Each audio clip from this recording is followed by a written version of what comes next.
Order number 1, administration of oath. Order number 2, communication from the chair.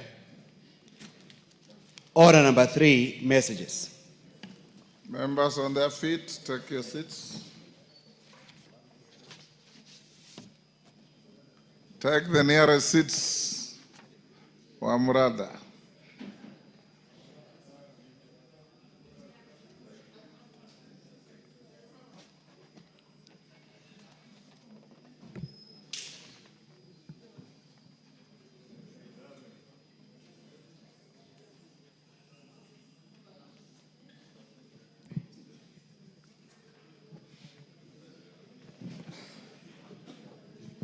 Take the nearest seat.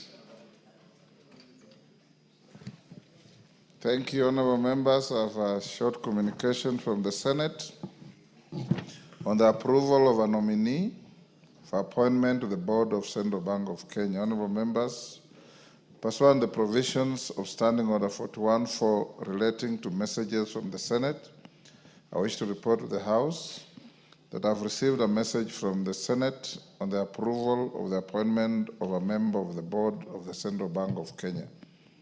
The message conveys that by a resolution passed on Thursday, 7th August 2025, the Senate adopted the joint report of the National Assembly's Departmental Committee of Finance and National Planning and the Senate Standing Committee on Finance and Budget, and approved the appointment of Mr. Pius Angasa as a member of the board of Central Bank of Kenya. Honorable members, as you recall, that the approval hearing for the nominee to the position of a member of the board of the Central Bank of Kenya was jointly conducted by the relevant committees of the Houses of Parliament. I call upon the Departmental Committee on Finance and National Planning to table its report as soon as possible to enable the House to consider the matter within the statutory timelines. The House is accordingly guided.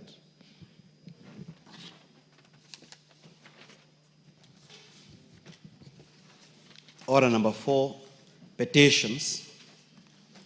Order number 5, papers. Majority Leader.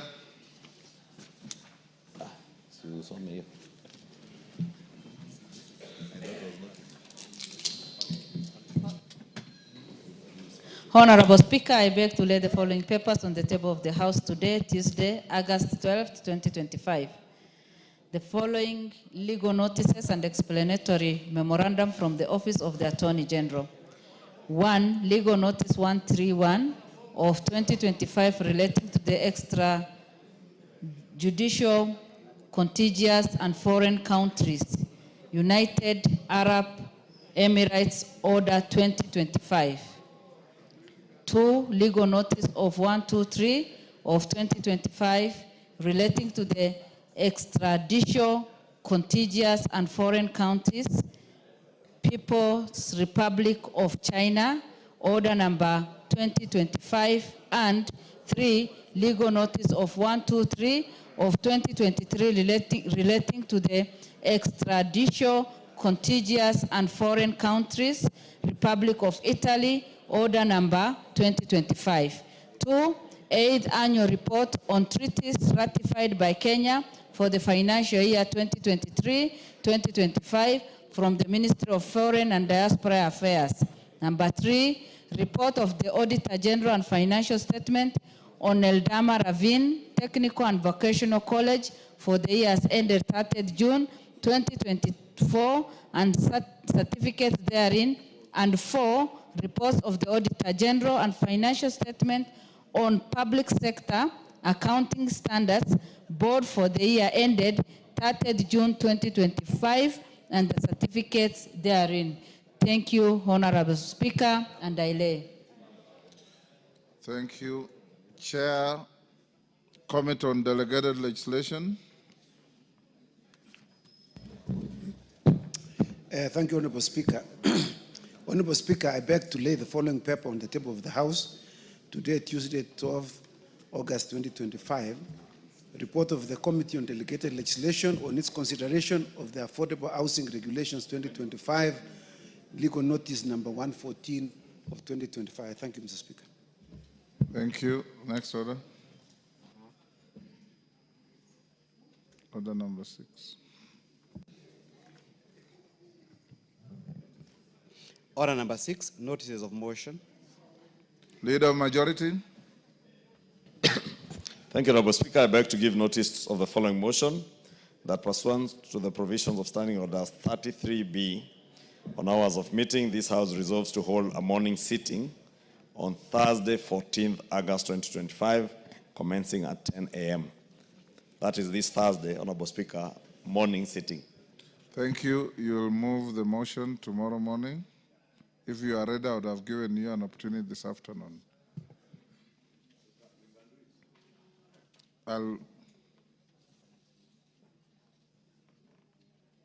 Tomorrow? Okay. Chairperson, Committee on Delegated Legislation. Chep Konga. Notice of motion. Yes, sorry, Mr. Speaker. I was concentrating on the majority leader who was doing some consultation. No, I was Honorable Speaker, I beg to give notice of the following motion, that this House adopts the report of the Committee on Delegated Legislation on its consideration of the Affordable Housing Regulations 2025, laid on the table of the House on Tuesday, 12th August 2025, and pursuant to the provisions of Section 59, subsection 4 of the Affordable Housing Act number 2 of 2024, this House approves the Affordable Housing Regulations published as legal notice number 114 of 2025. I thank you, Mr. Speaker. Thank you. Honorable members, allow me to recognize a delegation from the Parliament of Uganda. I wish to introduce to you a delegation comprising 6 members of staff from the Parliament of Uganda who are seated in the Speaker's Gallery. They are in the country to undertake a benchmarking visit to engage with the majority party whip of the National Assembly on the various mandates of the office. Honorable members, on my behalf and that of the National Assembly, I welcome the delegation to Parliament and wish them fruitful engagement during their stay in the country. I also congratulate them for their victory in the Chan tournament yesterday. They are very closely following Kenya's example in our performance. Thank you. You may take your seats. Honorable members, also I recognize students from Starehe Boys Center and Alliance Boys High School. I wish to introduce to you 6 students from Starehe Boys Center and 3 from Alliance High School who are seated in the Speaker's Gallery. The students are in Parliament for a period of 2 weeks on a voluntary service scheme. This gives the young men an opportunity to give back to the community by providing voluntary service to various organizations during the school holidays. Honorable members, on my behalf and that of the whole House, I welcome the students to Parliament and wish them a positive experience in their service to the nation. While at that, allow me to recognize the following schools in the Speaker's Gallery: Great Joy Academy from Keses, who was in Gishu.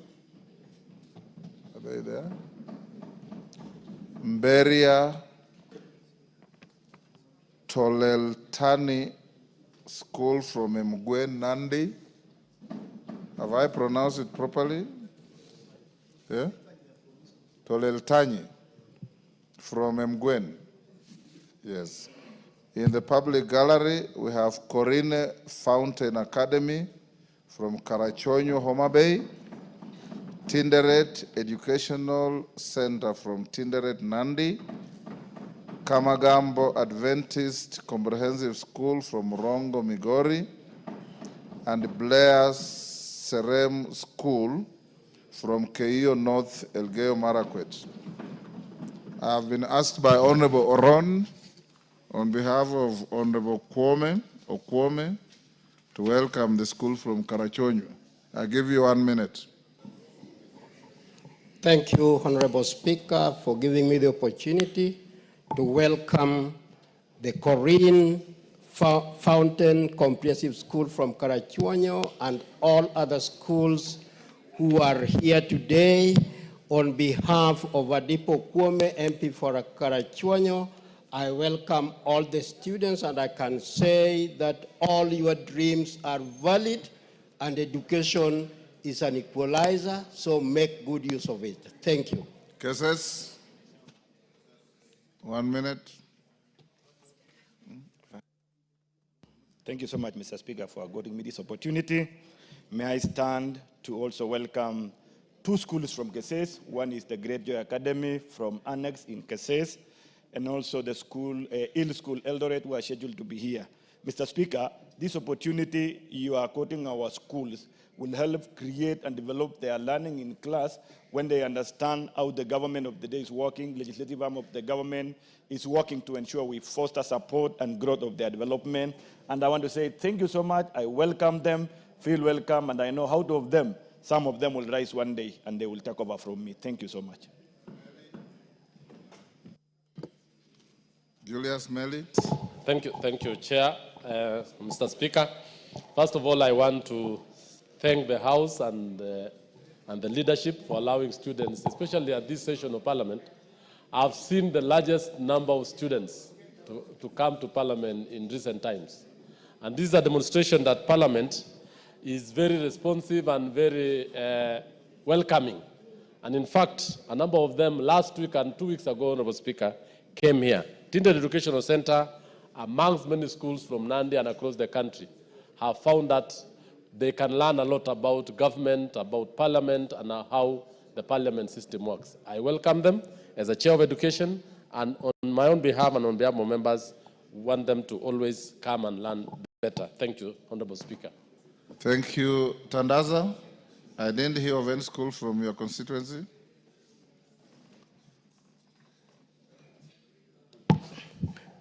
Thank you, Honorable Speaker. We want to take this opportunity to welcome my fellow students from the Alliance High School, and by default also. You are not a student, so they are not your fellow students. I used to be a student there, so once a student, always a student, Honorable Speaker. You are alumni of Alliance. And also take this opportunity to also welcome Starehe Boys Center, where I had gotten an admission for Form 5 and 6, but opted to go to Alliance High School for Maths, Physics, Chemistry. At Starehe, that had given me Economics, Geography, and Maths, Economics, and Geography. So please, the other schools, for the issue of voluntary service, this is something that was started mainly at Starehe Boys Center by the late Griffin when he was the principal there. And I would also want to request all the other schools, surely, to embrace this idea of voluntary service during holidays. Thank you, Honorable Speaker. Member for Keio. Keio North, 1 minute. Give him the mic. Thank you very much, Mr. Speaker. Mr. Speaker, I want to join my colleagues in welcoming all students to this House of Parliament, and in a special way, my students from Blair Serem, a school which is well performing in my constituency. I want to tell all students, welcome to this House of Parliament. Work hard in school. Maybe one of you will be here one day to represent this country. And also, Mr. Speaker, I want to say thank you to the parents, because the parents of this country are spending a lot of resources to ensure that the kids are learning in school. Thank you, Mr. Speaker, for this opportunity, and karibu sana. Majority Leader, whenever you hear Alliance, you must spring to say something. Yes, Honorable Speaker, and allow me to welcome all the students who are here. And of course, Honorable Speaker, as you said, with special recognition to those from Starehe and the Alliance High School. And just to join the Honorable Tandaza, maybe just to tell him, I am the fellow student. Since we were probably, I was behind him a few years, but being an alumni of the school, and to encourage our young people, and especially our students, that voluntary service to the nation, Honorable Speaker, and those of you who are ahead of us who served the nation through the National Youth Service, are the best living examples of what voluntary service does to a nation, Honorable Speaker. And in many nations around the world, people even volunteer to serve in the military or in the police service in their countries. And what the students from Starehe and Alliance are doing is living true, especially to the school motto in Alliance that says that we are strong to serve. And I remember, Honorable Speaker, and the Honorable Tandaza will tell you, we prayed every day that God would give us the strength to be men who are strong in body, mind, and character to serve fellow men faithfully. And I want to believe that is what these students from Alliance and Starehe are doing. They are being strong to serve and offering their service to the nation by volunteering to serve in the National Assembly and through the National Assembly to serve the people of Kenya, and encourage all fellow students across the country, or all other students, not fellow students, all students across the country, to offer voluntary service during their school holidays to their communities, wherever they are, Honorable Speaker, and to also to encourage them to foster discipline in the society that they are living in, Honorable Speaker. As you said, as you congratulated Uganda for the exemplary performance, how I pray, Honorable Speaker, that as the young people and Kenyans at large, we learn from our neighboring countries that are also hosting the Chan Games to exercise discipline in our stadium, Honorable Speaker, because now we are moving to the verge, we are on the verge of being banned from the stadium because of people storming the stadium, breaking gates, and general indiscipline in the stadium, and plead with Kenyans that we can cheer our team from anywhere, on the roads, in the streets, from our homes, and those of us who have an opportunity to get a ticket and get to Kasarani, to do so with immense decorum so that we encourage our team. They are doing a great job on the field, on the pitch, Honorable Speaker, and the greater thing we can do for them is to exercise our cheering in a very disciplined manner so that we cheer on our Harambee Stars, and I'm sure, Honorable Speaker, we will get there and we will win. This Chan, Honorable Speaker, I can see it coming home. And it's coming home with a very disciplined team. Let us also encourage many Kenyans, especially those of us who patronize the stadium, to carry the same discipline into the stadium that we see on the pitch as we cheer our team. And congratulations to our brothers from Uganda for their exemplary performance. But as you said, Honorable Speaker, we lead, others follow. Harambee Stars is leading as others will follow. Owen, thank you. Thank you, Honorable Speaker. Honorable Speaker, just to add and welcome the students. I don't know when my school will be mentioned in such glowing terms, but I hope one day it will. Which school? St. George's High School. But I want to say this, Honorable Speaker, I've seen the growing interest for students in this chamber. It also shows confidence in your leadership. But I also want to challenge you, Honorable Speaker. Probably we need to start an education center for Parliament.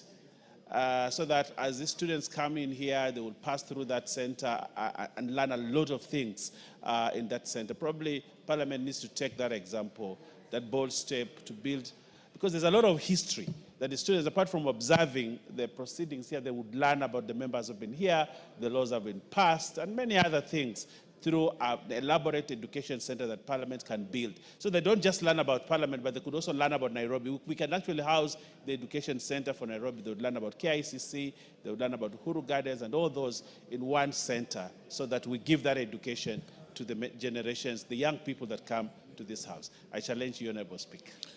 Thank you, honorable members. For the record, I think we need to congratulate ourselves, the office of the clerk and leadership.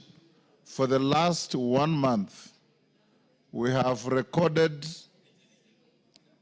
Majority Leader, saying we need to congratulate yourselves as Parliament, leadership, the office of the clerk, sergeant.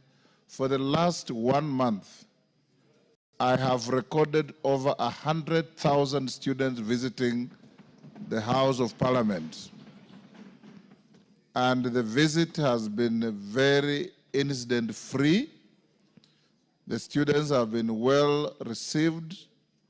Our dedicated staff have shown them around Parliament, and members from whose jurisdiction the students have come from have been at hand to welcome their students. and that is the spirit we must keep as a House of Parliament to mentor our young Kenyans and mold them into future leadership. For our members of Parliament from Nairobi, we want to encourage you to speak to your constituents, not to come to Kasarani in a rowdy manner, because you are endangering our flying team that is performing so well with the risk of being sanctioned by CAF because of rowdy fans coming and walking into the stadium with the gates in their hands.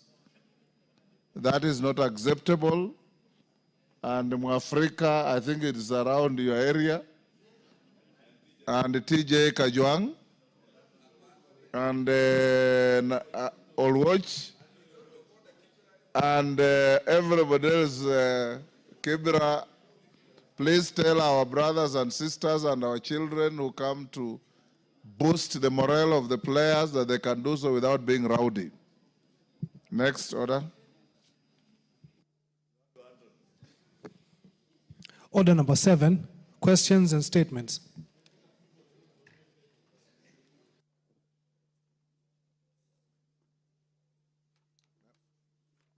Let's dispose of order number 8, 9,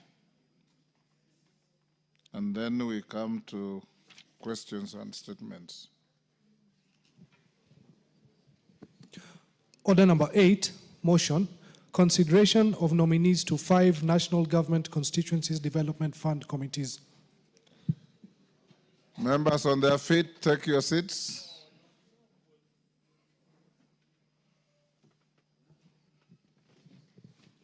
Honorable members, I'll now put the question at order number 8, which is that this House adopts the report of the Committee on National Government Constituencies Development Fund laid on the table of the House on Wednesday, 6 August 2025, and pursuant to the provisions of Section 43(4) of the National Government Constituency Development Fund Act, Cap 414A, and paragraphs 5, 2, and 10 of the National Government Constituency Development Fund Regulations 2016, approves the list of nominees for appointment to the following 5 constituency committees of the National Government Constituency Development Fund, and the names are set out in the order paper for Isiolo South constituency, for Lunga constituency, for Kuria West constituency, for Homa Bay constituency, and for Kitui South constituency. As members of that opinion say aye. Aye. Will those of the contrary opinion say nay? The ayes have it. Next. Order number 9, motion, consideration of report on the examination of financial statements for the National Humanitarian Fund. Question to be put. Members on their feet at the bar, take the nearest seats. Take the nearest seats. Betsimba.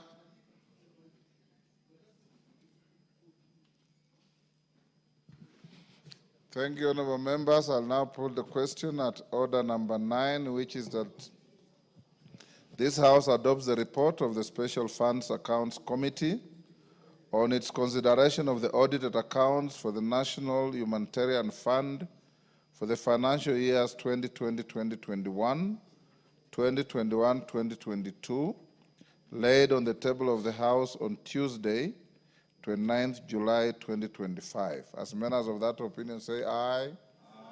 Will those of the contrary opinion say nay? The ayes have it. We'll go back now to order number 7. Order number 7, questions and statements. Karemba Eric, member for Runyenjes. Thank you. Thank you, Honorable Speaker. Request for a statement regarding non-payment of 67 beneficiaries under the Older Persons Cash Transfer Program. Honorable Speaker, pursuant to the provisions of Standing Order 42-2C, I rise to request for a statement from the chairperson of the Departmental Committee on Social Protection regarding the non-payment of 67 beneficiaries and the Older Persons Cash Transfer Program, OPCTP, in Runyenjes constituency. Honorable Speaker, the primary objective of the Older Persons Cash Transfer Program is to improve livelihoods of poor households with persons aged 65 years and above. However, in Runyenjes constituency, 67 beneficiaries registered under the Cash Transfer Program have not received their monthly stipend for the months of June and July 2025. The failure to disburse the funds has exacerbated the financial constraint faced by these individuals and placed a disproportionate burden on their families. Honorable Speaker, it is against this background that I request for a statement from the chairperson of the Departmental Committee on Social Protection on the following. 1, a status report from the Ministry of Labor and Social Protection detailing the registered beneficiaries in Runyenjes constituency who have not received their payments, and 2, reasons for the delay in processing of payment to the beneficiaries and the timelines for payment. I thank you, Honorable Speaker. Thank you, Karemba. That goes to which committee? Social Protection. Is Alice Nganga here? Majority will inform Alice Nganga to bring a response within the first week after recess.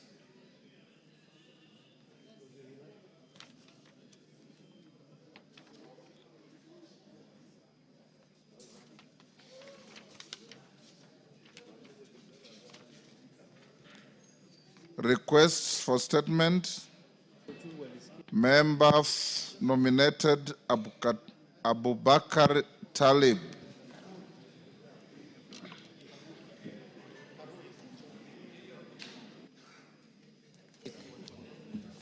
Abubakar. Thank you, Honorable Speaker. Honorable Speaker, pursuant to Standing Order 42C, I rise to request from the chairperson of the Departmental Committee on Administration and National Security regarding the mounting of roadblocks along public roads in the country. Honorable Speaker, Section 69A of Traffic Act, Cap 403, regarding mounting of roadblock empowers the Inspector General of Police to, by notice in the Gazette, designate a place along a public road on which police roadblock may be mounted.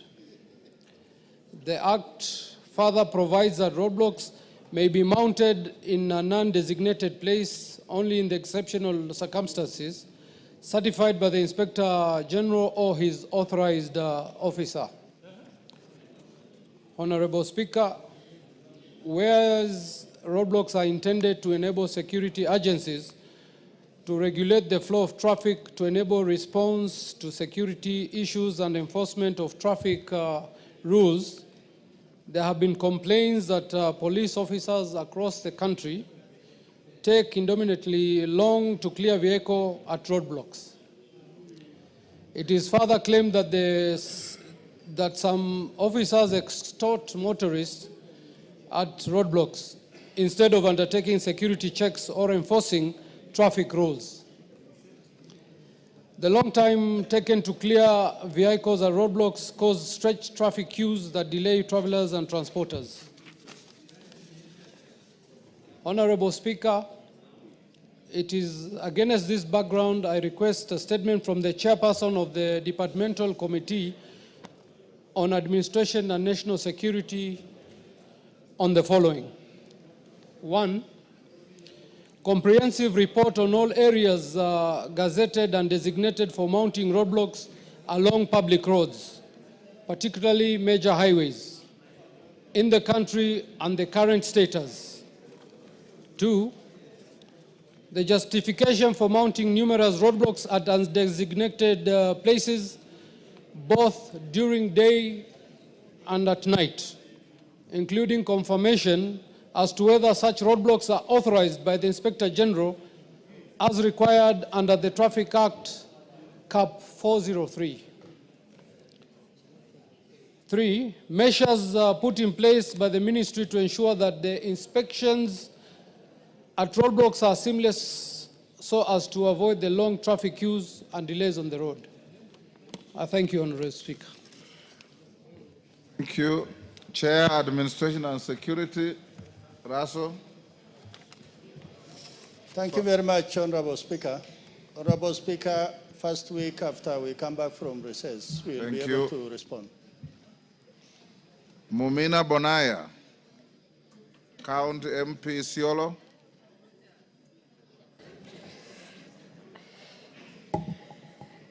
Request for a statement regarding insecurity in Isiolo County.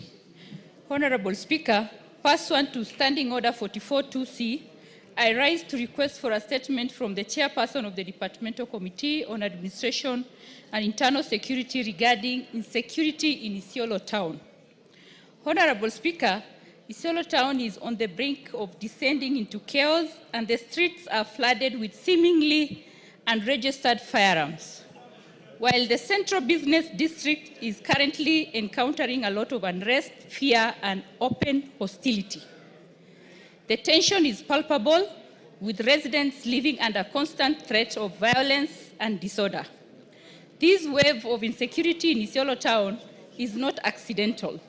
It is being aggravated by the political class, particularly those associated with the recent attempt to impeach the governor of Isiolo County. The charged political atmosphere has emboldened armed elements, leading to more brazen and violent incidents whose consequences are becoming grave.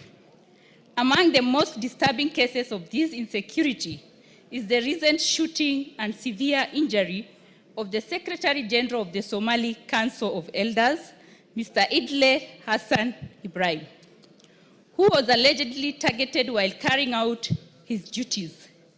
Such attacks send a chilling message and further erode public confidence in the ability of the security agencies to protect citizens.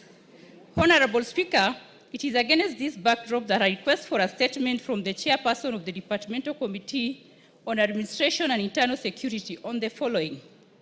1, immediate measures on disarmament of individuals in Isiolo Town who are seemingly in possession of illegal firearms. 2, specific actions on addressing the surge of insecurity in Isiolo County, including the link between security and the recent political activities in the county. And lastly, any progress made in the investigation into the recent shooting and severe injury of the Secretary General of the Somali Council of Elders, Mr. Idle Hassan Ibrahim, and steps taken to prosecute those responsible. I thank you, Honorable Speaker. Thank you. Russell, when can you bring a response? Honorable Speaker, considering the gravity of this matter, we'll be able to speak to the ministry to give us response as soon as possible, and we will be able to call the honorable member so that within 2 weeks they'll be able to respond. Within the committee? Yes. Okay. Mumina, in 2 weeks you can appear before the committee to get your preliminary response. Sabina Chege, nominated member.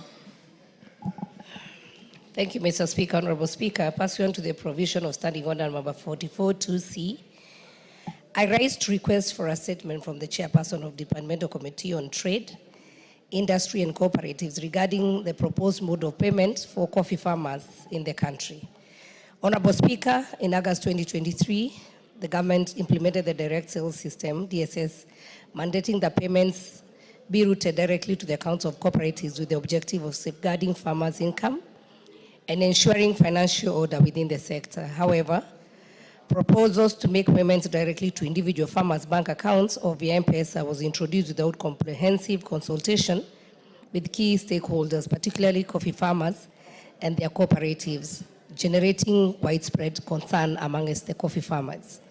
Notably, the proposals are viewed as undermining the fundamental principles of cooperatives, which offer collective bargaining strength, equitable profit distribution, and financial accountability.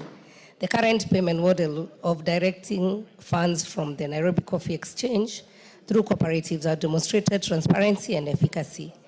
In contrast, the DSS centralizes payment control within financial institutions and government bodies, consequently eroding the autonomy of cooperatives in managing members' proceeds.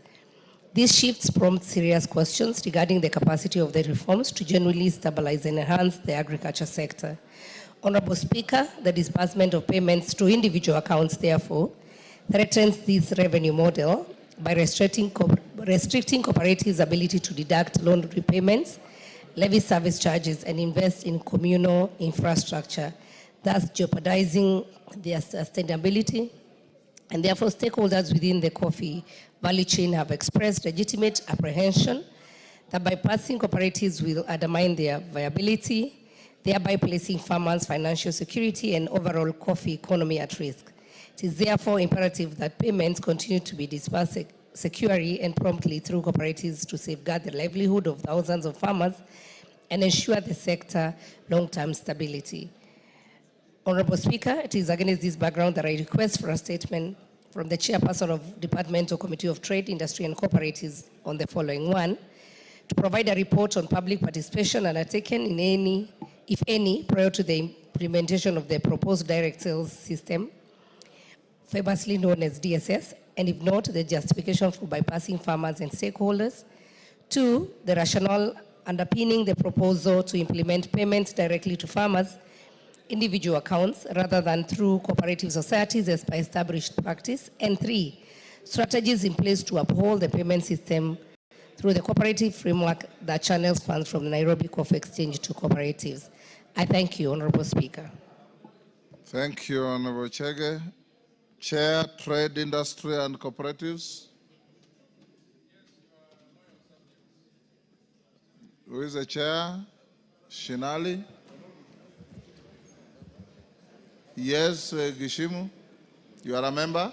Yes, I'm a member. Honorable Speaker, owing to the urgency of the matter, I will pass the message to the chair that we may be able to bring, or he may be able to present the statement once we resume from a First short week recess. Upon resumption. Onesimus Ngogoyo, member for Kajiado North. Thank you, Mr. Speaker.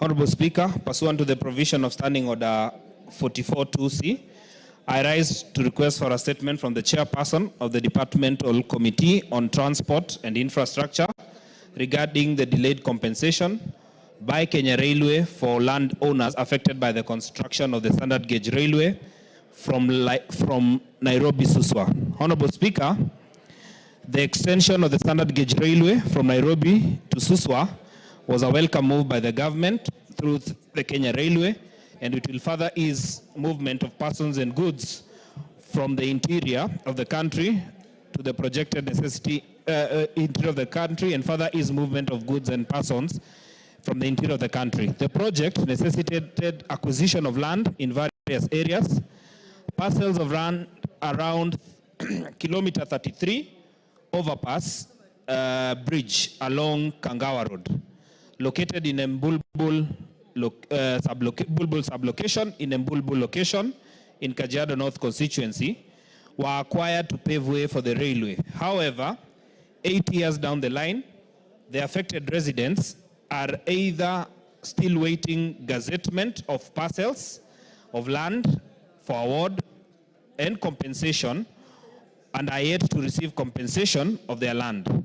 Owners of parcels number Ngongong 103-271, 103-272, 103-273, and 103-274 are yet to have their parcels gazetted for compensation. Parcels number Ngongong 105-603 and 105-604 are undergoing gazettement. parcels number Ngongong 413, 41953, 41954, and 1515 have been gazetted and are awaiting awards, while parcels number Ngongong 346, 5441, 11935, 11936, 11937, 11938, 112638, and 8619 have been gazetted and awarded funds, but not yet received their compensation to date. The residents, a number of them do not have access to power and water in the area due to the interruption occasioned by this project. Honorable Speaker, it is against this background that I seek a statement from the chairperson of the Departmental Committee on Transport, Infrastructure, on the following. Number one, reasons for the delay in the process of requisite compensation for the affected residents of Embulbul location in Kajiado North by Kenya Railway. Number two, confirmation of whether the budgetary allocation has been provided for and why the delay for the SGR land in the current financial year. And three, measures the ministry is taking to ensure that those affected by compulsory acquisition of land for similar projects in future are compensated in time. Thank you, Mr. Speaker. Thank you, Chair. Transport and Infrastructure. GK. Give him the mic. Thank you, Honorable Speaker.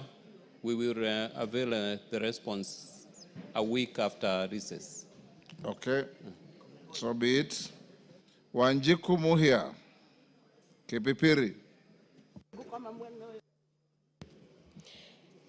Honorable Speaker, pursuant to the provision of Standing Order 44-2C, I rise to request for a statement from the chairperson of Departmental Committee on Transport and Infrastructure regarding the non-completion of the Gilgil Machinery Road in Kipipiri constituency.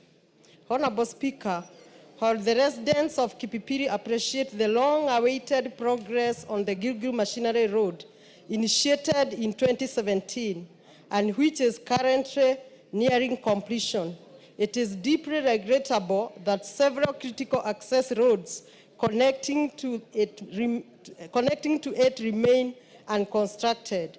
These include the roads leading to Lereshua Secondary School, the National Cereal and Produce Board Depot, the Lereshua Chief's Office, Kahiga Center, and the surrounding community institutions.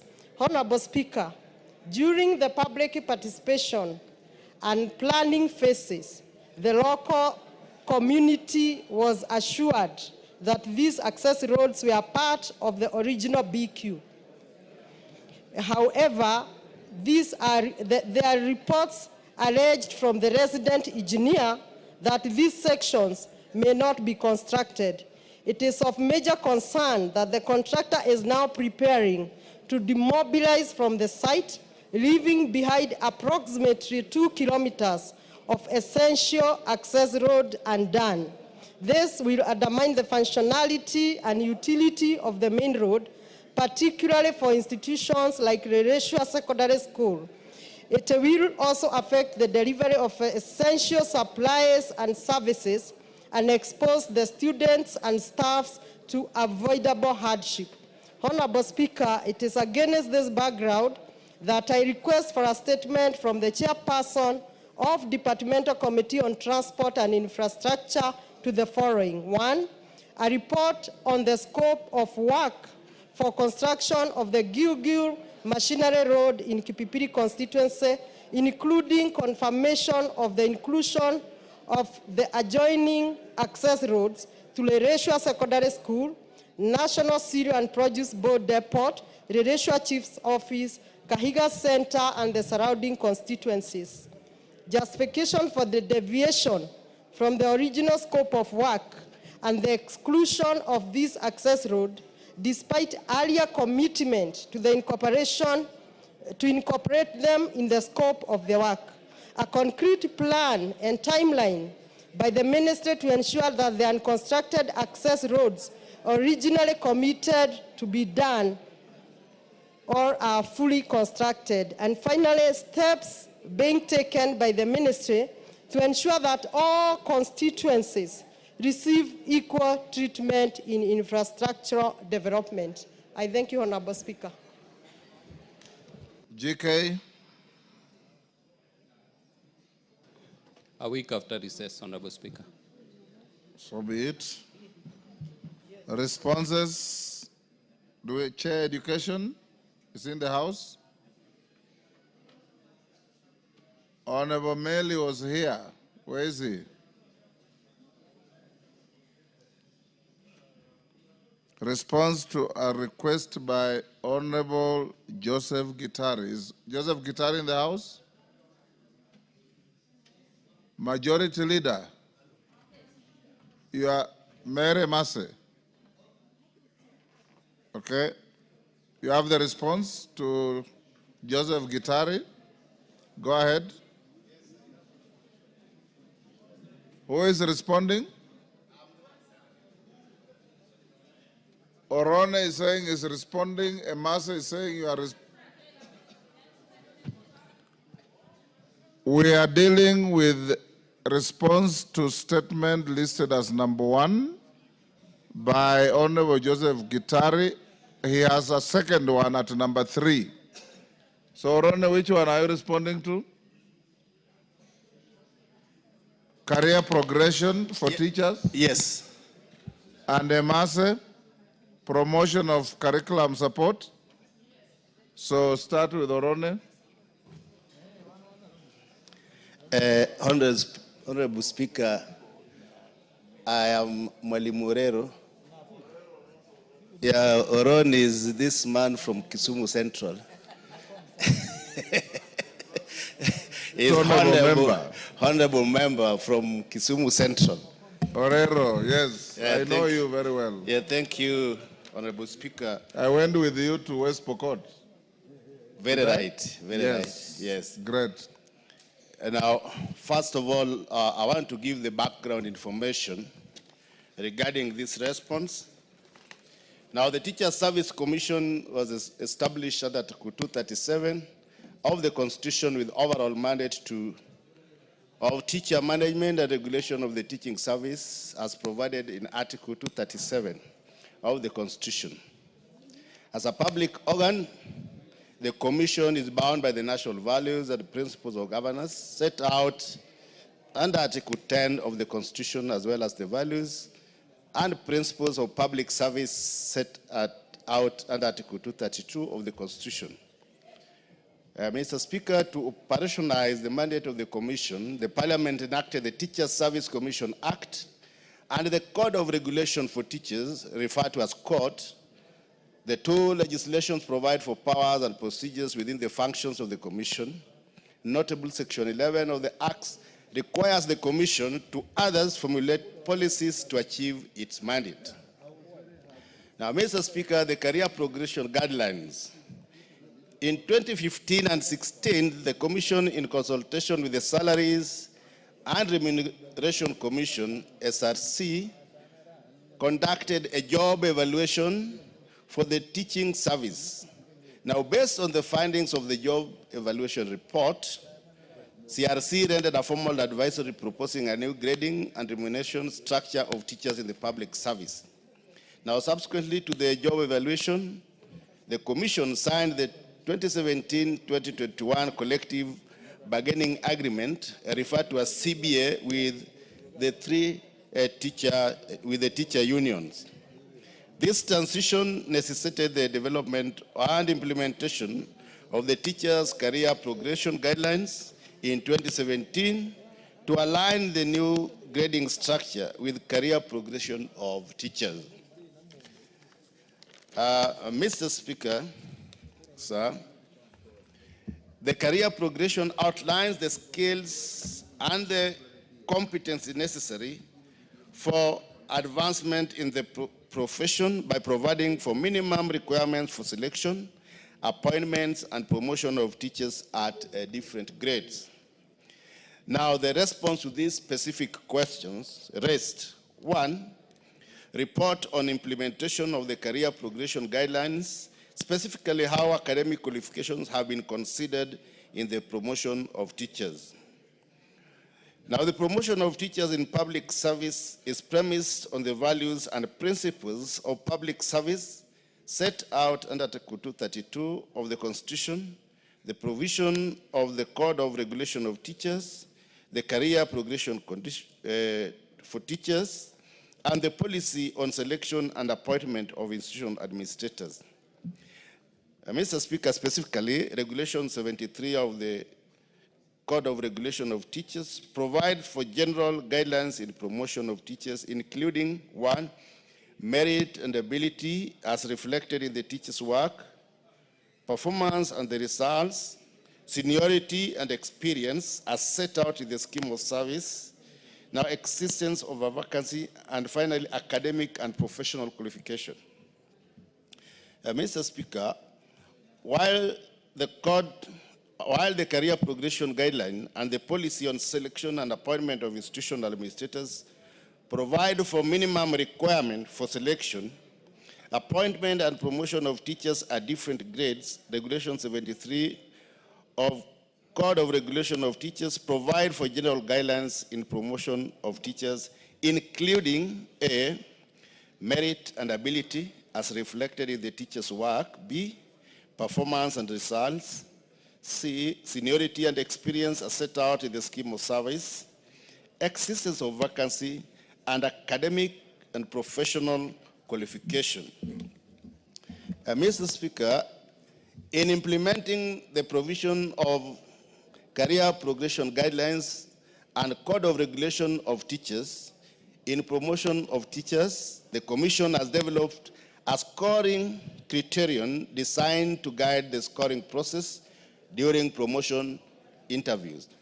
The scoring criterion priorities, among others, the following modalities to merit teachers: A, academic qualification. Orero, too long. Can you paraphrase? Okay. And accordingly, academic qualification are considered as one of the modalities in promotion. Now, a report on number of teachers. The table below that is given here shows how teachers have been promoted from 2017 to 2023, as summarized below. And the measures that the Teacher Service Commission has put in place, noting the current shortage of JSS teachers, 1 or 2 of those is during promotion priority teachers who have stagnated longer by awarding them higher scores, and other listed below to address this junior secondary school commission. Now, accordingly, the Teacher Service Commission have recruited over 76,000 teachers as of now. Now, the strategies of Teacher Service Commission which has been put in place include, among other things, assigning higher scores to teachers with advanced academic record, and also noting the qualification of the promoting system. Mr. Speaker, the Commission remains committed to a transparent and merit-based promotion system that motivates teachers and enhances service delivery. Annual budgeting for promotion and recognition of academic qualification are key steps toward ensuring career progression of all teachers. Thank you, Mr. Speaker, and that is the end of the reply. Thank you, Mr. Speaker. Thank you, Honorable Gitari. Before you seek clarification, allow me, order members, allow me to acknowledge in the Speaker's Gallery M.M. Shah Academy from Muvita, Mombasa, Moringa Primary School from Bahati, Nakuru, Bethel Junior Academy from Keses, Uasin Gishu, and in the public gallery, Hill School Primary School, Eldoret, from Keses, Uasin Gishu. On my behalf and on behalf of the House, we welcome the students, their teachers, and those accompanying them to the House of Parliament. Gitari. Thank you, Mr. Speaker, and thank you for Wanjala that. and your neighbor, why are you shaking your hands? You are out of order.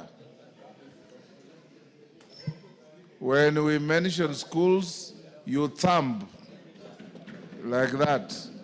That is how to welcome students. This is not a bus park. Gitari? Thank you, Mr. Speaker, for that response. Mr. Speaker, I think I might need to take time and look at the response because now we've not gone the entire hog because I've not even seen the table that was alluded for. Maybe if I have other issues, I can follow up with the committee so that they can do any clarification. So for now, I would wish that matter rests there. Orero? Did you hear what he said? Let him repeat. I'm not okay. Honorable Gitari? Yes. Orero did not hear you. Mr. Speaker, I've said that I'm happy with the response, but I might need to interrogate because I don't have the response because like there is a table of the number of teachers. Yes. Have a look at it and then you can prosecute further before the committee. Yes, I can follow up with the committee in case of any other clarification. Thank you. I thank you. A response to Honorable Abdul Haro. Education. Is it Orero or Emase? Honorable Mary Emase, do you have a response to Honorable Haro? Honorable Speaker, is for Honorable Gitari again on promotions. It's the No, one I have. Gitari will come after Abdul Haro. Education. Orero, do you have the answer?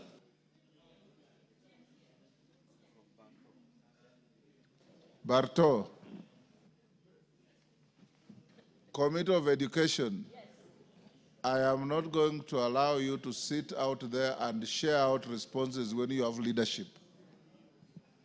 I'll allow you to respond, but tell your chairman to write to the speaker and indicate when he is not here who should respond to any statements to his committee. You have a vice chair.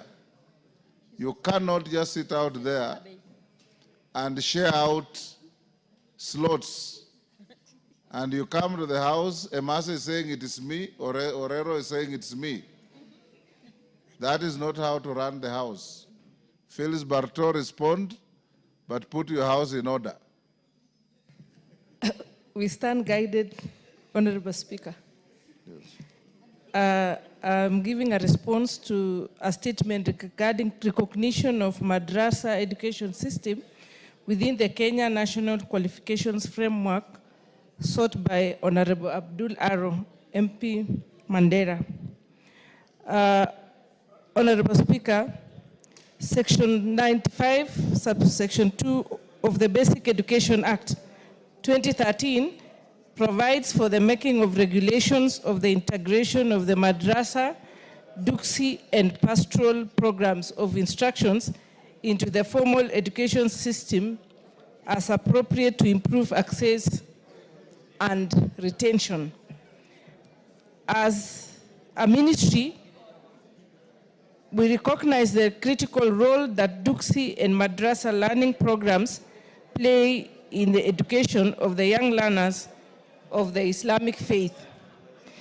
The integration of duksi and madrasa programs is not only a constitutional and statutory obligation, but also a necessary requirement to achieve equity, inclusion, and cultural respect in the delivery of education. In this regard, we are actively taking steps to ensure the integration of duksi and madrasa in our formal education system. The first key step was anchoring this in the strategic plan. As we speak, the National Education Sector Strategic Plan 2023-27 provides for the development of a duksi and madrasa policy and guidelines to ensure seamless implementation of this learning process. The Kenya Institute of Curriculum Development is currently finalizing a framework that aligns these programs with the national competence-based education while ensuring that the spiritual needs of all learners are respected. The ministry has held constructive consultations with Muslim religious leaders, education experts, county education boards, and civil society actors to ensure cultural and religious relevance in the design of this integration process. The involvement of this broad range of stakeholders is intended to ensure that integration is relevant from a religious and cultural standpoint, and that it has acceptance. There have been challenges in the efforts to implement the Duksi and Madrasa learning programs. These challenges include the following. A, the absence of a standardized curriculum, since religious learning curricula in Duksi and Madrasa schools vary widely in content, methodology, and language, which complicates their harmonization with the national curriculum.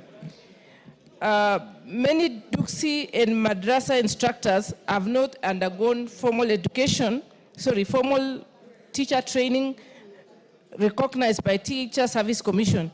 This limits their eligibility for deployment in public schools due to lack of certified religious educators. And most Duksi and Madrasa institutions operate informally and lack adequate facilities for the integration within formal school settings, particularly in ASAL counties like Mandera, Wajir, and Garissa. However, the ministry is working with the stakeholders to address these challenges and to set the stage for the integration within the formal school settings,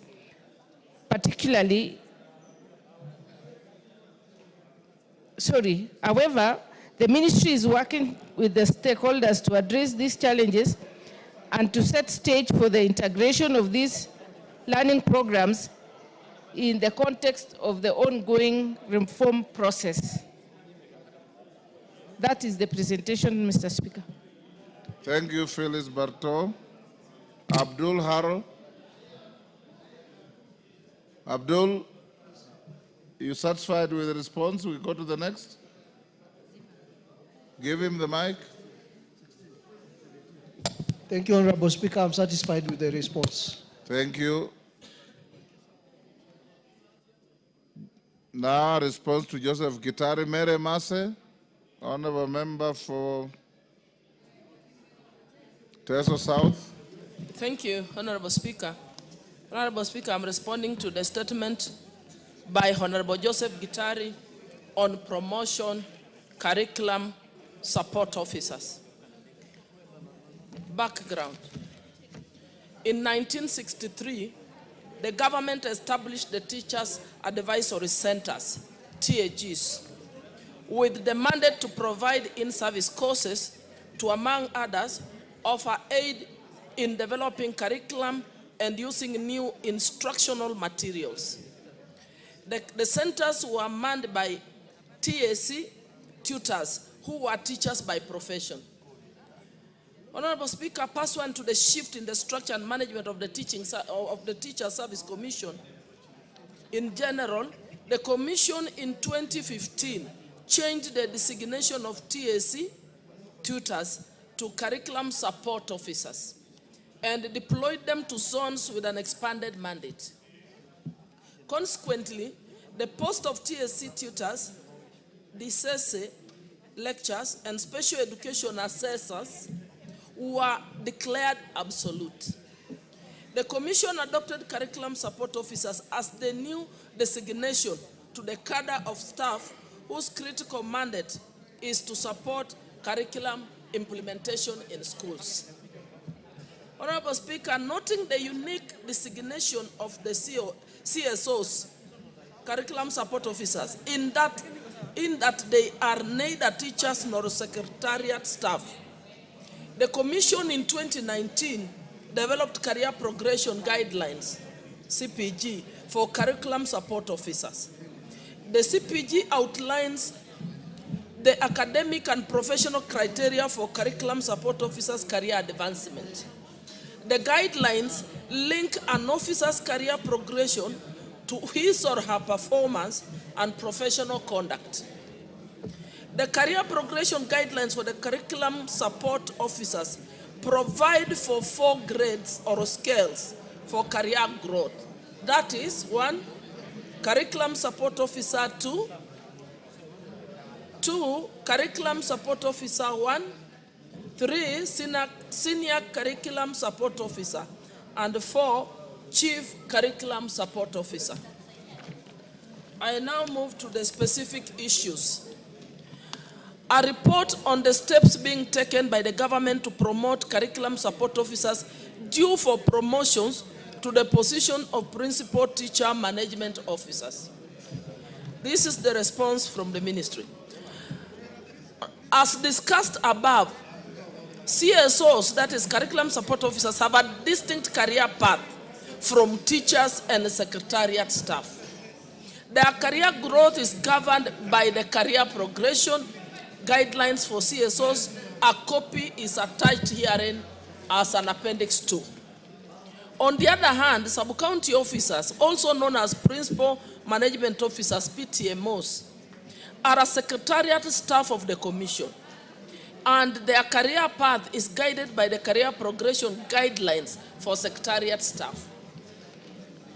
Noting the 2 different career paths for PTMOs, that is principal management officers, and the CSOs, that's curriculum support officers, it is irregular for CSOs to be promoted to PTMOs.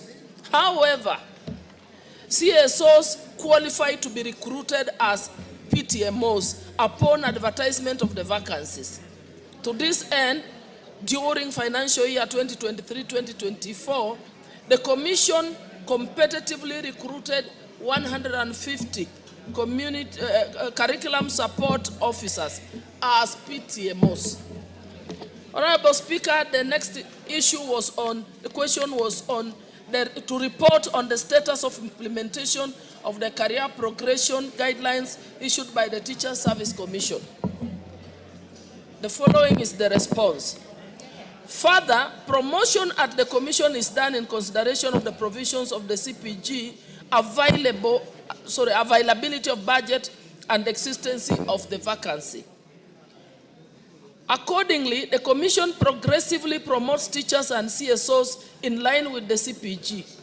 For instance, the Commission promoted 804 curriculum support officers in the financial year 2023-2024, and during the financial year 24-25 has promoted 25,252 teachers.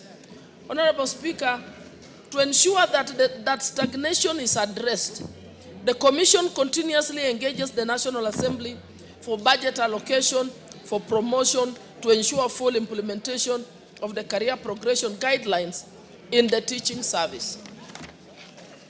The next question by Honorable Gitari was on measures the government is putting in place to ensure fair career progression in all cadres under the Teacher Service Commission. Honorable Speaker, as a constitutional commission, in discharging its mandate to promote teachers, the Commission observes the values and principles of public service under Article 232 of the Constitution. To this end, the Commission has endeavored to apply the principle of fair competition and merit, integrity, transparency, and accountability, equity, fairness, and impartiality, inclusiveness and non-discrimination, and gender equity in the selection and appointment process. Honorable Speaker, to this end, the Commission has developed a scoring criteria designed to guide the scoring process during promotion interviews. To ensure fairness, the scoring criterion prioritizes the following modalities to merit applicants. Number 1, acting institutional administrators. Special marks are allocated to teachers who took on acting roles or performed administrative duties, such as a principal, head teacher, a deputy principal, a deputy head teacher, positions, etc. However, the duration of time spent in these acting roles significantly influenced the allocation of marks.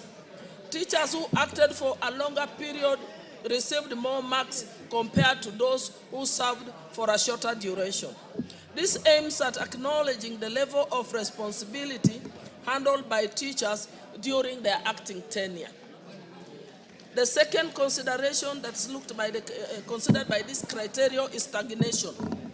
Applicants who have stayed in one grade for a longer duration earn higher scores compared to those who have shorter period in the current grade.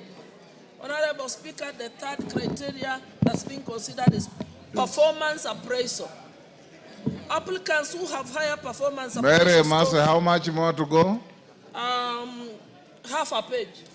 Okay. Half a page, Honorable Speaker.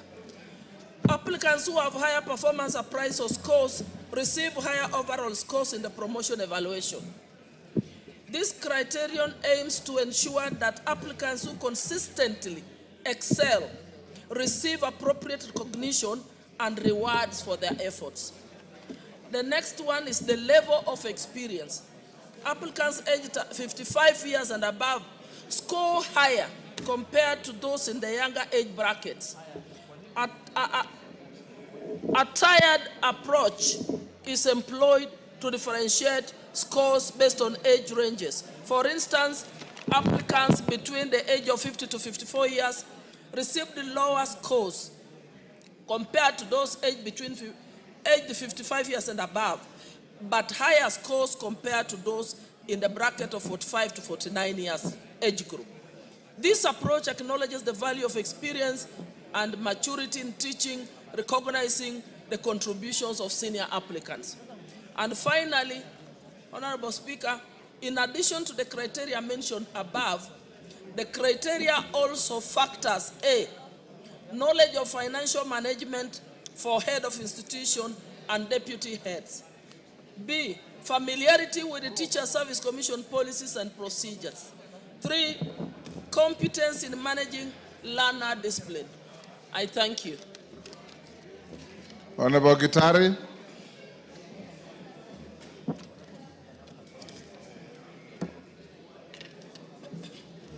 Thank you, Mr. Speaker. Mr. Speaker, as per the response, the TSC is keen on career progression for CSOs. Could we be informed the reason as to why TSC excluded CSOs from senior school CB Lituri if it has put any remedy on career progression? Mary Masse,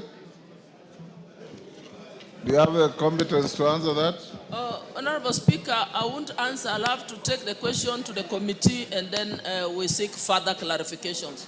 I think what we do, Honorable Gitari, you can prosecute your supplementaries before the committee so that they can be able to give you satisfactory response.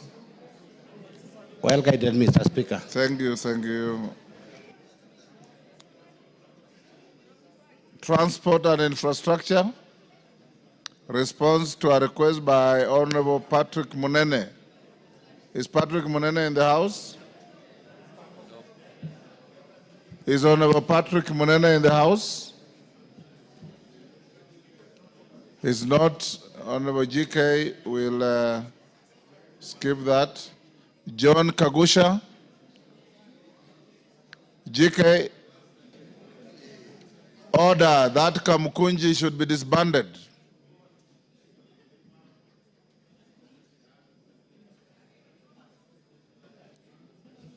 Honorable Speaker, I can't see the... Honorable John Kagusha is Patrick Monene is not here, so we stay that. I'll give you an opportunity to respond on Thursday morning. Correct. We have a morning sitting from the indications. Then you can respond to John Kagusha's road safety at Montezuma. Thank you, Honorable Speaker. Honorable Speaker, on Thursday, 10th April this year, the member for Mukurweini constituency, the Honorable John Kagushia MP, requested for a statement from the chairperson of the Departmental Committee on Transport and Infrastructure regarding the road safety at Montezuma Mona Lisa Funeral Home along Thika Road. The Honorable Kagushia in the statement indicated that the absence of designated crossing point in this area has resulted in a worrying surge in accidents and fatalities.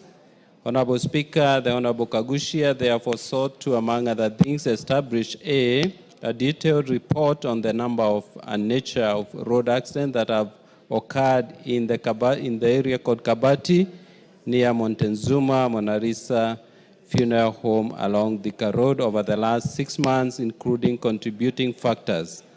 B, specific measures being put in place by the ministry to address road safety concerns near Mona Lisa Funeral Home along Thika Road, including construction of a footbridge at the location to reduce pedestrian-related accidents and expected timelines for completion of these solutions. Honorable Speaker, the committee received a written response from the Ministry of Roads and Transport, which I now wish to make. Number one, regarding the number and nature of road accidents that have occurred in the Kabati area, the ministry submitted that in the last 6 months, there have been 13 crashes at the Kabati area along Thika Road, and most of these crashes occurred between 6 p.m. to 9 p.m. That is 30.8% of accidents, and 9 p.m. to midnight, about 23% of accidents. Number two, pedestrians are highest number of fatalities at 57.1%, followed by riders, 28.6%, while passengers sustained highest number of injuries at 82.4%, followed by riders at 11.8%. 3, the ministry further submitted that passenger cars were involved in 35% of crashes, followed by motorcycles at 25%, and PSV, that is matatus, at 15%.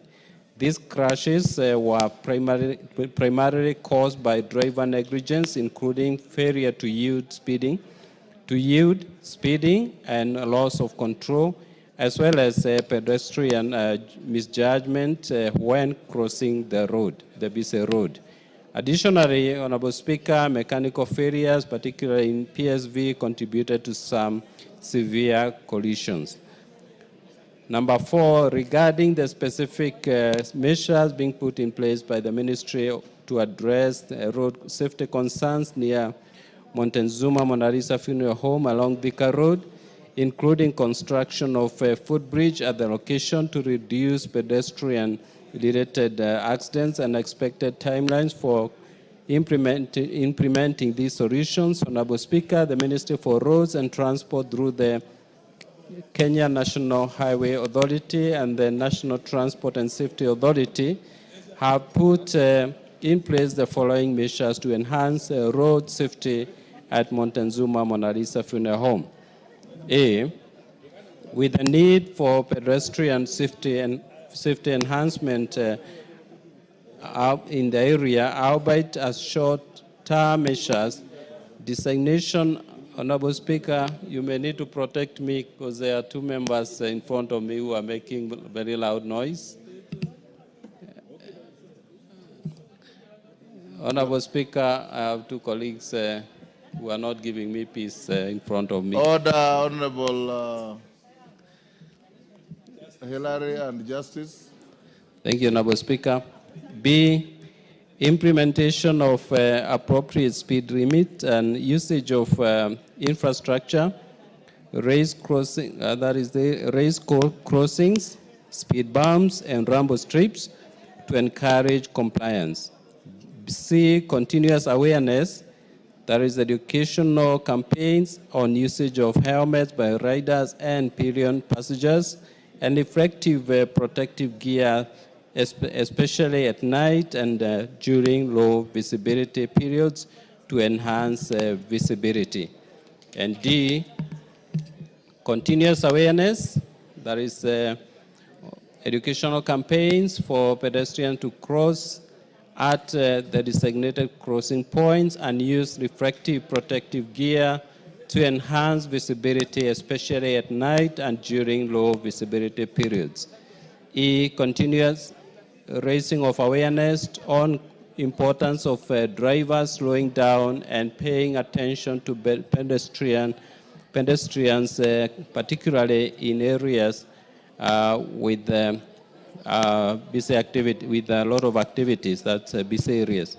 F, vehicle owners to continuously maintain their vehicles pursuant to legal requirements of Cap 403 of the Traffic Act.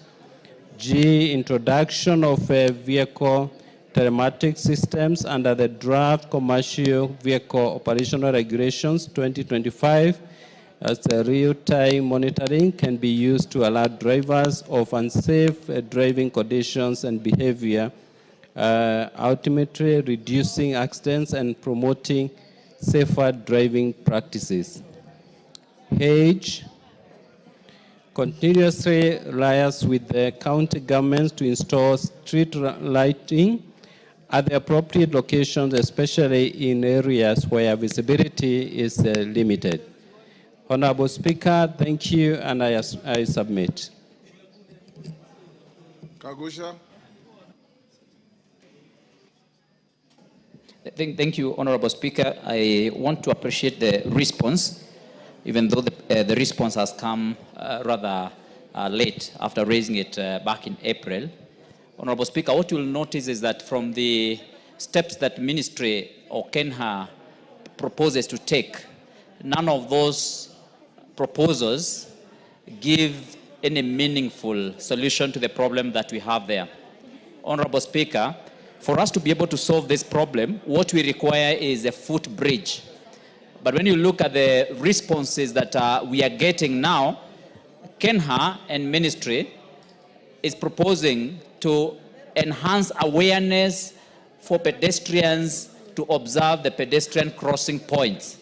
Honorable Speaker, where we have this Mona Lisa morgue, we do not have any designated pedestrian crossing lane anywhere.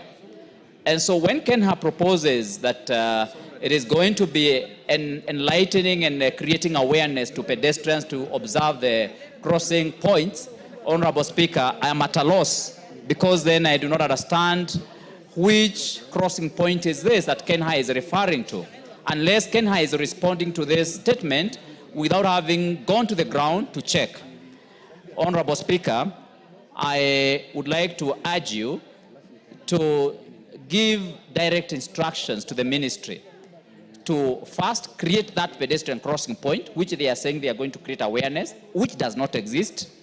And of course, give direct instructions so that the ministry can be able to put up a footbridge. Honorable Speaker, on 17th July of this year, 3 months after I had raised this question or this request for statement in this House, 2 members of the same family, blood sisters, were knocked down at the same crossing point. They were crushed, and one of the sisters died, and the other one has had to now do without both of her limbs. Honorable Speaker, this is a demonstration of how our roads have become unsafe.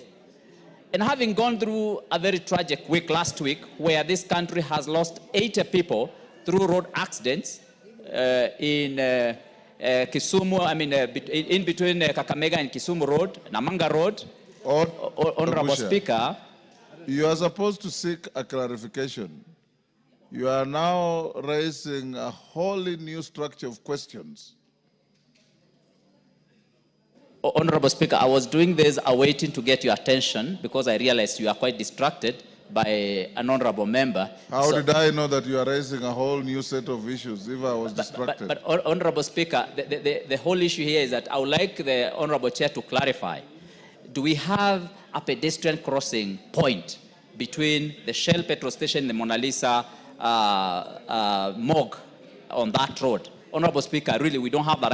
I frequent this road because this is where I go when I'm going to Mukurweini. And Honorable Speaker, this has become a black spot. And this morgue is serving the whole of that region and indeed the whole country.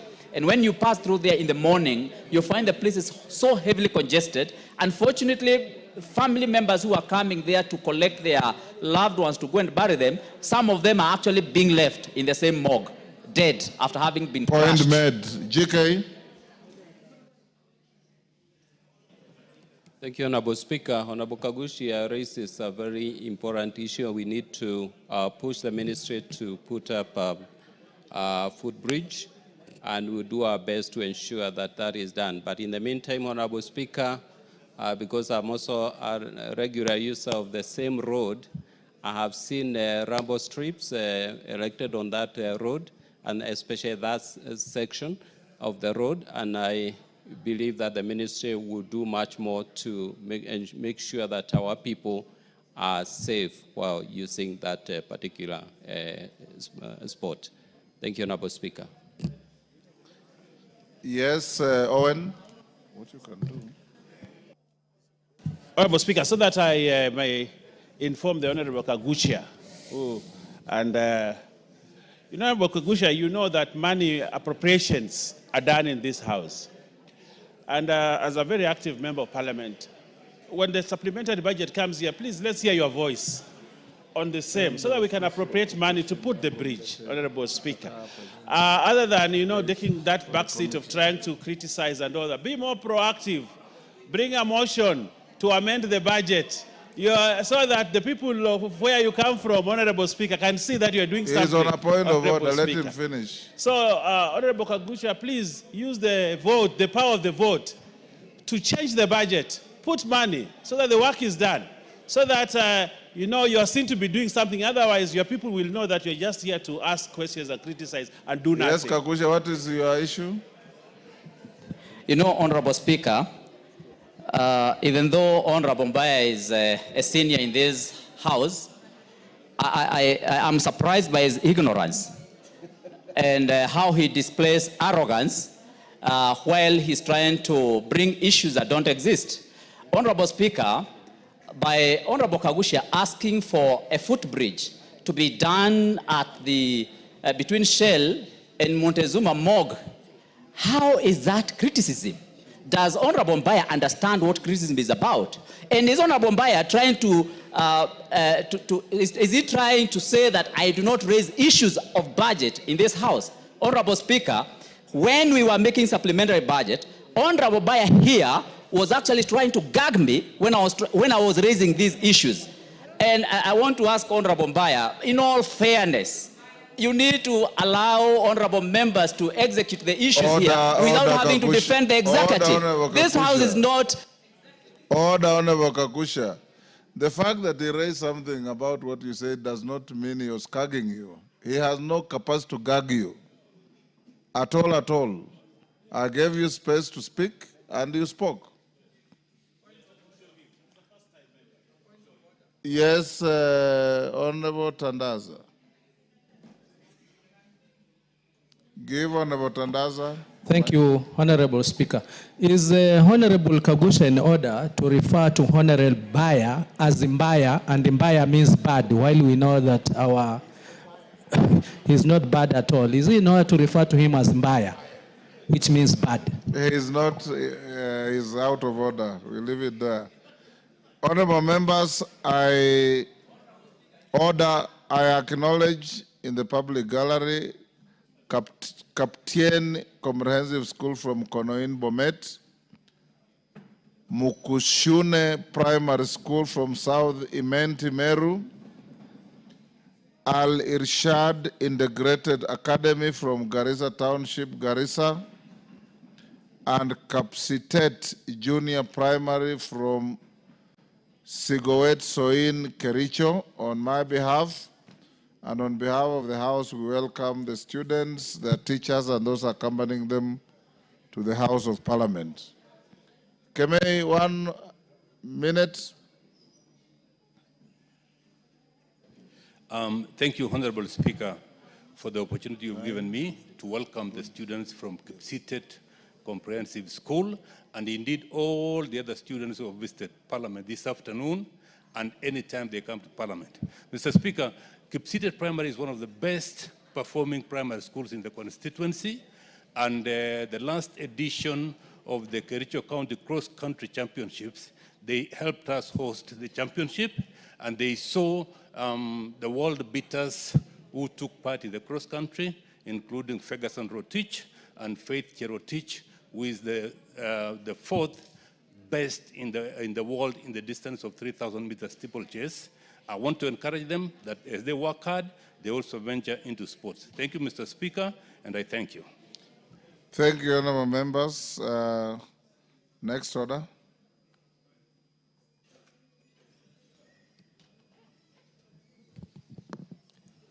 Order number 10.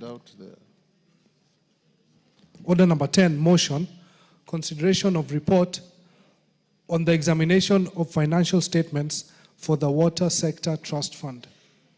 Honorable members, I was requested by Honorable Daoud of Imenti on behalf of the committee that we step down this order. They are not ready. We can put it to next week on Tuesday morning. Next order. Order number 11, Committee of the Whole House.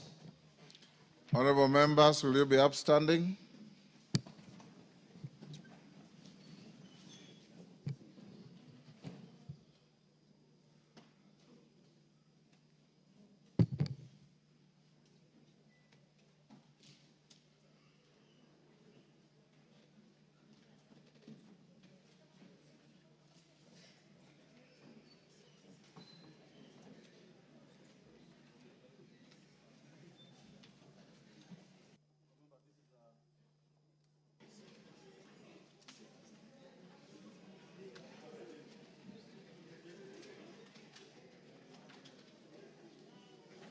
Order, remember this is a very short committee.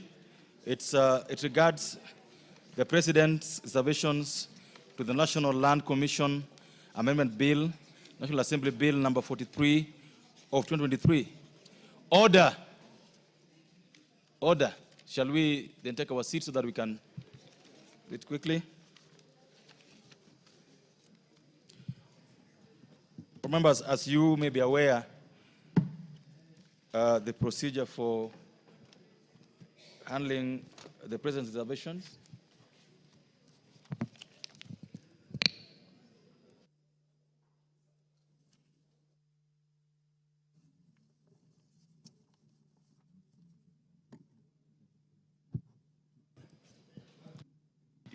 Members, you may be aware that for you to overturn these reservations or disagree with them, we require to raise 2/3 majority of the members, because it's pursuant to Articles 115, 2 and 2A and 3, and Article 122 of the Constitution. And in this instance, to pass these reservations requires just a simple majority. So we'll proceed quickly.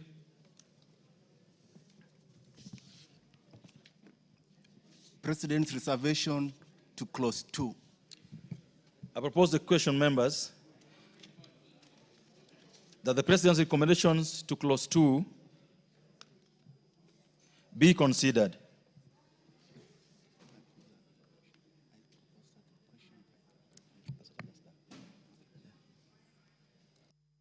Pose a question.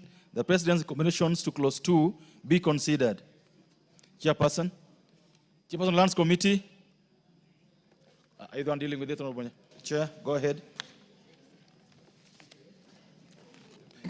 Thank you, Honorable Chair. Honorable Chair, I propose that Clause 2 be amended as contained in the order paper, just to add that when the committee considered the reservations as presented by His Excellency the President, the committee agreed and adopted all the reservations that were presented by His Excellency the President, and that's why we are proposing that this clause be amended as proposed.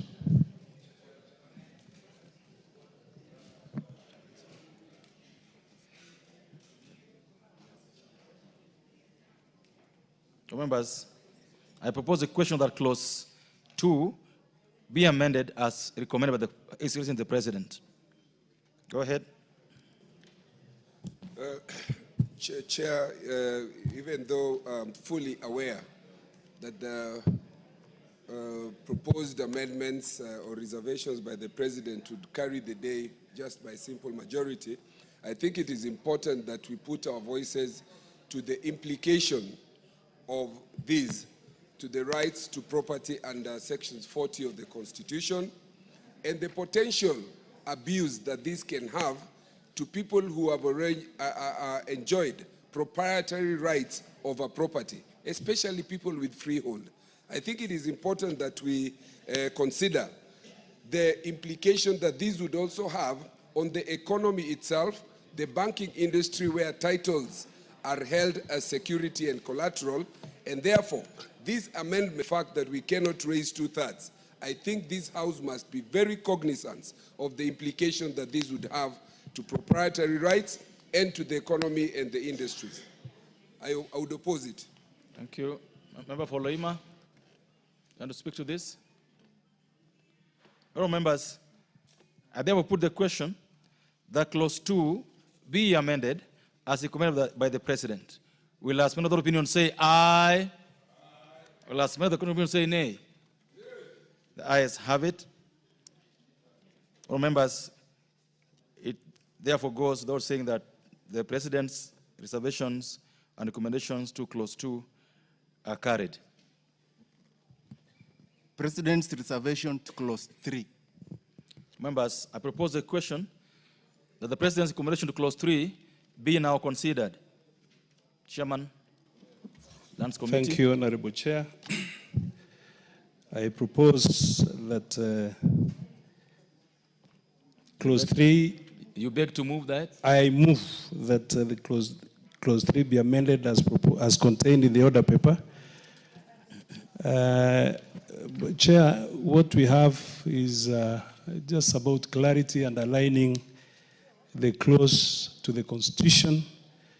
So when the committee considered this, again, we adopted, because it was just giving sanity and cleaning that particular clause. There was nothing major, including even Clause 2.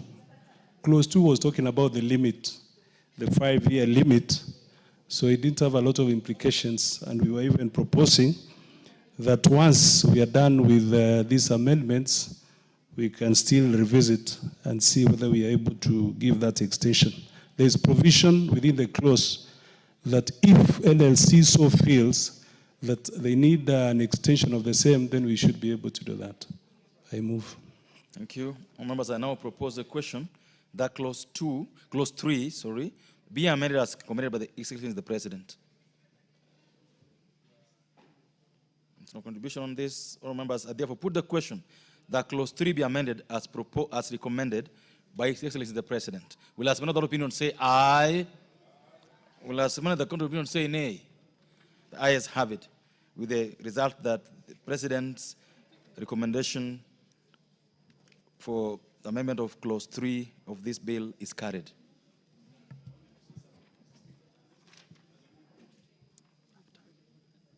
We've already put the question, sir. So after.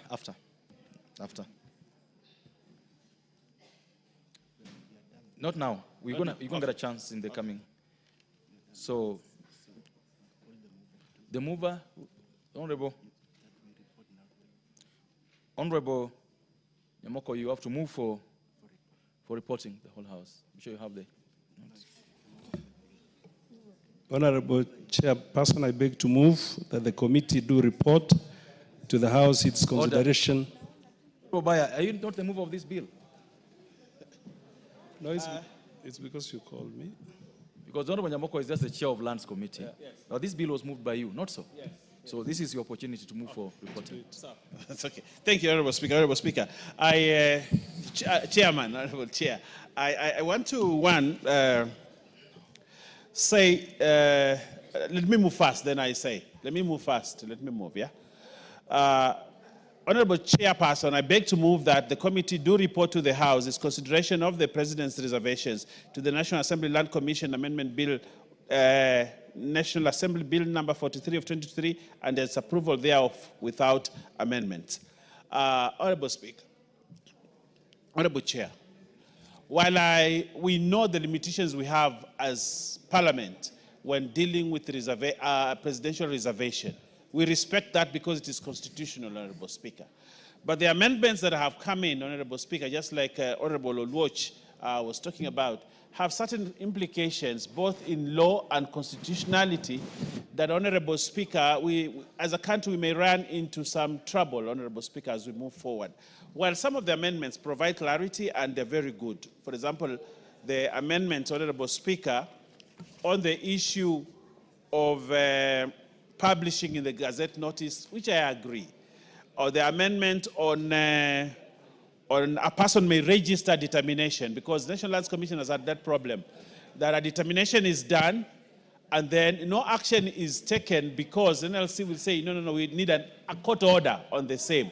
But now we are providing clarity, and I thank the team that worked on this to say now, when a determination is done by National Lands Commission, the beneficiary of that determination can now go to court and register that determination, which I think is an improvement. Thank you. Because for many times, you see, National Lands Commission determinations have been ignored, but this registering it gives it force of law, which is very important. Honorable Speaker, Chair, again, the Commission... You know very well, the Honorable I understand, but order. Allow me some latitude. This is not the stage to do that. Okay. You know that very well. So I beg to move, Honorable Speaker, thank you. That we do reporting to the House. Thank you. Thank you. Members, I now put the question, which is that the committee do report to the House its consideration of the President's reservations, the National Land Commission Amendment Bill, National Assembly Bill number 43 of 2023, and its approval thereof without amendments. Will as many of the opinion say aye? Will as many of the opinion say nay? Ayes have it.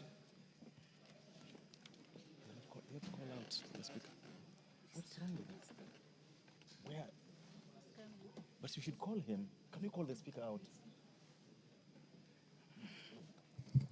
Members should be notified of his coming. But members should be too. Honorable members, Mr. Speaker.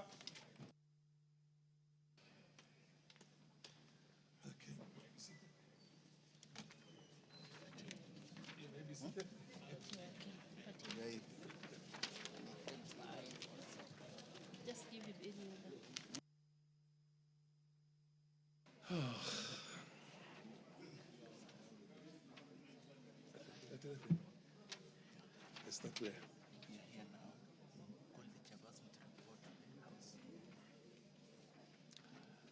I call upon the chairperson to report to the House.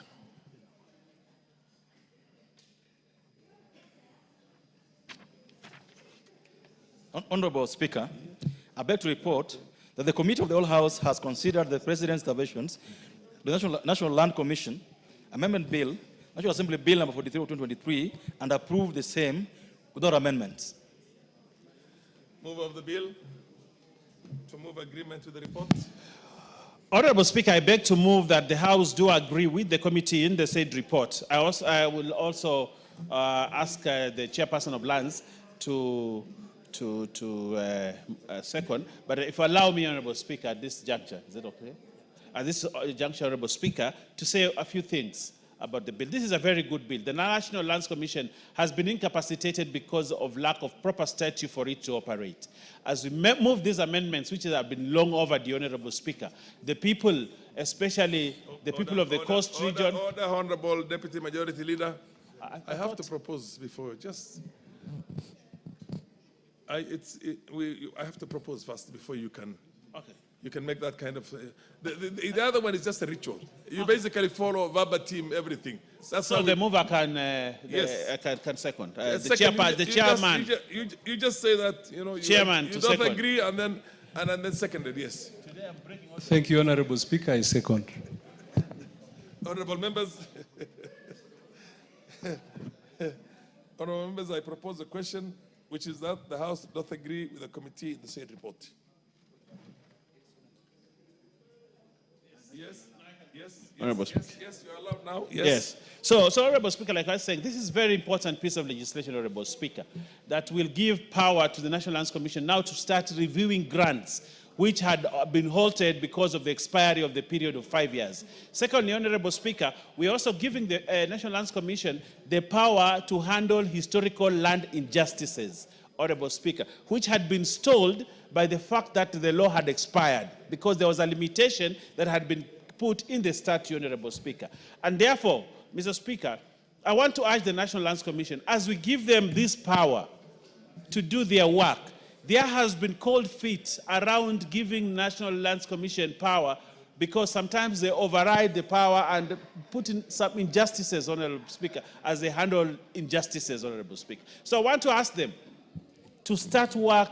Let the people of the Coast Region, let the people of Western, let the people of Nyanza, let the people of Nairobi, who, Honorable Speaker, for a long time have suffered historical land injustices, now get justice because we have given them the law and the power to do it. But, Honorable Speaker, I will feel very bad as a mover of this bill and as initiator of this process that they sit on the powers and do nothing until the time lapses again, Honorable Speaker. We want them to move with speed. And I want to ask the chairperson here, a very good man, who deserves another term in this parliament. He has served his people very well, the Honorable Nyamoko. He's done very well. And he's served the Committee of Lands in this House very well. And my brother, you deserve another term. And I'll ask the people of your constituency, Kuria, to ensure, North Mugirango, to ensure that they re-elect you because of the work you have done, to give them power, Honorable Speaker, for historical land injustices to be had. But, Honorable Speaker, as we do this, we would like your committee, Honorable Speaker, to chair, to give them more money, more resources. The fact that they have the power and the statute and the law on their side, Honorable Speaker, without funds, without money, they will do nothing. So many times the National Lands Commission is underfunded. And if it is underfunded, Honorable Speaker... Order. Somebody's on a point of order. What's your order? What's your point of order? Thank you, Mr. Chairman. The MP for Isiolo South. Yes, the Deputy Majority Leader mentioned the Coast Region and any other parts concerning historical injustices. Historical injustices covers even our part. In the northern part of the country, including Isiolo, is also covered. Please mention even Isiolo. Okay, Honorable Speaker, and I want to ask that there are people to hear you because you are a very good representative. You have to remind, actually what you've done, Honorable Speaker, this member of parliament for Isiolo will get another term because he is very concerned about his people. I want to say, Honorable Speaker, the people of Northeastern have suffered historical land injustices. Northern Kenya. Northern Kenya have suffered historical land injustices for many years. They have lived without titles. They have lived on land that other people claim is their land, Honorable Speaker. And they deserve justice. And that's why the Constitution of Kenya put two important things in that Constitution. One, that historical land injustices be reviewed, Honorable Speaker, and also they put the Equalization Fund so that the region of Northern Kenya, Honorable Speaker, can be at par with the other regions, Honorable Speaker.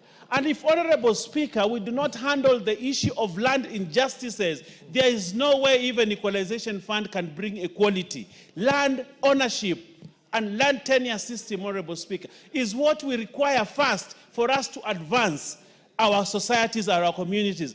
And the people of Coast, the people of Kilifi, the people of Kwale, the people of the Northern Kenya can never take off as giants in the economic matters, Honorable Speaker, if they do not get land back We fought for independence on this country for 3 things, Honorable Speaker: to get economic independence, to get political independence, but also to get back our lands, Honorable. That's why the war independence was important.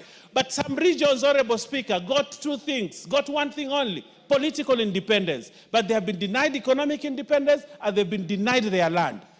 This law, Honorable Speaker, and I'm very passionate about this, is a precursor, is one big step towards ensuring that the reasons why we fought for independence in this country is achieved. And I am happy today that this 13th Parliament is midwifing this law, Honorable Speaker. And as we move, Honorable Speaker, on this matter, I want to say this.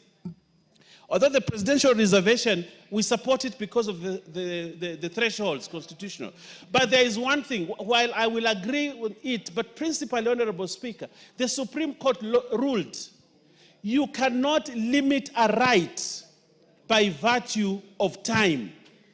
A right is a right. If you are denied your right this year and you come and claim it 2050, it will still be a right. But what we have, but the presidential memorandum has introduced the aspect of time again, capping it at 5 years. So if something was done to me and I come to realize this was an injustice 10 years from now, what do we do? And the Supreme Court made a ruling, Honorable Speaker, that we cannot deny a right, somebody's right, by virtue that time has elapsed to lodge a complaint. But because of the constitutional thresholds, we cannot overturn. But I also like what they have done. They have said Parliament can review and give more time. Although it's not something that I really wanted. Deputy Majority Leader, but I want to say, I want to thank this Parliament. I want to thank you, Mr. Speaker, for allowing me the time to speak. I know when I talk about Northeastern, it touches you, your heart. And I want your heart to continue to be touched, Honorable Speaker, by such things. Otherwise, I rest my case and I thank you, Honorable Speaker. Order. Are you on a point of order? No. At this stage, it's allowed, yes, but only a small leeway. But if you insist, and you all want to be watched by your constituents back at home, I'll allow the Honorable, the Narok MP and Karole Omondi. Are you asking for yourself or are you asking for somebody else? Are you okay? Proceed, Honorable Oluoch, and then followed by Karoli, and then the MP for Narok. And honorable order. Honorable members, and please just take a minute. I know it's a very touchy issue. That's why the chair is willing to give a certain leeway. And land is a very passionate thing in this country, and it rightfully is. But let's just take 1 minute all so that we can conclude this matter. And Speaker, I want to thank you. Is that Tandaza at that end there? Honorable Tandaza? Gatana, okay. Proceed, Oluoch. Thank you, Speaker, for allowing us the latitude to speak on this very emotive matter. And while I have no problem, absolutely, with Honorable Bayer and why we need to extend the time to deal with historical injustices, land injustices, my problem would be the expansionist nature in which the presidential memorandum has been crafted. Because if you allow this the way it is, to review all grants and or dispositions of public land, I have a particular case that would be affected by this, some of which is ancestral land, land that is under freehold, and I'm talking in respect of my own father, biological father, an 8-year-old guy whom the Kisumu County government has been trying to use through craft of interpretation to try and review leasehold that Kanyakwar people, and I think the Honorable Nyikal, owns land in the place where I am talking about. Land that has been ancestral, freehold, but which under craft of interpretation and expansionist way of looking at this may not be classified as dealing with historical injustices. It would be taking away proprietary rights that had already been accrued, which must not have been the intention of the Constitution and the drafters of this when they said they wanted to deal with the cases in Northeastern, the ones in Coast, And even in Bahari, where we've not been titled since independence, I have a problem with how the National Land Commission, and lastly, and I thank you, this is my very last point. We must also look at the constitutionality of this in respect of what you call the retrospective or retroactive application of law. How do you pass a law today to roll back the rights that have been accrued 20, 30 years ago? Fair enough, Karoli. Thank you, Right Honorable Speaker. When this is not a new clause, actually, it was there before. And the reason why it was there was to deal with illegal disposition of public land that had occurred before the new constitution of 2010. So what we are trying to do is to give it another 5 years to exist. The problem is the sunset clause was introduced so that there can be certainty of legal titles as a function of the general economy.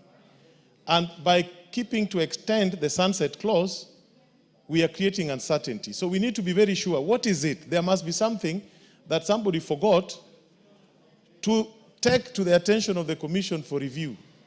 And it is something to do with public land, but it has been misinterpreted even to lay claims on certain parcels of land owned by various other bodies. And even though, the minority leader was talking of a right that should not be limited by a fluxion of time, surely equity only assists the vigilant and not the indolent. You must assert your rights within a certain period of time for that certainty to be there. And even though we are passing it, I think we need to be very clear that it cannot go ad infinitum. At some point, this provision has to be exited so that there is certainty. Because if you have not claimed that your rights were violated for 100 years, surely, what have you been doing? Sleeping on your rights.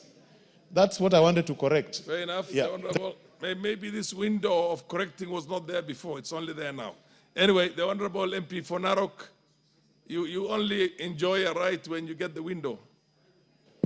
Thank you, Mr. Speaker. I also wanted to weigh in on this matter, Mr. Speaker, especially, as legislators, the law allows this House to do all the legislations. And it is only this House, Mr. Speaker, whenever there is a memoranda sent by the President, it means it was a failure on our part to ensure that we do a law that is in addendum with almost everybody. So, Mr. Speaker, what I'm only asking the chair, the lands chair, is that let us implement the law as it is, as it has been sent back, and let us ensure that all the land matters.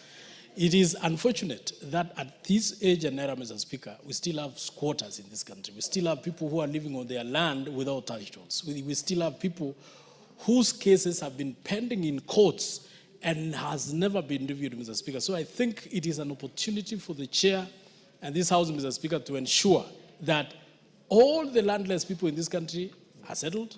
All those people who have cases in courts for land cases, Mr. Speaker, are settled. All those people who are living on land without titles, Mr. Speaker, are titled so that people can also live peacefully. Because, Mr. Speaker, thank you, Mr. Speaker, I think most of the issues that we have been having, clashes, conflicts, are because of land. Mr. Speaker, let us sit as a House and clear those matters so that we can have our... Asante Bwana Spika.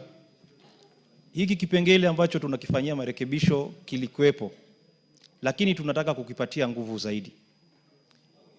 Kumekuwa na dhulma za kihistoria za mashamba, hususan pwani.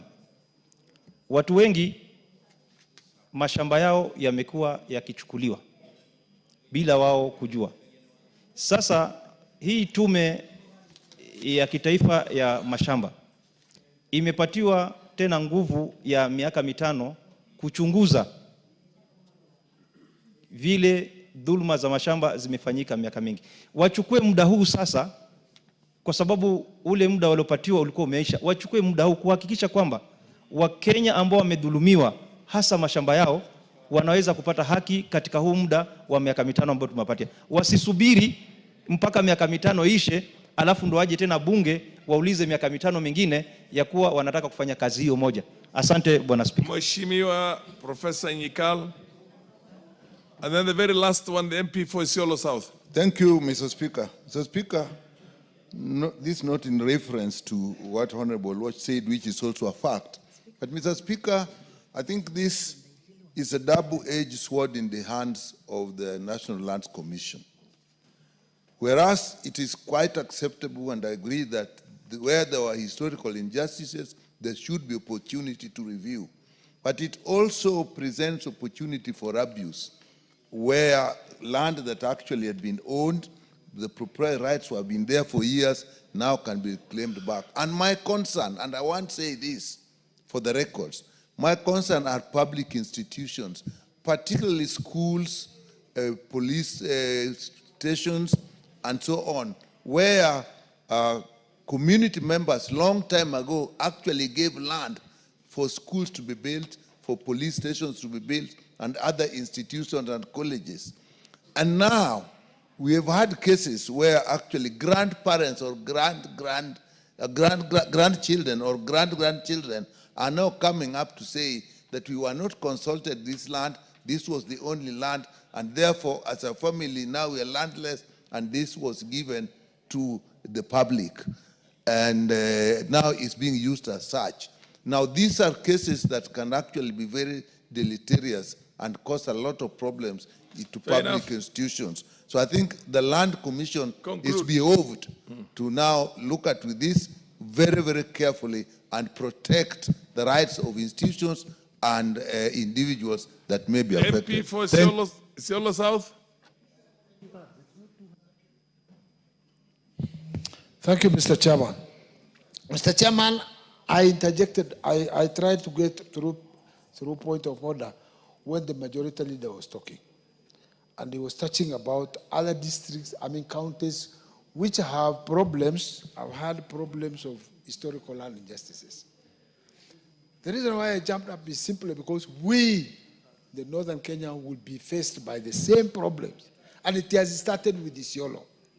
Isiolo being next to the developed world, I can call in courts. We are getting that problem now. The land has been, our land has already been, we had undergone historical injustice at independence, immediately after independence, when people were giving, the first commission was formed. And we went to court. In 2015, the court pronounced itself, the High Court of Kenya, Justice Lenaola, that there was historical injustice under case number 511 in 2015, that matter be referred to National Assembly to form a commission which will go and get that matter corrected. Up to today, nothing has come up. And today, and we were told that the time has lapsed. That is why I'm saying we are now getting a air of relief, so that the National Land Commission should now push for formation of a commission over that matter in Isiolo between us and Meru County. That is where we have, and it's a pending case, and the judge has announced themselves, and we could not go anywhere to get our matters pursued further than that, so that the historical injustice we suffered after 1963 can be taken care of. Fair enough. Yeah. Thank you. Very last one, Sarah Korere. Mheshimiwa Sarah Korere. Thank you, Please Speaker. give her the mic. Thank you, Speaker. Speaker, this amendment, if I'm not wrong, speaks specifically to public land. And Speaker, you know when it comes to matters land, it is very emotive. But again, Mr. Speaker, it is true what the Honorable Member for Isiolo South is raising, that the National Land Commission, at least in our knowledge, has failed to address the historical land injustices. But Speaker, having said that, there is public land, especially in northern Kenya, where we all come from, where the government had allocated this land to public institutions, regardless of the need of the locals of those areas.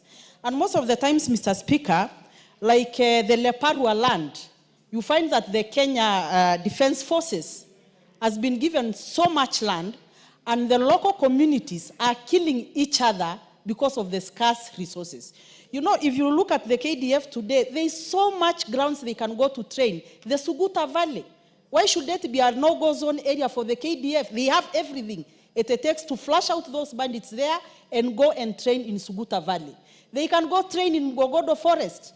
You know, the bandits have taken over Mgogodo Forest. So this amendment is very important, and the local communities. You know, Mr. Speaker, sir, if you look at Rumuruti today, there is so much public land in Rumuruti which the county government is using to dish out to their friends in Nairobi, in wherever, and the local communities who are there are still landless. So, Mr. Speaker, sir, I think this amendment will come in time, and the incoming National Lands Commission must do better than their predecessors. Thank you, Mr. Speaker. Jamatian, you came late. What happened? Serious? 1 minute.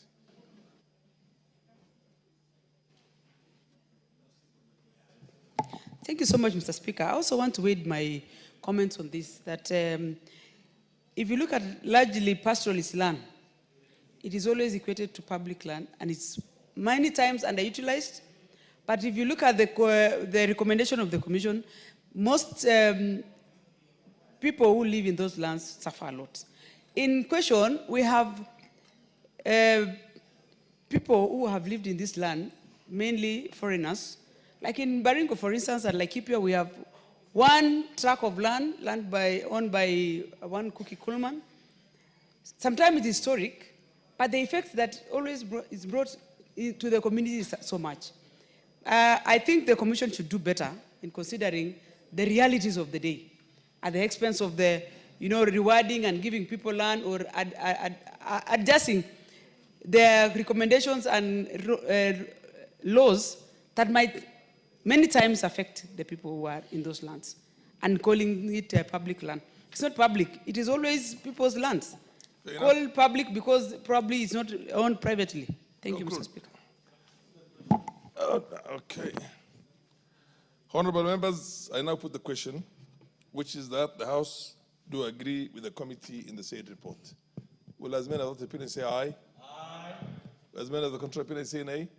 The ayes have it.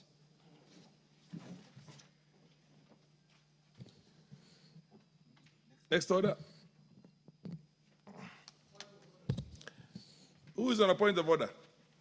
The MP for Isiolo South. My order, mine is something different. I think almost a month ago, before we went on recess, the last recess, I raised the question about insecurity in Isiolo. And that matter was referred by the Speaker that it should come up, the answer should come up 1 week after the recess. And we are in 2 weeks. We are in 2 weeks now after the recess, that recess. I want to bring to your attention at least. The Honorable Tubi. Yes, sir. Whereas I do understand and appreciate the gravity of insecurity anywhere in this country. Whereas I do understand that challenges are many in Isiolo. This was supposed to have been raised at order number 7. Sorry? We're now on order number... No, I'm just trying to bring that matter should be brought up because Yes, it has but delayed. You should have raised it at that time. It has. But nonetheless, nonetheless, honorable members, I've heard you.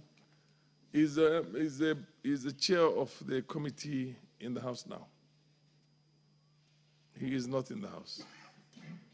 He's a member of the committee in the House, any member of the Security, the Parliamentary Committee on Security.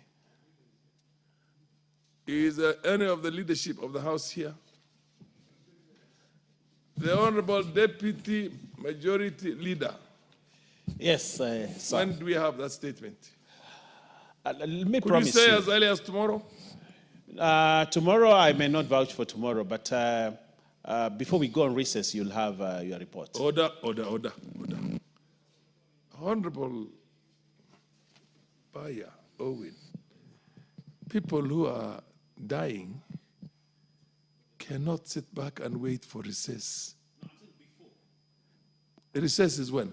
Recess is Tuesday. The next Tuesday. Thursday.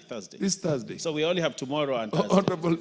Honorable Oyambaya, I direct that you look for a chairman of the committee, and let's have this answer tomorrow, the very latest in the afternoon. If you can get it in the morning, so much the better. Much obliged, my speaker. Thank you. Next order.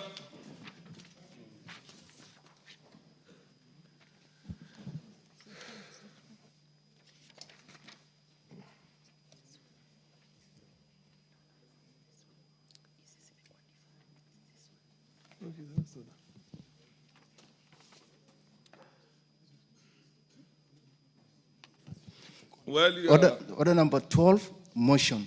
Consideration of fifth report on examination of financial statements of selected state corporations. Order number 12.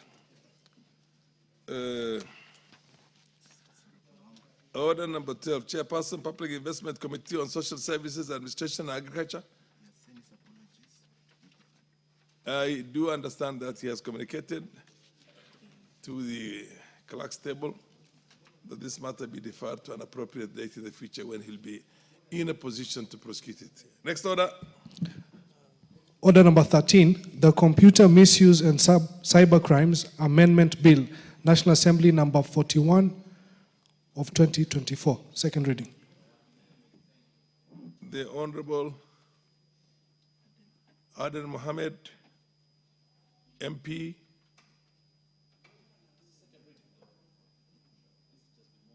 It's been moved, yeah? It's not been moved. It's not been moved for second reading. That's the information I have. This has to be deferred also to an appropriate date when the Honorable Aden Mohammed will be in a position to move this second reading. Before I go to the next order, order number 14, I want to recognize the very important guests we have. I want to recognize the presence in the public gallery of students from, is this Uchweni? Yes. From Uchweni Primary School, Daraka Nidi. Where is the member of parliament for Daraka Nidi? I thought I saw Murugara here just a few minutes ago. In the absence of Murugara, I would call upon the majority leader to give a word of encouragement. Owembaya, to give a... Yes, give a word of, what do you call it, recognition and encouragement to the children from Uchweni Primary School in Daraka Nidi, which is a very arid place. Thank you, Honorable Speaker. Honorable Speaker. They need all the encouragement, yes. On behalf of the leadership and on my own behalf, I want to welcome the students from Tharaka. I welcome you to the chamber of the National Assembly, these hallowed grounds, this august house, Honorable Speaker, and also to welcome you to the National Assembly. It's the public gallery. You face this side. Yes, to the National Assembly, Honorable Speaker. Honorable Speaker, Tharaka reminds us of very interesting things. But one of the things is Tharaka has given us the Deputy President of the Republic of Kenya. And I want to encourage the children, just like our Deputy President, Professor Kithure Kindiki, who sat in this house, Honorable Speaker. We look forward, Honorable Speaker, to you one day coming to this chamber, work hard on your studies, play smart, do your best, and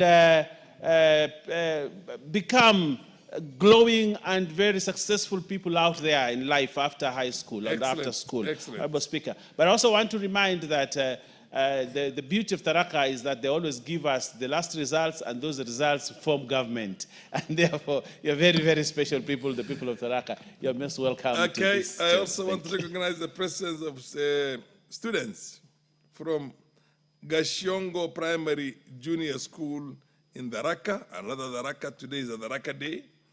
And then Michesethiu Primary School and Junior School from Bere North in Embu.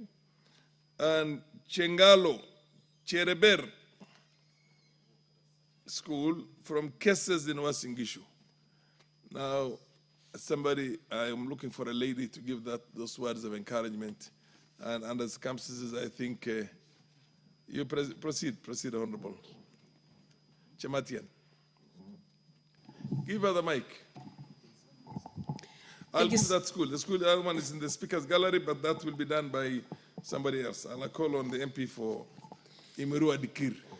Thank you so much, Mr. Speaker. I also want to take the opportunity to welcome all the students and pupils in the gallery, public and the speaker's gallery to this August House. I want to tell them that everything is possible. You work hard, and success is very intentional. Everything you do today in school, at home, is going to reflect the future of your life. As you go back to school, make sure you always give it to your best. Otherwise, I want to say welcome and enjoy your time in Parliament, ask questions if you get opportunity, and learn more. Thank you so much. Finally, in the speaker's gallery, and hopefully one of the speakers in the future will come from the students who are sitting right now in the speaker's gallery from Eldoret Achiever School from Kapseret in Uasin Gishu. Can you applaud you know how to applaud in Parliament? Thank you. You're seated now.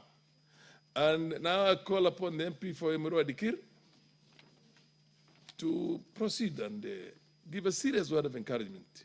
Words of encouragement to the students. Thank you, Mr. Speaker. On behalf of your colleagues from Uasin Gishu. Thank you, Mr. Speaker. On behalf of my colleagues, I would also wish to congratulate the students who are on the Speaker's Gallery and, of course, the public gallery, those who come from different counties and different schools that welcome to the National Assembly. This is a place where they make laws. This is a place where they run almost the whole thing. This is where everything emanates from. Welcome and feel great because you are the future, and that future is now. You can always follow these proceedings and copy from here. But the most important thing, Mr. Speaker, is that they have found this house when it is very disciplined. So I think it is also for them to be disciplined in their schools so that they can make it to this National Assembly. Fair enough. We wish you all a happy trip back and a very safe trip back, and congratulate you on behalf of the House. Next order. Order number 14, the County Government's Amendment Bill, Senate Bill number 25 of 2023, second reading. The second reading has not been moved. Is that in order? Yeah, where is the honorable member, Timothy Toretich, the co-sponsor? Okay, move this second reading. Do you wish to move the second reading now? Yes, Honorable Speaker. Honorable Speaker, thank you for that opportunity. Honorable Speaker, I rise to move that the County Government's Amendment Bill, Senate Bill number 25 of 2023, be read a second time. Honorable Speaker, it's also an honor for me that this is my first bill as a first-time elected member of Parliament, and therefore it's an honor and privilege to move this bill. Honorable Speaker, the bill was read. Honorable Speaker, I am a co-sponsor of this bill, having been sponsored by my friend, the Senator for Nandi, Honorable Samson Cherargei, and therefore, Honorable Speaker, I am a co-sponsor of this particular bill. Honorable Speaker, the bill was read a first time on Wednesday, 5th June 2024, and committed to the Departmental Committee on Administration and Internal Security for consideration and reporting pursuant to the provision of Standing Order 127. Honorable Speaker, Article 174 of the Constitution recognizes devolution not only as a means of promoting accountable exercise of power, but also its importance in enhancing checks and balances and the separation of powers. In this regard, Honorable Speaker, the Constitution under Article 183 grants critical mandate to the county executive committees and consequently members of those committees. This includes 1, to implement county legislation, number 2, implement national legislation within county, number 3, manage and coordinate functions of the county administration and its departments, and finally, any other functions conferred by the Constitution or legislation. Honorable Speaker, with the promulgation of the 2010 Constitution, Kenya adopted a presidential system of government in which county governors are sometimes elected from the party with a minority membership in the county assembly.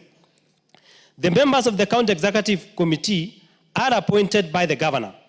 Where a county assembly consists of members from the majority party and a governor from the party with a minority membership, the county executive committee members are often forced into acceding to the demands of the county assembly, thus hampering service delivery by the county executive. Honorable Speaker, this bill seeks to increase the threshold to remove a member of the county executive committee at all 3 stages by A, increasing the threshold of the members required to propose a motion for removal of from 1/3 of all members to 2/3.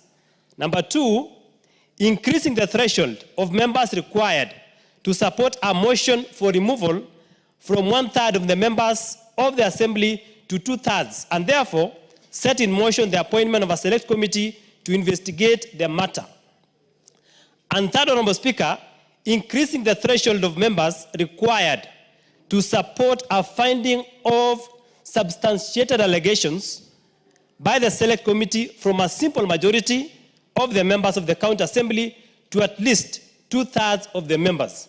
Honorable Speaker, this higher threshold is justified to ensure that the county executive committee members perform their functions as set out under Article 183 of the Constitution effectively without the fear of being removed by the county assembly members. Honorable Speaker, this amendment seeks to bolster governance, stability, and accountability by ensuring that removal motions are based on substantial grounds and supported by a significant majority of county assembly members. Honorable Speaker, under Article 10 of our Constitution, it establishes national values, including good governance, integrity, transparency, and accountability. Article 185 grants legislative authority to county assemblies, allowing them to oversee county executive committees. Article 174 emphasizes accountable public power at the county level, supporting democratic governance and protecting marginalized groups. Honorable Speaker, further, Section 40 of the County Governments Act, which we are now proposing to amend, details the removal process for county executive committee members. Currently, Honorable Speaker, 1/3 is only needed to initiate and advance removal motions, which the bill proposes to increase to 2/3. I will explain later, Honorable Speaker, the reason as to why. Honorable Speaker, one is by increasing, we shall ensure there's accountability and prevent frivolous and vexatious motions. In what manner, Honorable Speaker? One, raising the threshold from 1/3 to 2/3 ensures that removal motions are grounded on serious, substantiated reasons, preventing frivolous or politically motivated actions. This also aligns to Article 47, which guarantees fair administrative action that is lawful, reasonable, and procedurally fair. Honorable Speaker, the current lower threshold of 1/3 undermines due process as outlined in Article 47 of the Constitution by allowing motions with insufficient backing, leading to potential unjust removals driven by personal or political motives. Article 236, Honorable Speaker, of our Constitution protects public officers from dismissal without due process. A higher threshold mitigates political pressures and upholds the right to fair administrative action aligning with constitutional principles. Honorable Speaker, if you compare what we are proposing with what we currently have, the national standards, the bill's proposed threshold is consistent with the removal process of cabinet secretaries under Article 152, which requires 1/4 of National Assembly members to initiate and a majority to remove. This consistency ensures rigorous standards for both national and county governments. Honorable Speaker, but given the localized and politically charged nature of county assemblies, a higher threshold is justified to prevent manipulation. Honorable Speaker, I want to cite a case example from one of the county assemblies in this country. That is, I want to give an example of Elgeyo Marakwet County Assembly, Honorable Speaker, which has 30 members of county assembly, MCS. Under the current law, which is a third, only 10 members out of the 30 are needed to propose a motion, and a simple majority of 16 is needed to pass it. Honorable Speaker, with the proposed amendment of 2/3, it will therefore mean that for that county assembly to remove that governor or to initiate the process of removal, 20 MCAs would be required to propose and pass the motion, and this ensures broader consensus and reduces the risk of politically motivated removals. Honorable Speaker, I have given an example of a county X, which has 30 MCAs. What the current law says is you only need a third to initiate the process. A third of 30, Honorable Speaker, is 10. What I'm proposing, so that we avoid manipulation of governors, we increase to 2/3, which in that county X becomes now 20 instead of 10. Honorable Speaker,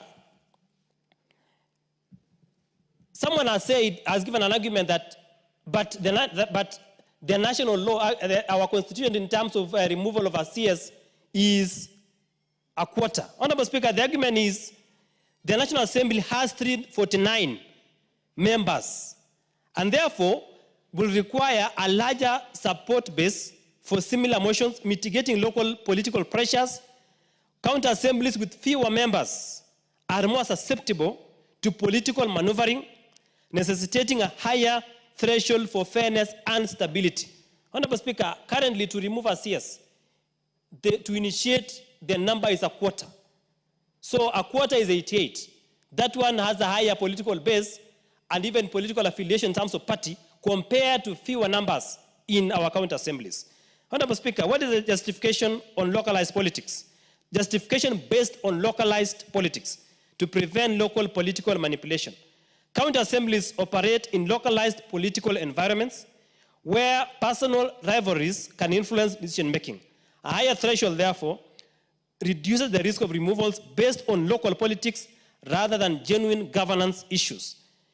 It also enhances stability and governance in the following manner: that a higher threshold ensures removal motions are supported by a significant majority, fostering stability within county governments, and this stability is essential for effective governance and the successful implementation of development projects. Honorable Speaker, from a judicial perspective, the Court of Appeal has opined on this matter in the following manner. The Court of Appeal has emphasized the need for procedural fairness and substantial grounds in the removal of public officers.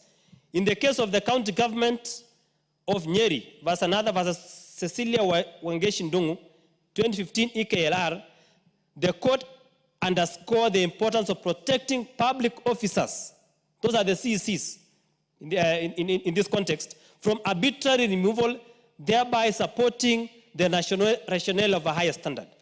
Honorable Speaker, in conclusion, the County Government's Amendment Bill 2023 is a critical measure to strengthen county governance by raising the threshold of removing county executive committee members. This amendment ensures actions are well supported and aligned with the constitutional principles, enhancing the integrity and stability of county administrators while protecting them from undue political pressures. Honorable Speaker, in a nutshell, what this bill seeks, the County Government's Amendment Bill, the Senate bill, seeks to increase the threshold of impeaching a county executive committee member from the current a third to 2/3.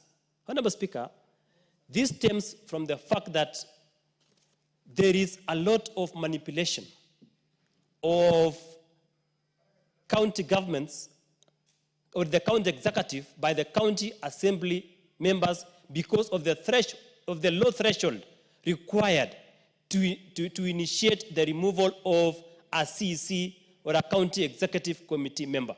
Honorable Speaker, under the current presidential system, where you have a county government where the governor is elected on a minority party or as an independent with a majority of the members of the county assembly from another political party. And therefore, the county governor will be susceptible to intimidations from members of the county assembly because of the the low threshold that is required to initiate the impeachment of a county governor or of a CEC member. And therefore, Honorable Speaker, to protect devolution, to ensure that motions are grounded on substantial grounds, there is need for this Honorable House to consider raising the threshold that is required to initiate and to subsequently impeach a county executive committee member. Honorable Speaker, that is the intention of this motion. That is the spirit of this motion. For that reason, Honorable Speaker, I wish to move the said motion and ask Honorable Karoli Omondi, the powerful and ranking member from Suba, to second.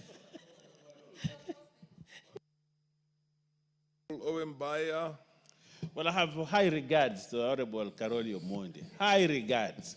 He's a good legislator. He makes good law. He sits in the chamber, does a good job, and his people elected well. But he does not qualify. He does not qualify. As what? For the title of high ranking member. That title cannot, many titles may befit him, but the title of ranking member does not in any way, any instance, at any time in this 13th parliament, cannot be given to him. So I would like that, Honorable Toricish, kindly to withdraw. No, it's okay. He doesn't have to withdraw that title. Order. That title can I do understand he wishes him that title, so don't withdraw a wish. Don't withdraw a prayer. What's your point of information? Do you wish to be informed? Yes. Does Oyemba wish to be informed? Please accept to be informed. Honorable Speaker, I think I need to bring this to the attention of the Deputy Majority Leader. Yes. That the member here is a potential ranking member. These are few members of parliament that are working diligently at their constituencies. Yes. So the member knows for sure that this member is going to be a ranking member in the next less than 2 years, Honorable Speaker. So therefore, Honorable Speaker, the title is... Order ranking is based on experience in parliament, not on ability. Anyway, Karoli, can you proceed and second? Thank you, Right Honorable Speaker. Thank you, Honorable Torotich and Honorable Owen Bayer for wishing me well. I hope I'll get there. Honorable Speaker, I rise to support this proposed amendment and to, the sponsor has very eloquently and elaborately explained the background of the bill and the reasons for it. So I will not go into a lot of detail, but just to say that we have two systems of holding public office, either as an elected member or as an appointed member. And the systems come with different processes for removal. But even for those who are elected, the grounds for removal come with different processes. And I think there are reasons for this.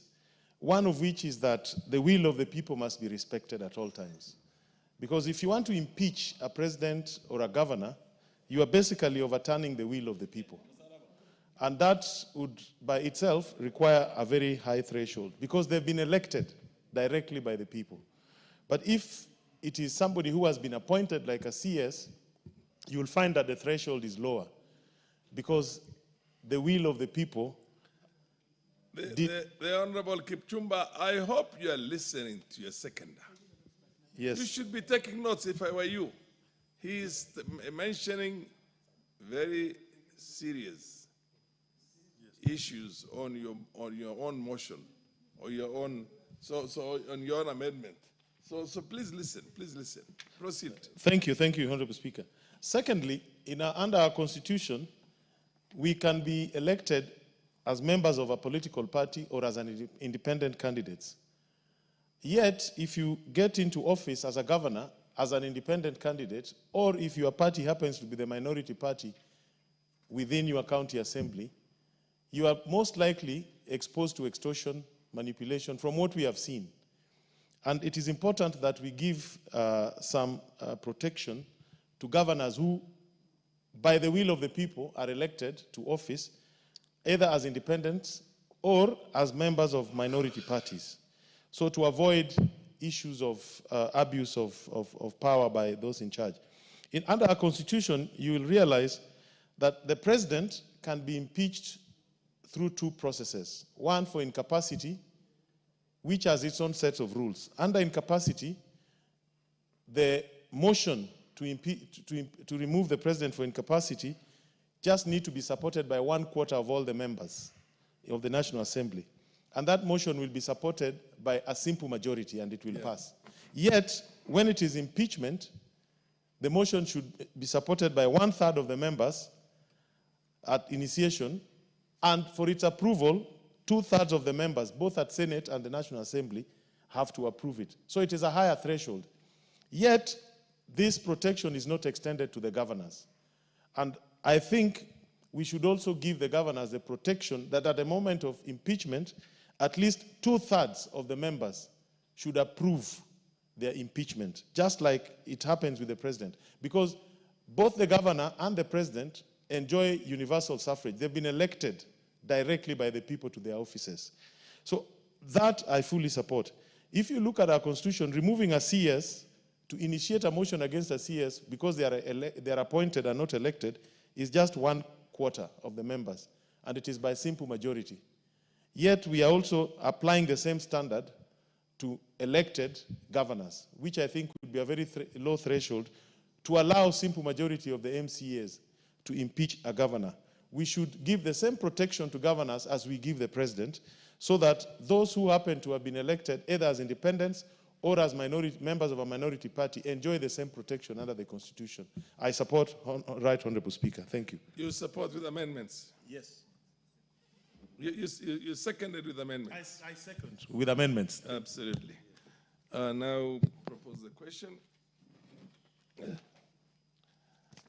Honorable members, I now propose the question that the County Government's Amendment Bill, Senate Bill number 25 of 2023, be now read a second time.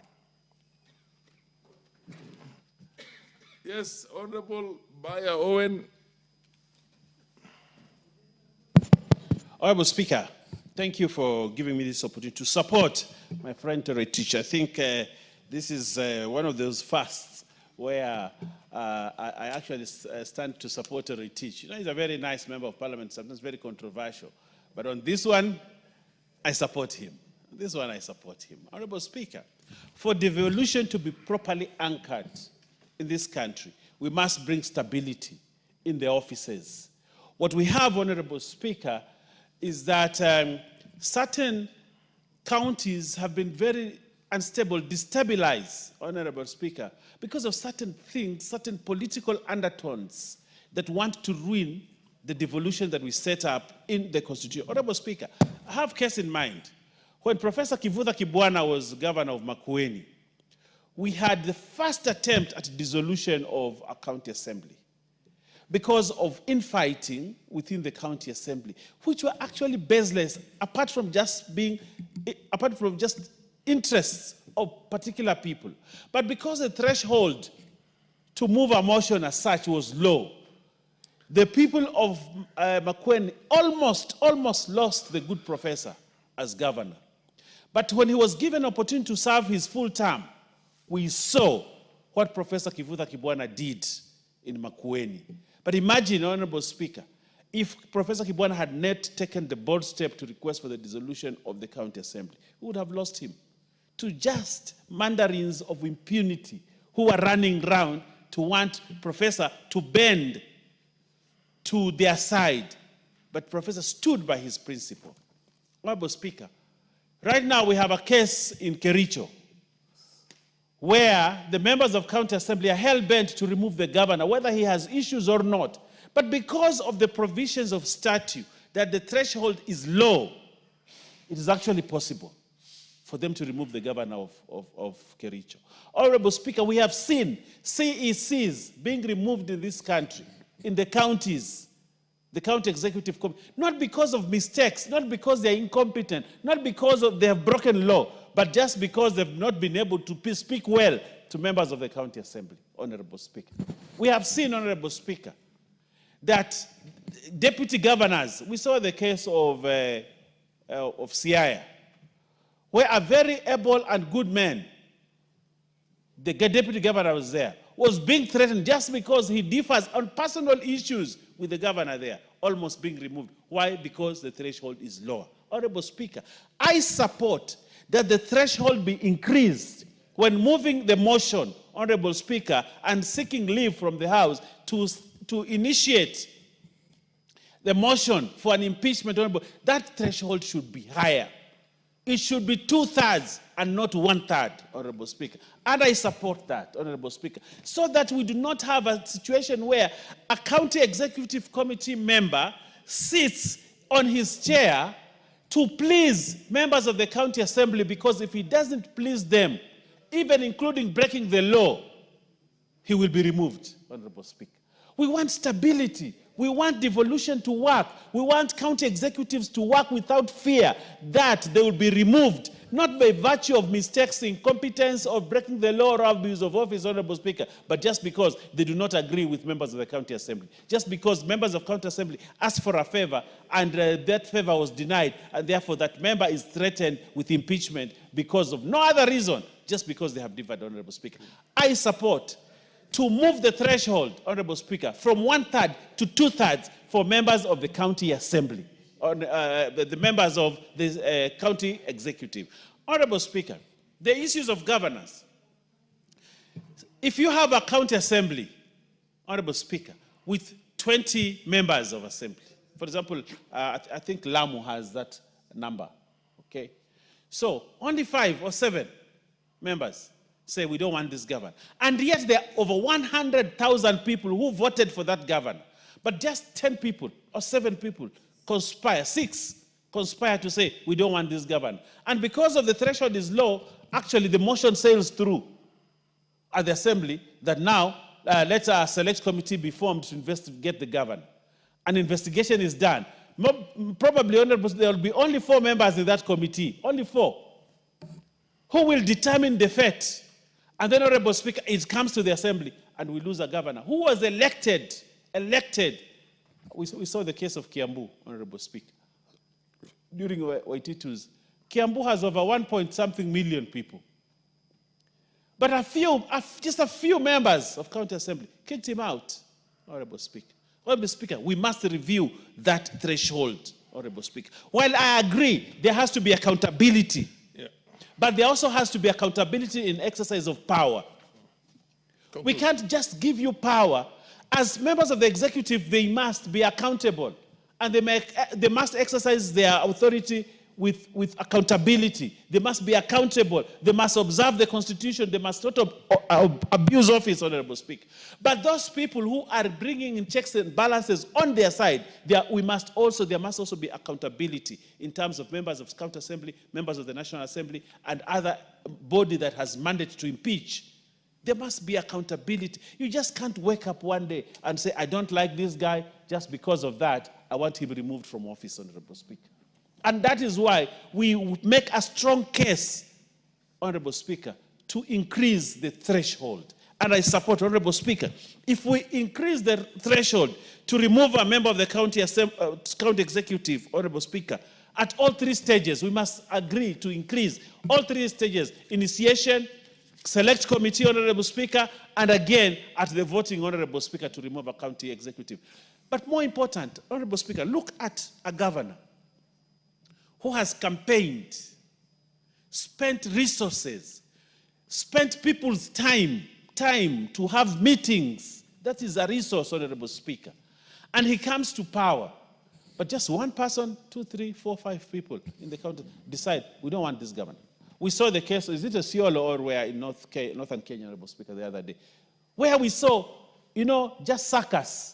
County Assembly Speaker has gone into hiding, this and this, eventually governor is removed, then he comes to the Senate. Honorable Speaker, Senate has other issues to deal with. Not every time, Honorable Speaker, discussing impeachment.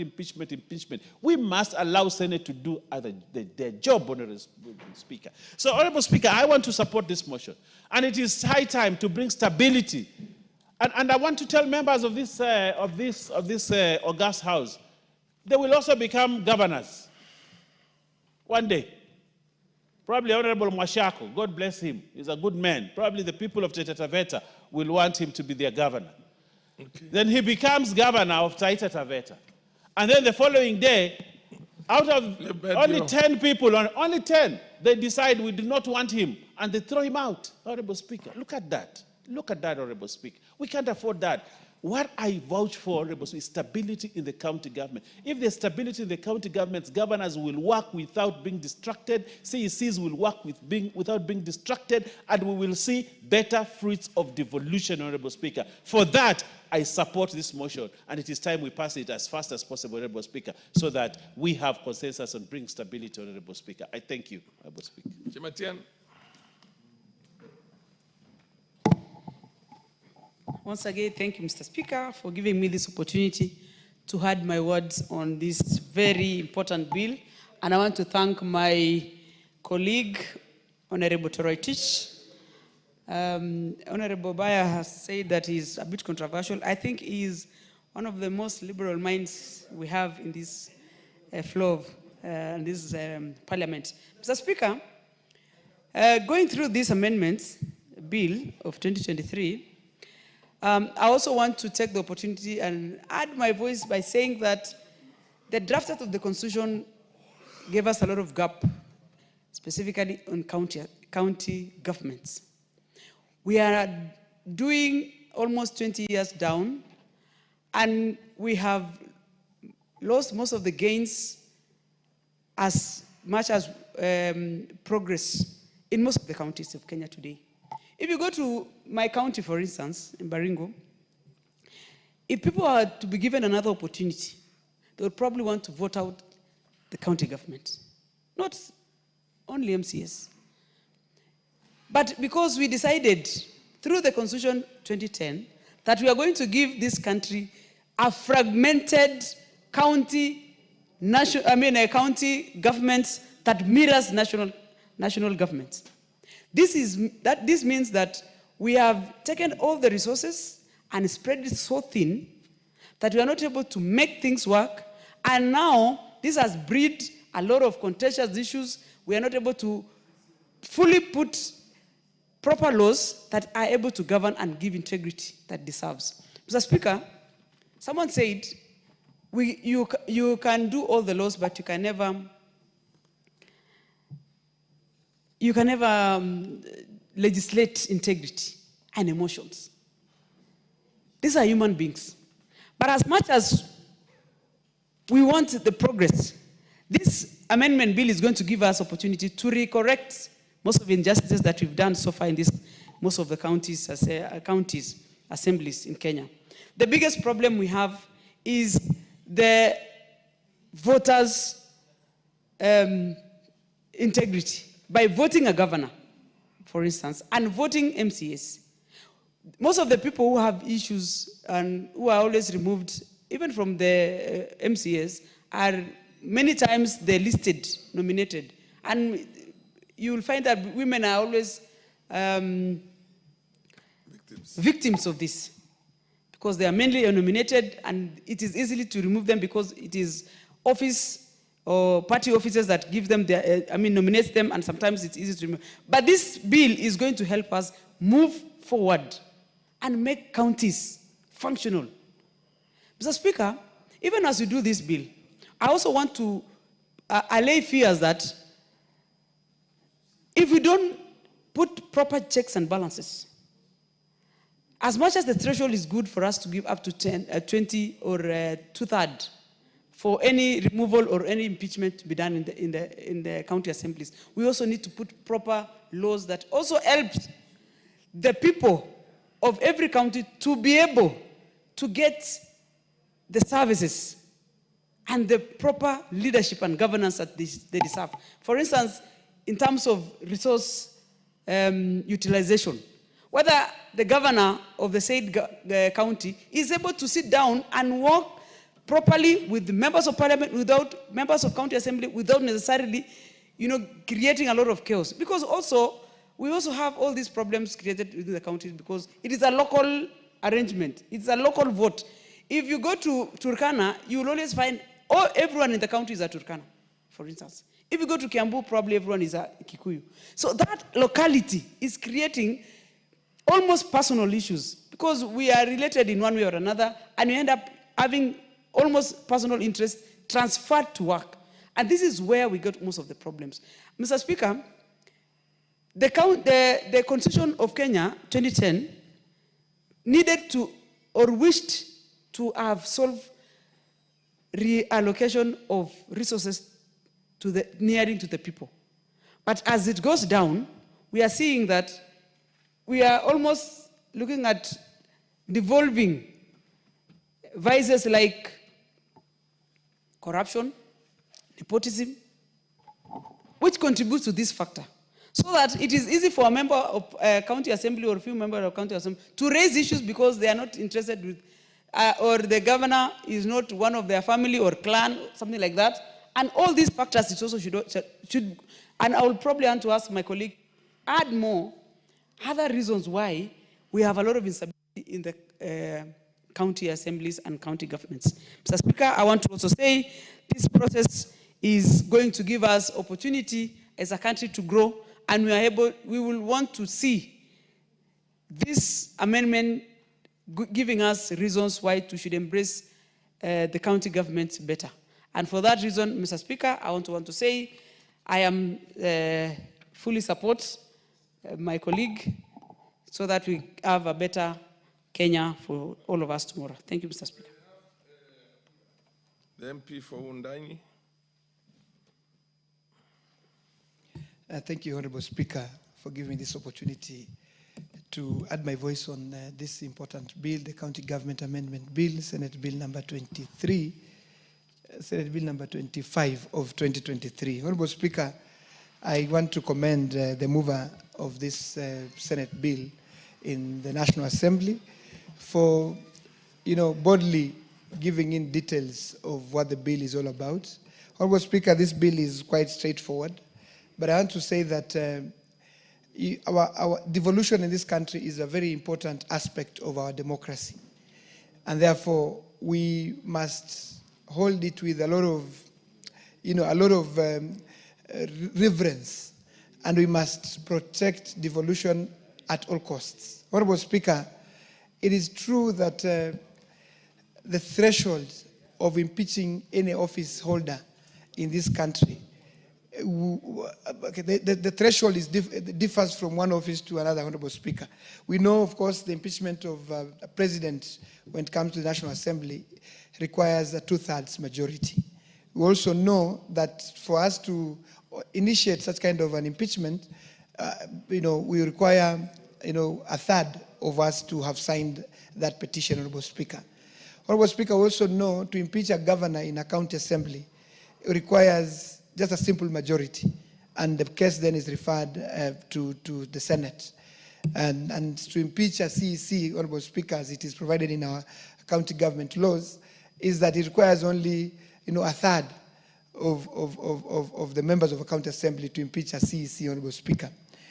Indeed, this law that we are discussing today, Honorable Speaker, this bill, it is to increase the threshold of impeaching a county executive member, a CEC member, Honorable Speaker.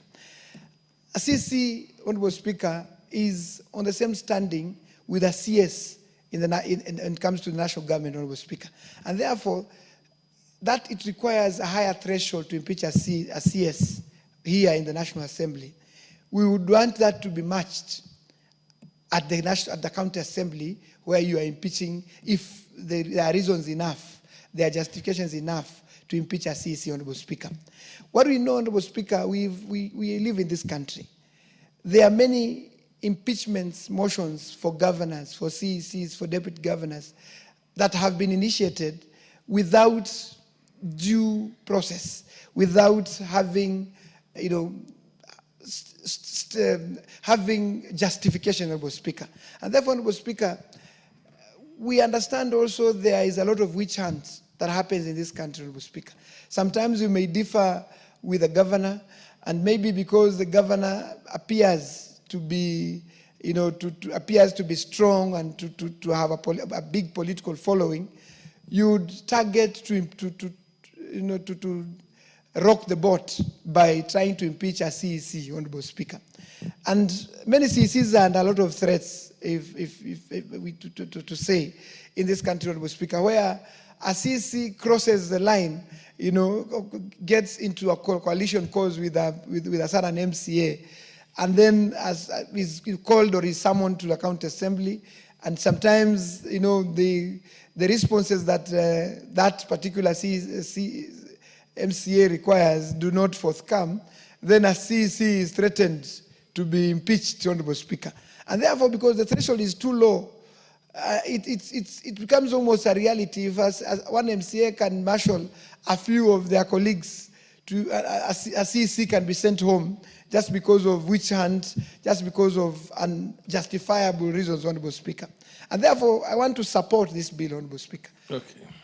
Because it creates an environment that for you to start off an impeachment discussion in a county assembly, you must have, reasons beyond doubt that CEC, that governor, that deputy governor, has violated either, the fundamentals of our constitutions, or the constitution, or he has committed, crimes. He has committed issues that are, are beyond what governance is all about, Honorable Speaker. And therefore, Honorable Speaker, I stand to support this bill in the manner that let's protect devolution. Let's also give strength to the institution. A county assembly and a county government, those are formal institutions, Honorable Speaker. For us to grow the institutions of this country, for us to give, trust, public trust, to grow public trust in our institutions, we need to be seen, we need to act, we need to do all that it takes to protect devolution, to protect the formal institutions that our constitution have created, Honorable Speaker. And therefore, Honorable Speaker, I support and say that this is a bill that we need to pass as early as yesterday. Thank you, Speaker. Honorable Krima.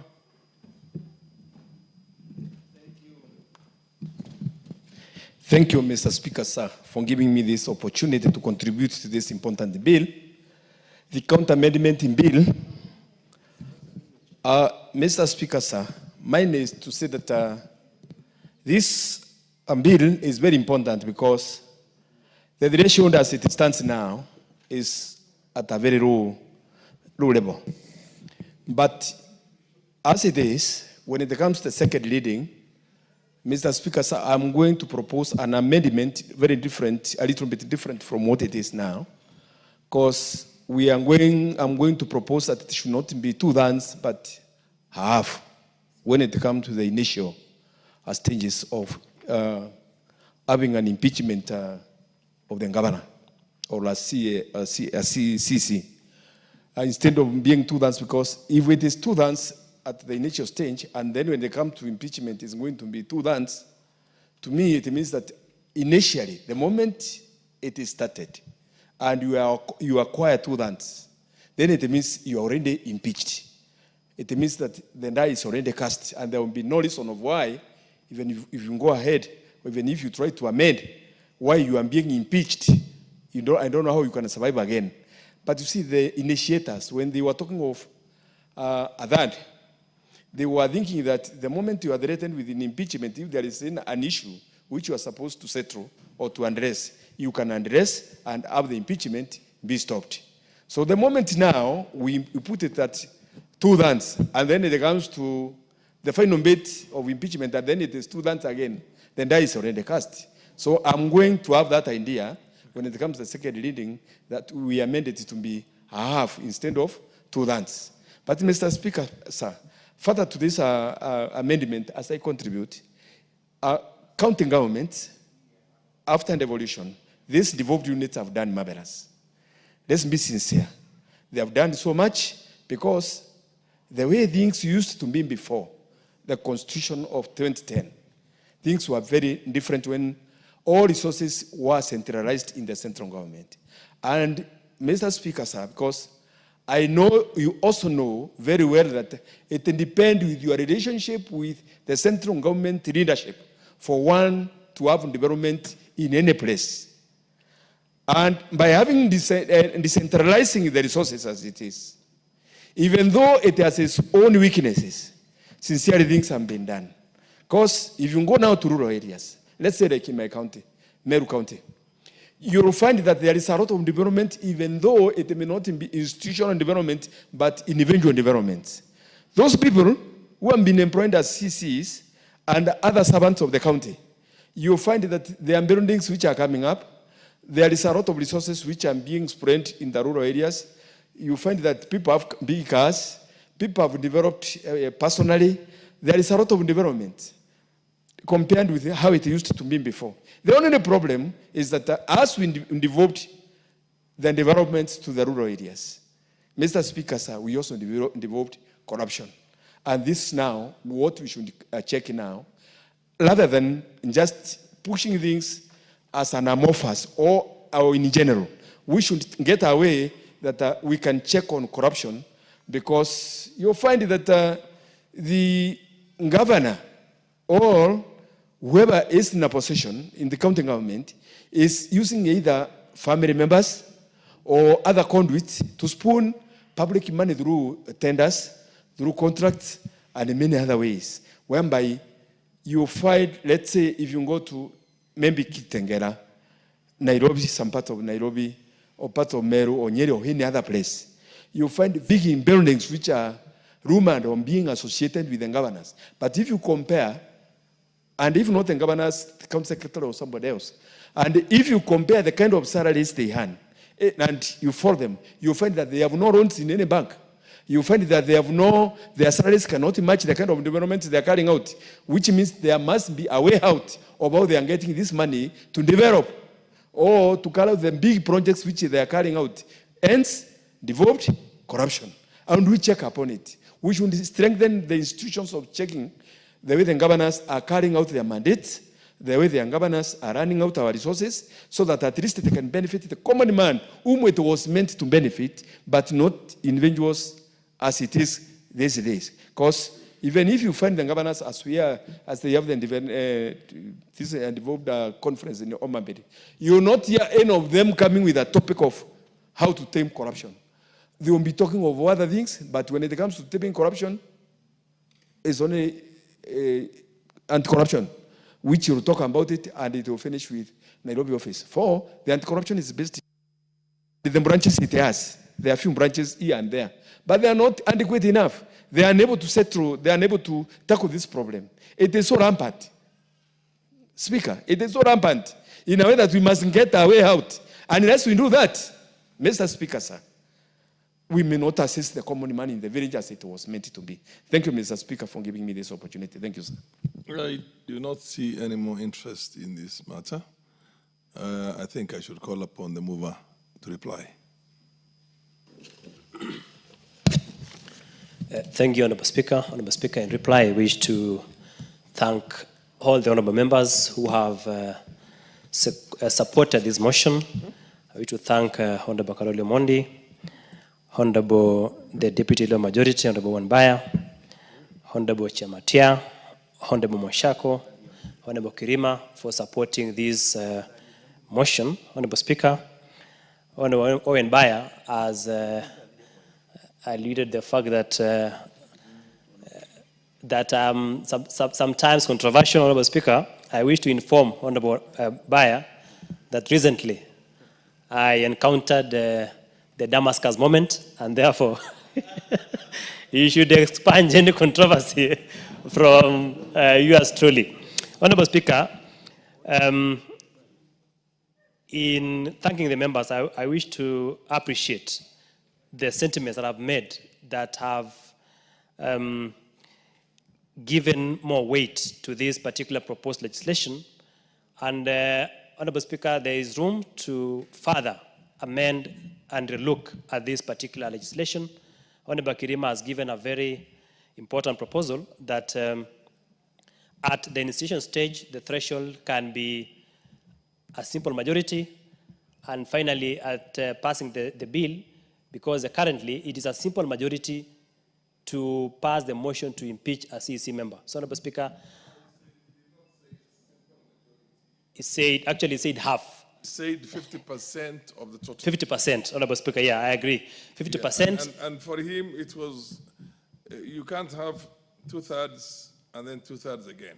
Yeah, absolutely. You know what I mean? Absolutely. And again, his position was that also because of the rampant corruption. Absolutely. Then he also, there has to be certain accountability. But anyway, proceed. Yeah, well guided, Honorable Speaker. Honorable Speaker, Yeah. that is some food for thought, so that at the initiation stage, we can have half of the members, and at the very tail end, to effect the impeachment, it is increased to 2/3, which is half plus one. Oh yeah, that is actually the proper interpretation is simple majority. Should be half plus one. Because if we have 30 numbers, and Honorable Speaker, the Deputy Leader Majority has given a very interesting proposition that it will not be safe to have half, because if you have, for example, 30 members, then you have 15-15, it will be a challenge. So I think the correct way of drafting is to have a simple majority. So, Honorable Speaker, I beg to reply. Thank you. Honorable Owemba, it looks like you did not do your job very well. Next order. Order, honorable members. The question will be put at an appropriate time in the future. Next order. Order number 15. The Birth and Death Registration Amendment Bill, National Assembly Bill number 37 of 2024, second reading. Are you on a point of order, the Honorable Owemba? Yeah, what's your point of order? Mr. Speaker, sir, the Speaker can notice that the outstretched column. Order.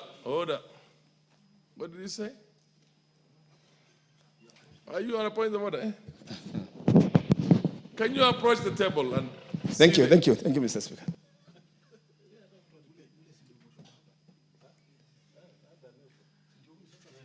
Oh. Where is the communication? Aanze nini? The next motion is Martha Karua. She's not around.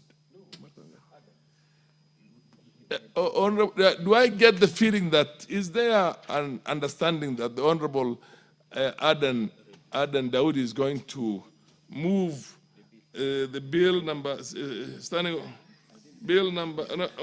sorry. Yeah, order number 15, which is Birth and Death Registration Amendment Bill, National Assembly Bill number 37 of 2024. Trying to communicate to me that she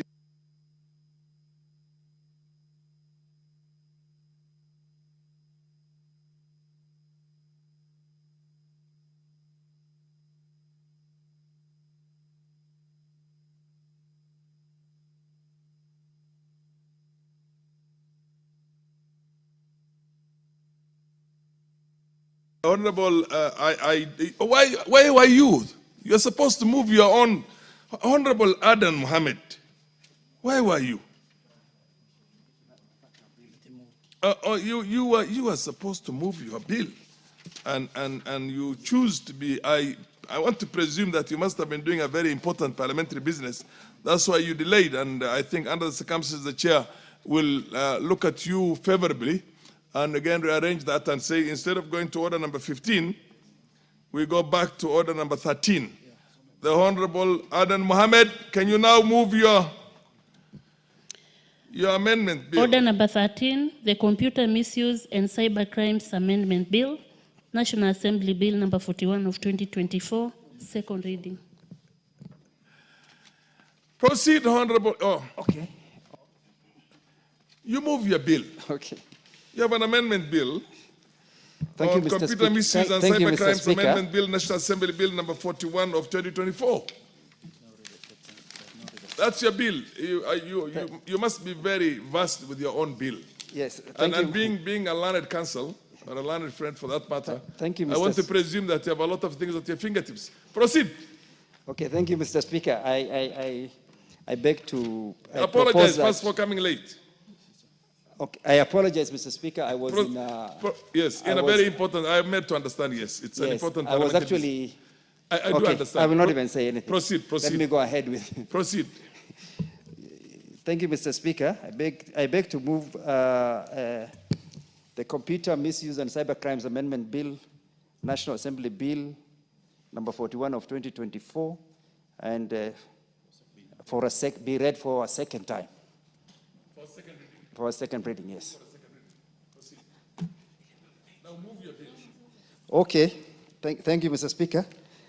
This bill, the Computer Misuse and Cybercrime Amendment Bill 2024, the bill seeks to prohibit the use of electronic mediums to promote terrorism and extreme religious and cultural practices. The bill in particular proposes the following amendments, Mr. Speaker. Clause 1 of the bill provides for a short title of the bill. The title is the one I have read, the Computer Misuse and Cybercrimes Amendment Bill, National Assembly Bill number 41. The clause 2, Mr. Speaker, sir, seeks to amend section 2 of the Act in order to provide for a clear definition of the term access. And the term access to a computer system that is unauthorized. The bill also introduces new definitions to align with the provisions of this Act. So the term is just a definition of the term access, Mr. Speaker, sir. Clause 3 seeks to amend section 6 of the Act to give the National Computer and Cybercrimes Coordination Committee, the NCCC, an additional function of issuing directives on websites and applications that may be rendered inaccessible within the country, and where the website or application promotes illegal activities, child pornography, terrorism, and extreme religious and cultic practices, like those practices like Shakahola and those things. Clause 4, Mr. Speaker, sir, seeks to amend Section 27 of the Act to expand the scope of the offense of cyber harassment. Given, Mr. Speaker, the prevalent use of social media, cyber harassment has become a thing that a lot of young Kenyans are subjected to. Clause 5, Mr. Speaker, sir, seeks to amend Section 30 of the Act to expand the scope of the offense of phishing. Clause 6, Mr. Speaker, sir, seeks to introduce a new Section 42A for the offense of unauthorized SIM swap. Mr. Speaker, SIM swap has become very prevalent in Kenya, and it is used to steal from a lot of unsuspecting public. Mr. Speaker, sir, the bill does not delegate legislative powers, nor does it limit fundamental rights or freedoms. Thank you, Mr. Speaker, sir. Mr. Speaker, sir, I will ask Who's your seconder? Honorable Mbaya to second the bill. Honorable Speaker, it's my pleasure, and Honorable Speaker, to actually second the Honorable Adan Mohammed in this bill, Honorable Speaker, the Computer Misuse and Cyber Crime Amendment Bill 2024. Honorable Speaker, I want to thank the Honorable Mohammed Adan for taking his time to actually bring a bill to the House of Parliament. Honorable Speaker, it's not very many members. Actually, the 12th Parliament and this 13th Parliament, not very many members actually do that. They do motions, but to sit down, look at a bill, Honorable Speaker, shows the prowess that Honorable Mohammed Adan has in terms of legislation, but also cast him out as a good lawyer and a good advocate. And we can see him using his skill, Honorable Speaker, in doing that. Honorable Speaker, the principal object of the bill is to amend the Computer Misuse and Cyber Crime Act Cap 79C, Honorable Speaker. This bill, Honorable Speaker, seeks to prohibit the use of electronic media to promote terrorism and extreme religious and cultic practices. That is the essence of this bill, Honorable Speaker. Terrorism has devastated this country in many ways, Honorable Speaker. Religious extremism, cultic matters, Honorable Speaker, has devastated this country. The cultic issues of Shakahola, Honorable Speaker, come to mind when you think about that, Honorable Speaker. When we do not control social media in propagating cultic innuendos, Honorable Speaker, we lose a country, we lose lives, people die because of religious inclinations that, Honorable Speaker, are dangerous, Honorable Speaker. Honorable Speaker, this bill, Honorable Speaker, as drafted by the Honorable Adan, seeks to prohibits the use of electronic media to promote extreme religious practices, Honorable Speaker. It's very fundamental, Honorable Speaker. What goes into social media, Honorable Speaker, can either strengthen the stability of a country, Honorable Speaker, or destroy the stability of a country, Honorable Speaker. And that's why this bill is very, very important. Honorable Speaker, Clause 3 of this bill seeks to amend Section 6 of the Act to give the National Computer and Cyber Crimes Coordination Committee an additional function of issuing directives on websites and applications that may be rendered inaccessible within the country where the website or applications promotes illegal activities, child pornography, terrorism, and extreme religious and cultic practices. Honorable Speaker, Google is here with us, but Google is a foreign body. How do we stop Google from propagating such, Honorable Speaker? Facebook is here, Honorable Speaker. Facebook is foreign. TikTok is here. TikTok is foreign. We may not be able to control what happens here. But, Honorable Speaker, by virtue of this bill giving to the National Computer and Cybercrime Coordination Committee an additional function of issuing directives on website and applications, Honorable Speaker, we get back the power, Honorable Speaker, to control what happens on social media, Honorable Speaker. And therefore, Honorable Speaker, it is my pleasure, and the greatest pleasure, Honorable Speaker, to support, to second this bill, to ensure that, Honorable Speaker, as we go forward, we do not allow social media. Honorable Speaker, as we move towards election,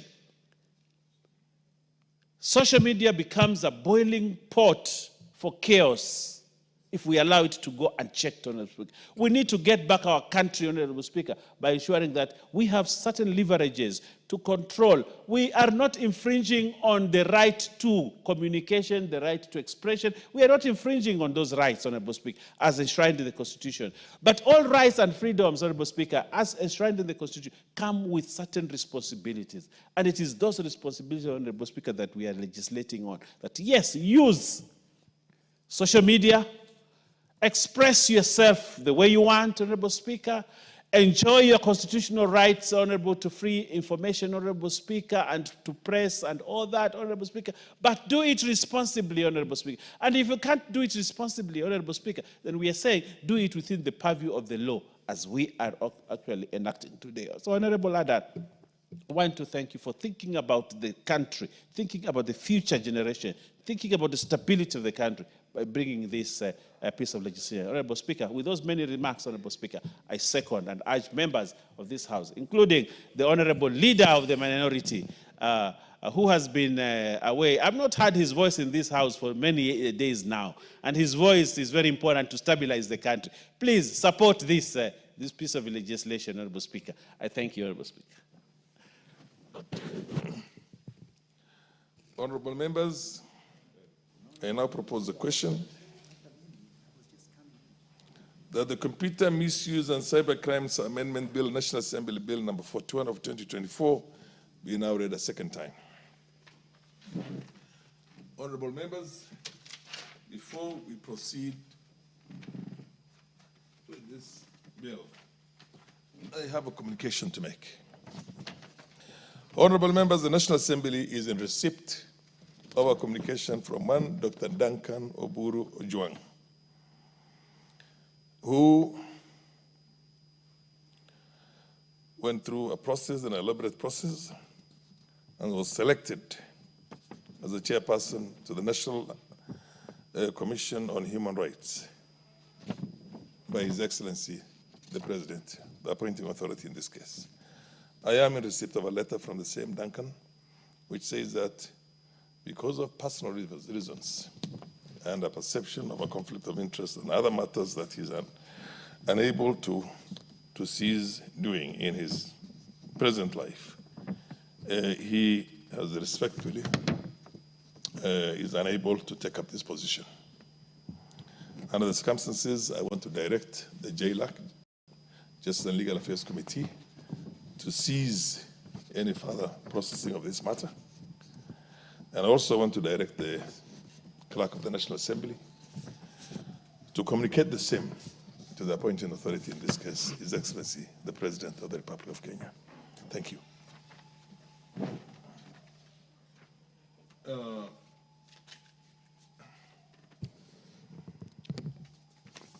Yes, who is the minority leader?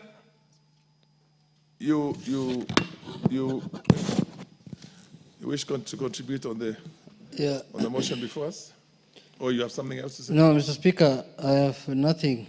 I just wanted to, in relation with your communication, I am very sad that we will not have the services of Professor Duncan Ojwang as the chairman of the Kenya National Human Rights Commission. Mr. Speaker, Dr. Ojwang is a scholar in this country who has high standing among the society in this country, Mr. Speaker. And is a man that is known to me. He has been my professor at the university. And he is a man I thought who will do justice to this country. But for obvious reasons that he claimed to have, that personal reasons, I think, this taking up jobs of that nature also comes with personal responsibility. So we respect his decision, but I think this is a man who should be given another opportunity to serve this country, Mr. Speaker. He's a man who loves this country, and is a man who will serve this country diligently, because I know him well also. But having said that, Mr. Speaker, if I may contribute to the bill, Mr. Speaker, the bill before the House, the computer... The Honorable Professor equally appreciates all that has been placed on him, but because of personal reasons, very personal reasons, so sad. And he is very respectfully declined to take up the That's job. not the word to use. Respectfully, is unwilling to take up this position. So you are in the government. You are with this broad-based government, and we want to respect his, as you had put it. He's a researcher, he's a scholar, he's a teacher of human rights, and most likely has thought that this was going to be in direct conflict with his passion for all these years. So you can get a job that essentially is not going to be in conflict as he perceives it himself. Mr. Speaker, Proceed. Mr. Speaker, I agree. You know, professors are very many from where he comes from, especially in that area of his. I know his home. Mr. Speaker, I know the first professor from Dadaab might be you. Mr. Speaker, sorry to say that, but it's coming. I know the way hard you are studying to become a professor, Mr. Speaker. So, Mr. Speaker, you will get one. Order, Honorable Sene, you will allow the Honorable Junet. What is this? Yes, proceed, Honorable Junet. I think that was, the communication was done, and we do not want to entertain any further issues on the communication. Now you are contributing on the matter before us, which is the amendment bill, the Computer Misuse and Cybercrimes Amendment Bill by the Honorable Adan Mohammed. Mr. He has put it very well why he wants this amendment to be done. Yes. Mr. Speaker, if I may contribute to the amendment bill, the Computer Misuse and Cybercrime Amendment Bill 2024, Mr. Speaker, this is a bill that is overdue in this House, Mr. Speaker. Mr. Speaker, you know the madness that is going in the streets of the social media. And social media is a phenomenon that we must live with, because it has even overtaken the mainstream media, Mr. Speaker. But, Mr. Speaker, every freedom must come with responsibility, as the Deputy Majority Leader has alluded to. And every freedom has limitations, because my freedom begins where yours ends.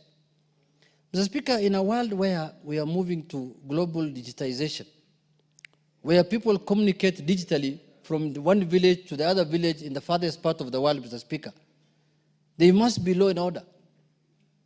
What's happening in this country, Mr. Speaker, is that the misuse of computer is so rampant that, Mr. Speaker, people fear nowadays to join any social, social media, Mr. Speaker. People have been abused. Order. There's somebody who's communicating in a high tone. Is somebody talking to a telephone or? Mr. Speaker. Honorable members, order. Yeah. Honorable Jeanette will be listened or heard in silence. Proceed. Mr. Speaker, the member is still going on with the telephone call. I think he's selling Mira. Order. Honorable Krima. I know where you come from and where I come from. People are allowed occasionally, but we are now in the National Assembly, so Mr. Speaker, you know, this is the time, Mira arrived. So I'm sure the goods have arrived, Mr. Speaker. So he's asking what prices are today in the market, Mr. Speaker. Order. Honorable, that was with a light, that was a light humor. Mr. Speaker, I wanted to say that the misuse of computer is rampant, Mr. Speaker. I'm sure yourself, as a Speaker, you have been affected in one way or the other. Mr. Speaker, I have told you earlier that the social media now has overtaken the mainstream media. Absolutely. People now rely, Kenyans and all kind of people rely on social media to know what's happening in the country today, Mr. Speaker. And anything I post today on the social media will be taken as gospel truth. Even though, Mr. Speaker, I am lying. So, Mr. Speaker, if these freedoms do not come with limitations and responsibility, Mr. Speaker, then we are going to have a society that's going to get destroyed easily. Mr. Speaker, look at what's happening in the sphere of social media in relation even to pornography. When we have young children, young boys and girls who get access to pornography and all kinds of things, Mr. Speaker. What kind of society are we going to raise up in this country? What kind of people shall we be proud of in the next few years, Mr. Speaker, when we expose them to this kind of things, Mr. Speaker? Mr. Speaker, I know some people think that this bill's intention is to gag people, not to express themselves. Far from the truth, Mr. Speaker. Every freedom that we enjoy in this country has limitations and it has responsibilities that somebody must carry to enjoy it, Mr. Speaker. Mr. Speaker, social media has been misused and has also been used well. If you want to use social media for the good of the society, it will serve that purpose. But if you want to use social media also for the bad of the society, it will also serve the same purpose, Mr. Speaker. Countries have collapsed. Societies have fought. Civil wars happened based on social media, Mr. Speaker. And somebody will tell you, I have the freedom to say, to abuse, to say anything I want. It is my phone. It is my internet. It is my bundles. I have nothing to... No, it can't be like that. If you want to say something that is not true, if you want to say false, if you want to spread false information, if you want to incite people, if you want to, malign people, then you must also be equally ready to take responsibility for it. Somebody will tell you, oh, this is a civil matter. Why should I be taken on a criminal case on a libel or something? Mr. Speaker, some of the things that happen in the social media sphere have broken even families, Mr. Speaker, because some of them are false, some of them are not true, Mr. Speaker. Mr. Speaker, we must be, you look at the developed society. I was watching in the news the other day that America, the country that enjoys 200 years of democracy, was saying that they want to bring regulations of what is called 48 hours pull down. If you publish through the social media false information, you should pull it down within 48 hours. False information, you should pull it down within 48 hours. Otherwise, you will face the consequences. Europe is regulating now what's happening in social media. The European Union are coming up with laws and regulations to regulate what is happening in the social media in their countries, Mr. Speaker. Because everything that is good has also the harmful side of it. Everything that is good has the harmful side of it, Mr. Speaker. And we are in a fragile country, Mr. Speaker. We are in a country that is still maturing democratically. We have a constitution that we have given to ourselves that is just 10 years old now, or 12 years old, Mr. Speaker. We are still in a baby stages. Mr. Speaker, if we open up, let me tell you something. People enjoy freedoms, but people forget that the same freedoms you are enjoying must be enjoyed by others also. So when you infringe on other people's freedoms, then you have to take responsibility, as I've said earlier. Mr. Speaker, we are entering in a world where we are becoming a global digital village. AI is coming. Look at the kind of fake videos that are being propagated. Look at the kind of fake information that is being propagated in the world, Mr. Speaker. You will think gospel truth. I remember one time seeing in a social media, I don't want to mention the name, that a certain governor has passed on, and they were even sending condolences messages, and I was out of the country. I believed it was true. I called back. I said, has that man passed on? I was told, no, he's alive. He's even addressed somewhere. Mr. Speaker, that's what social media can do. AI can do that, Mr. Speaker. I don't want now tomorrow to write in my social media that Honorable Ndindi Nyoro is dead, when I know that he's farming some cassavas in Kiaru, Mr. Speaker. So this thing, if we don't take it serious, if we are carried by the wind, by the waves that, oh, we want to have freedom, we want to speak the way, speak what you want to say, but speak within the law. Don't infringe on my rights. Don't abuse me. Don't malign me. Don't say against me things which are not true. Say anything you want to say, Mr. Speaker. So, Mr. Speaker, this bill is timely. This bill is timely because in a modern society, we must have laws and regulations that govern our way of life. Otherwise, we will behave like animals in the street, Mr. Speaker. What differentiates between people and animals is religion for us as Muslims, but for other societies, it is the law, it is the constitution, Mr. Speaker. If there was no constitution, if there were no laws, people will have killed each other for nothing, Mr. Speaker. So, Mr. Speaker, first we must accept that this world has entered into a new regime of AI, digitalization, and all kind of manner of things. Religious extremism, religious fundamentalism, political fundamentalism, like what's happening in the country today. You can see that, we have been in the opposition all our lives. Until recently when I saw this thing of broad-based.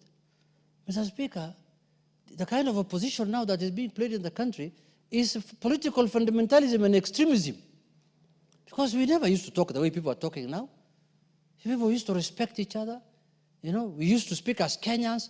This obsession with certain parts, this part and that part, and then people say, there's a leader in this country who has condemned a whole community and society as Al-Shabaab, Mr. Speaker. He's on record. He thinks anybody who looks like you, especially like you, the Speaker, is Al-Shabaab. I don't know, is it because of your mustache? Is it your curly hair? I don't know what it is.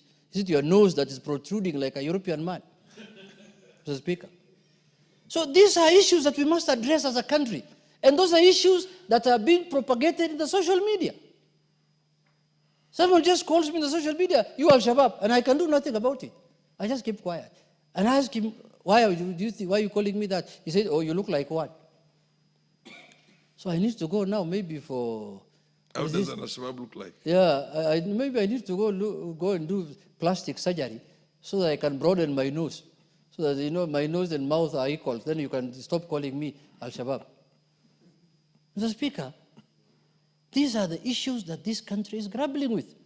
And when you bring this kind of laws, I can tell you, there are people who will oppose it. It will be fought like hell. They'll tell you, oh, you want to gag people's freedoms. You want to gag this. You know, last parliament, we passed the original Cybercrime Misuse of Computers and Cybercrime Act.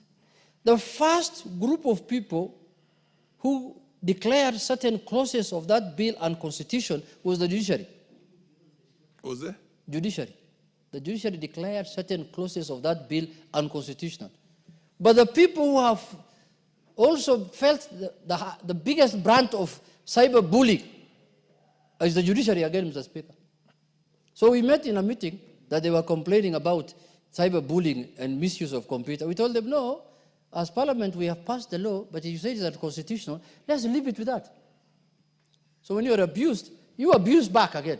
Get a Twitter account, get a Facebook account, get a TikTok account, and you also abuse your that's how it has been reduced to, Mr. Speaker. You are abused in the social media. The only alternative you have is to abuse back. You are maligned, you malign, Mr. Speaker. You attack, you attack. Mr. Speaker, that is not a society we want to live in. We want to live in a society that is democratic, that is governed by the Constitution and the rule of law, that respects everyone, that you cannot say anything that is unsubstantiated against another human being. That is a society that we want to bring up. Those are the children that we want to bring up as Kenyans, Mr. Speaker. Nobody should cheat our young people that social media is about abusing other people or misusing the computer. Mr. Speaker, with those few remarks, I support the bill, but this is something that must be supported by all and sundry, Mr. Speaker. All members, Mr. Speaker, the whole society, religious organizations, civil society must support this matter, Mr. Speaker, so that we can have a country that is governed by the rule of law. Mr. Speaker, the people who have developed these social media systems in the world, Although I've gestured to you to continue, I'll give you an additional 3 minutes. Yeah, the Europe, America, where these things have originated from, Mr. Speaker, have done regulations for their country, Mr. Speaker. But I don't know why, if an African country wants to regulate themselves, it becomes a bad thing, Mr. Speaker. And the people who have brought this advanced technology to the world are regulating it, Mr. Speaker. In Europe today, I have told you earlier, that they have put in place under the European Parliament regulations on how to deal with Facebook. In fact, if you go read the news, you will find that Meta, the owners of Facebook, have said they may withdraw operating in Europe. Because they have been told there are boundaries that you cannot, you will be held accountable. You must operate within this perimeter. You must operate within those boundaries. America, the same. You saw the President of America, Donald Trump, has his own social media. He opened his own after realizing that the ones existing are not working for him. Mr. Speaker, that is the way we want to, associate ourselves or operate. Mr. Speaker, it is the responsibility of Parliament to make laws that help the country move forward. And one of the laws that will help this country move forward is this one, Mr. Speaker. With those few remarks, I support.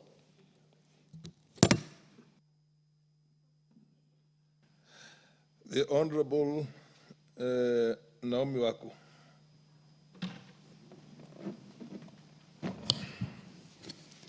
Thank you very much, Honorable Speaker, for allowing me to add my voice to this very important amendment.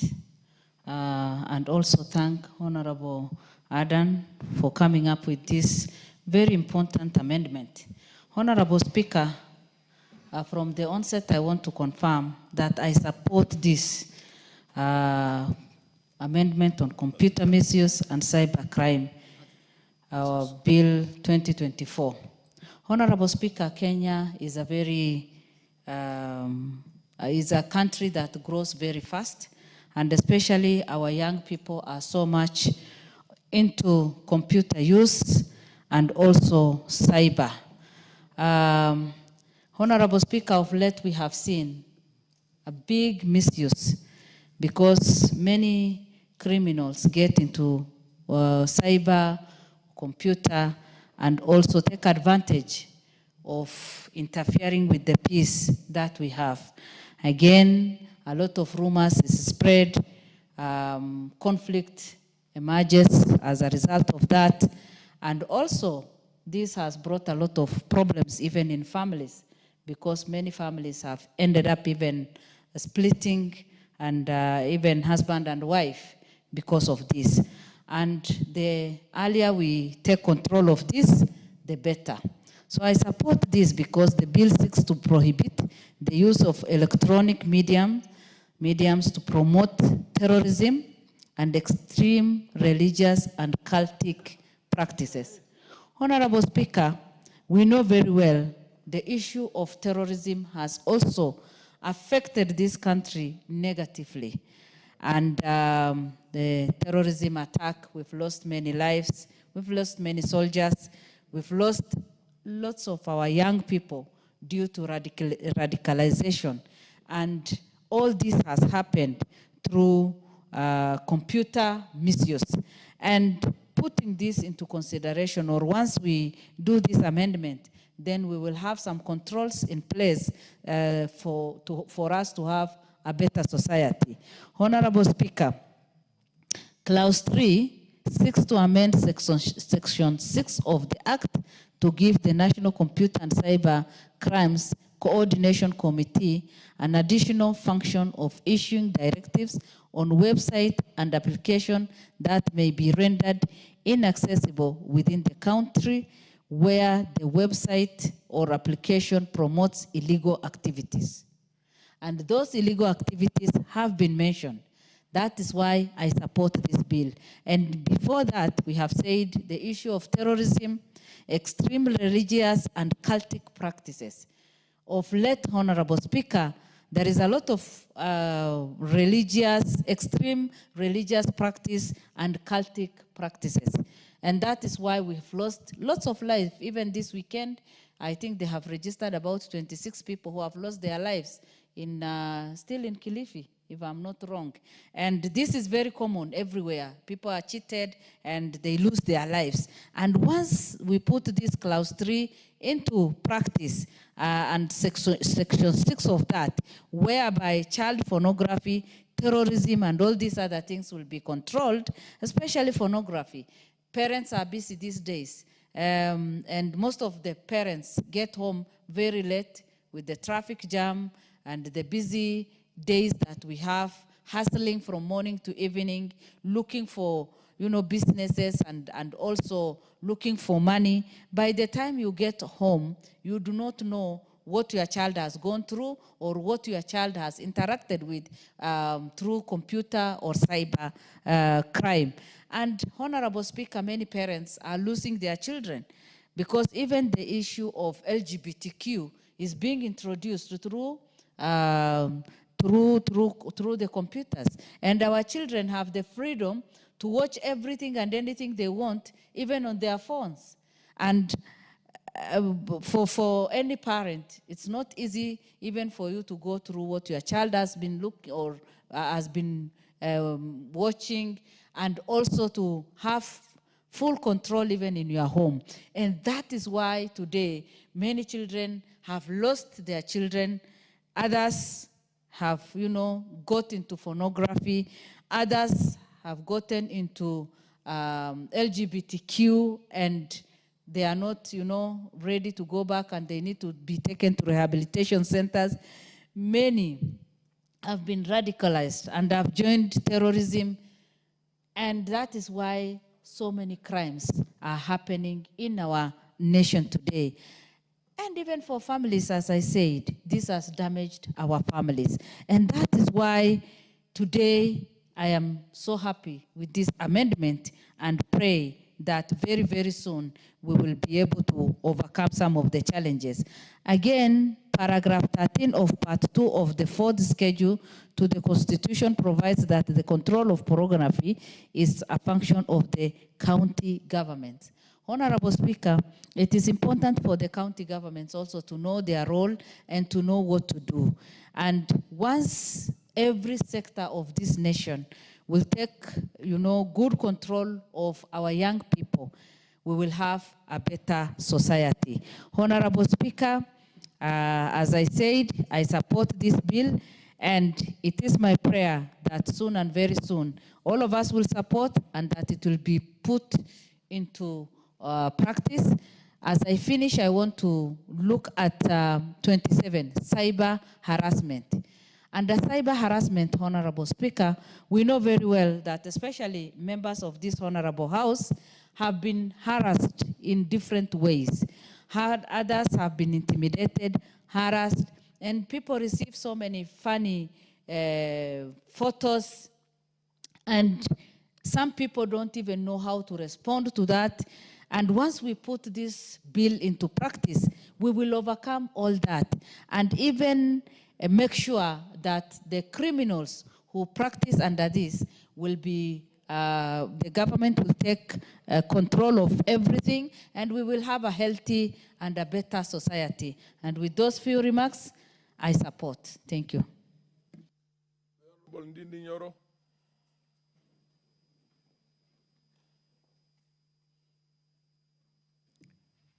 Thank you.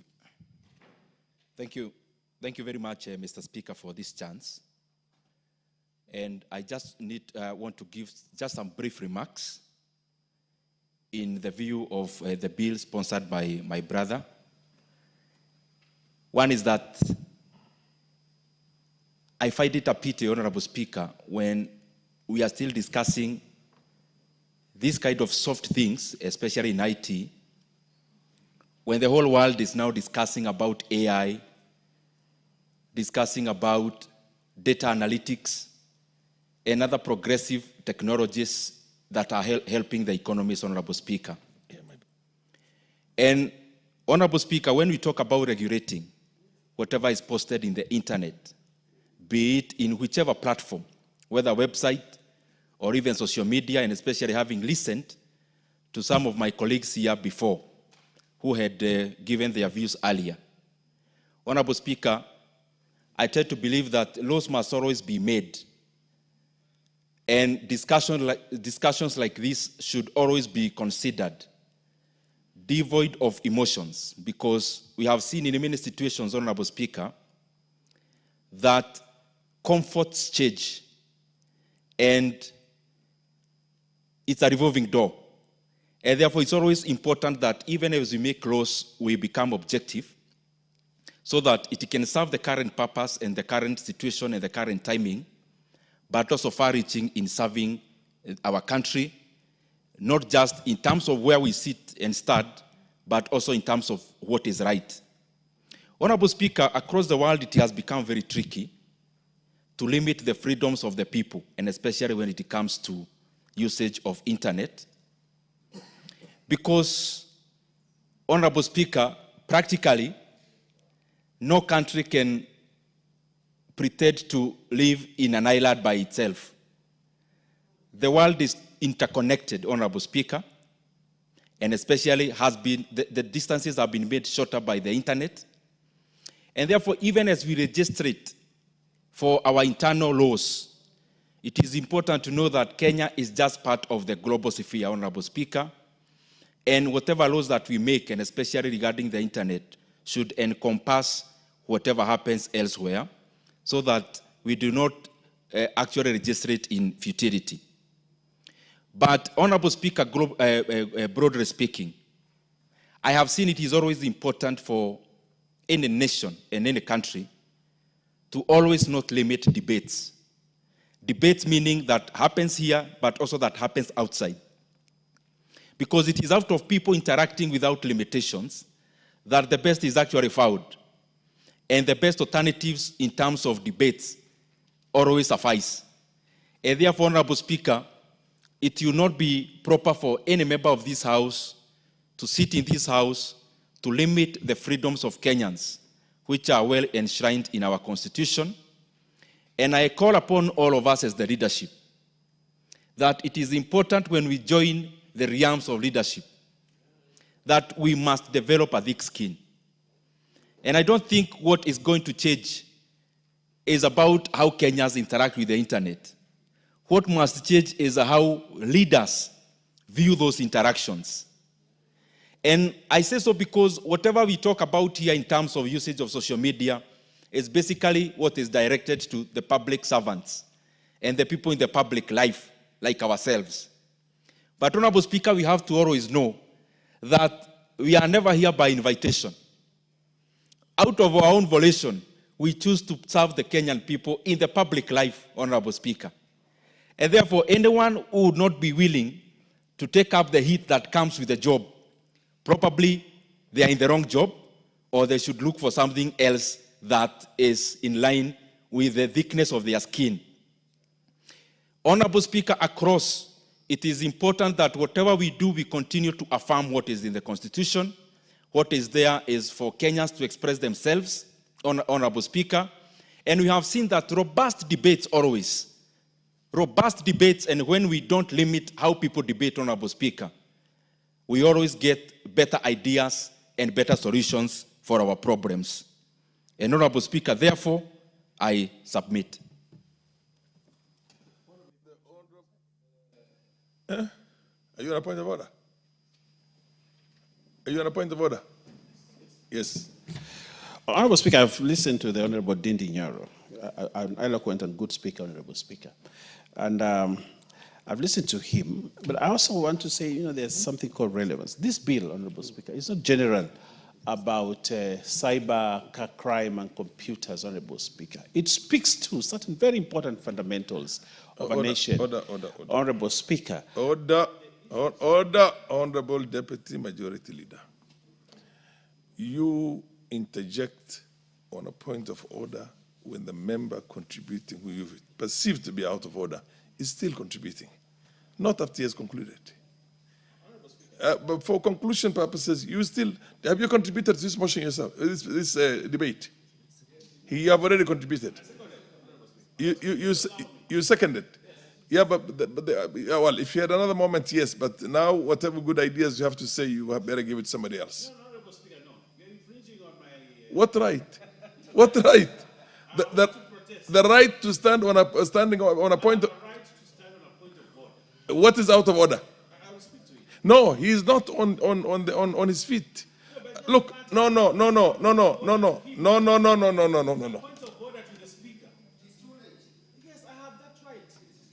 The point of order, order, honorable members.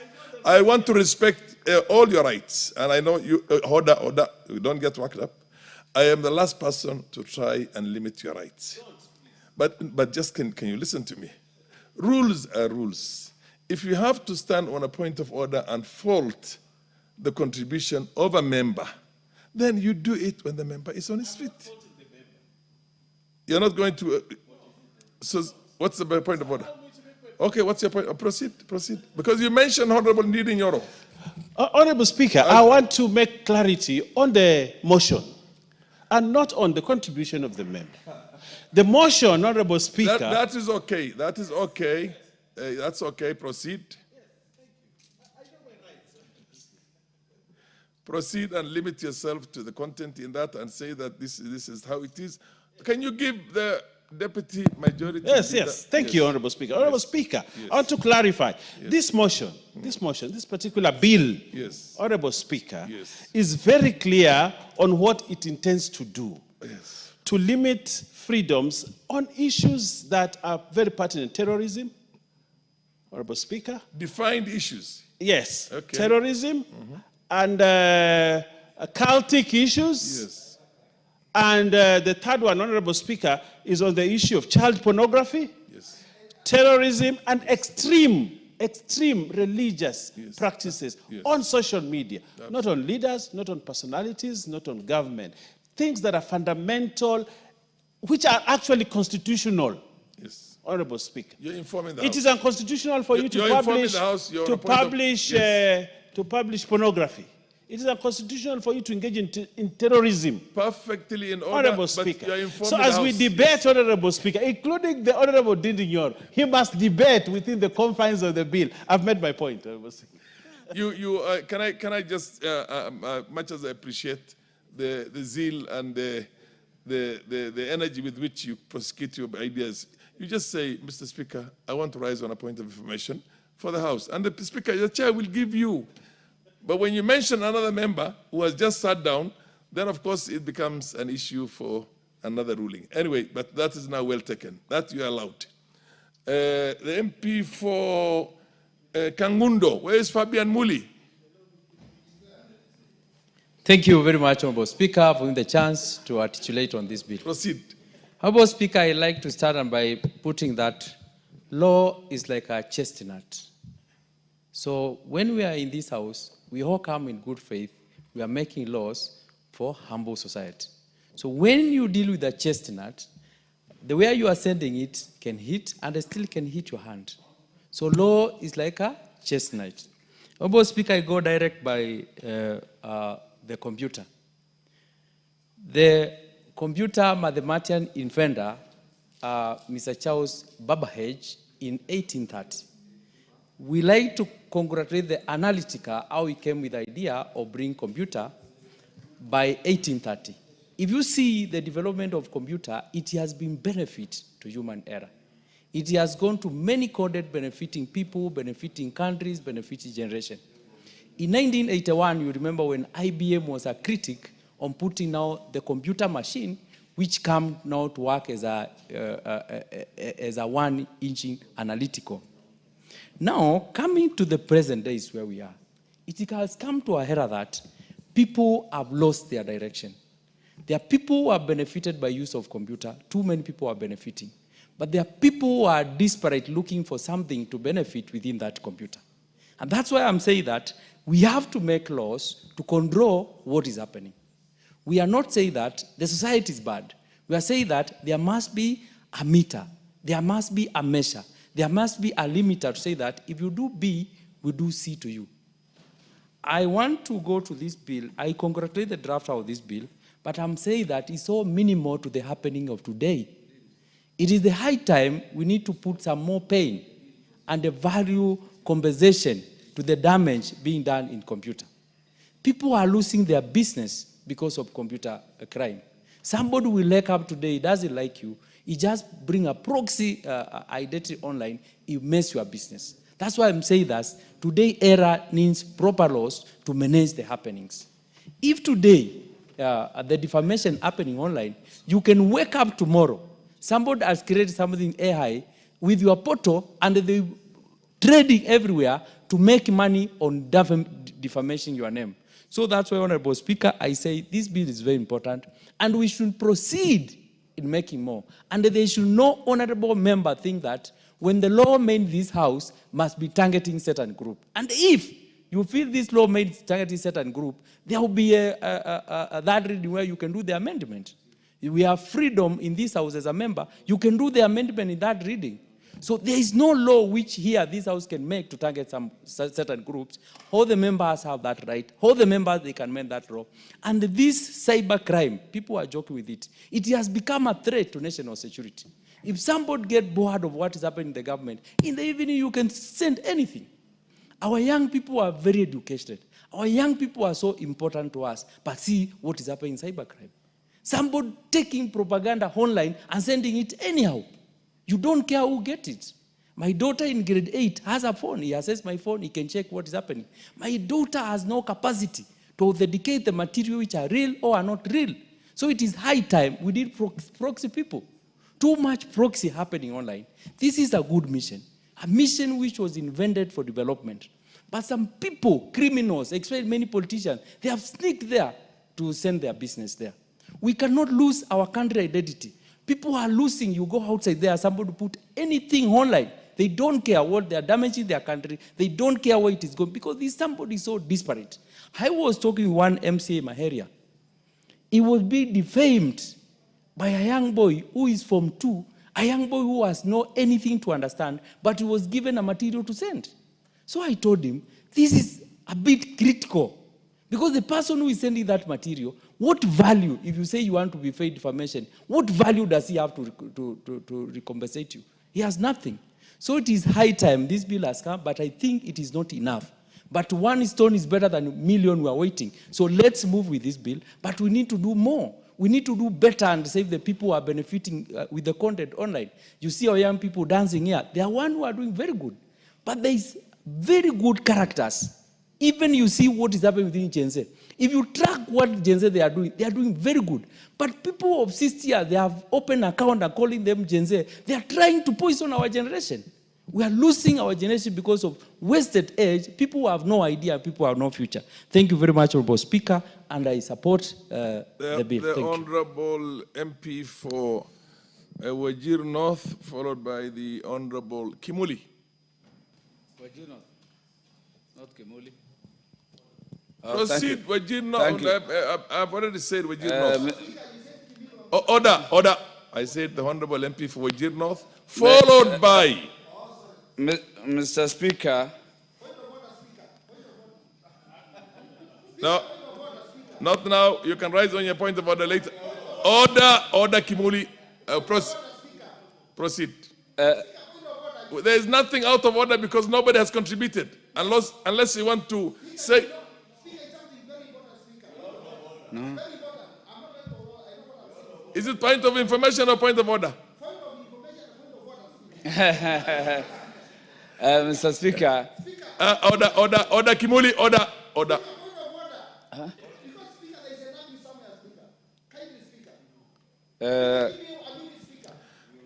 Order.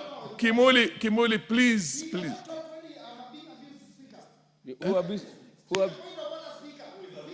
What is your point of order? He did not even contribute. Thank you, Speaker. Yes. Speaker, you know, in our culture and in our Kamba language, when you say Kumuli means that is something to do with, it's a serious and abuse, Mr. Speaker. I'm not Kumuli, I'm Kimilu. Speaker. I'm sorry, I'm not an expert in your language. So, Kimilu. Okay. Point taken. Point taken. Point taken. What's your information, Majority Leader?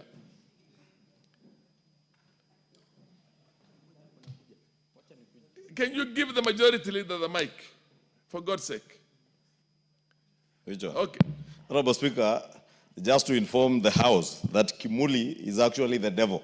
So the Honorable Member, Honorable Kimilu, is right that he cannot be referred to as Kimuli. Order. That if anything, the Honorable Kimilu, Joshua, is a very good Christian.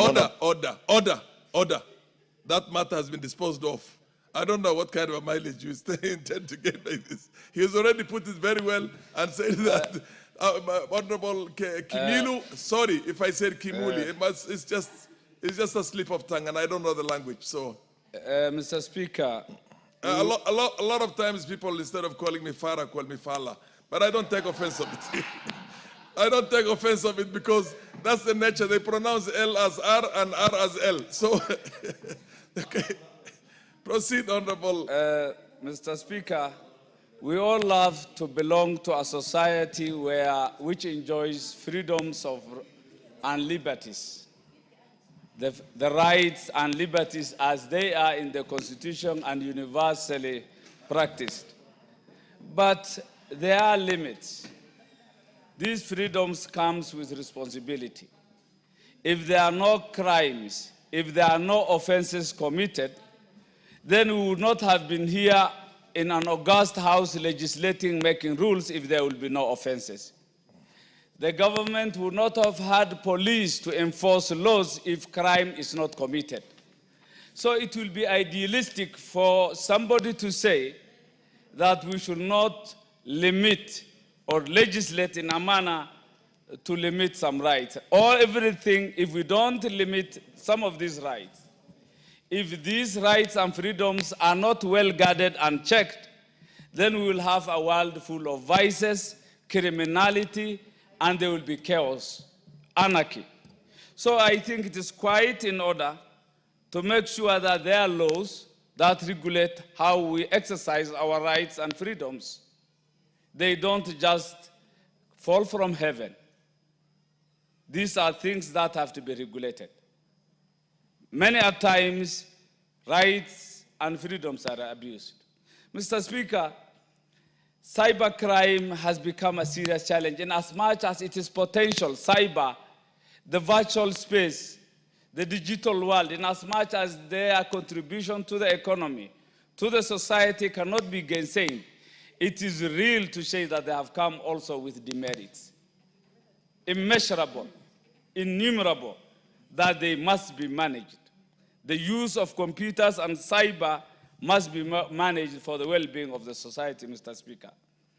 What is happening in the social space, Mr. Speaker, is something akin to highway robbery, violent robbery. Mr. Speaker, initially it used to be merely some kind of defamation, misinformation.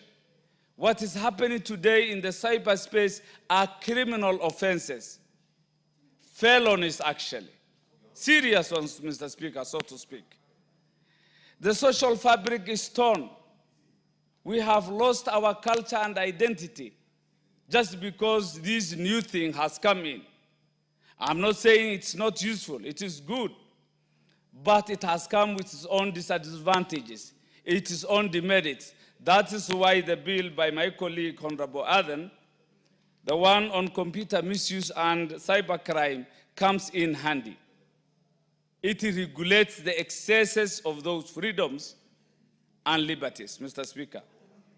Mr. Speaker, the social media there has scammers all over social media, trying to steal from unsuspecting innocent citizens.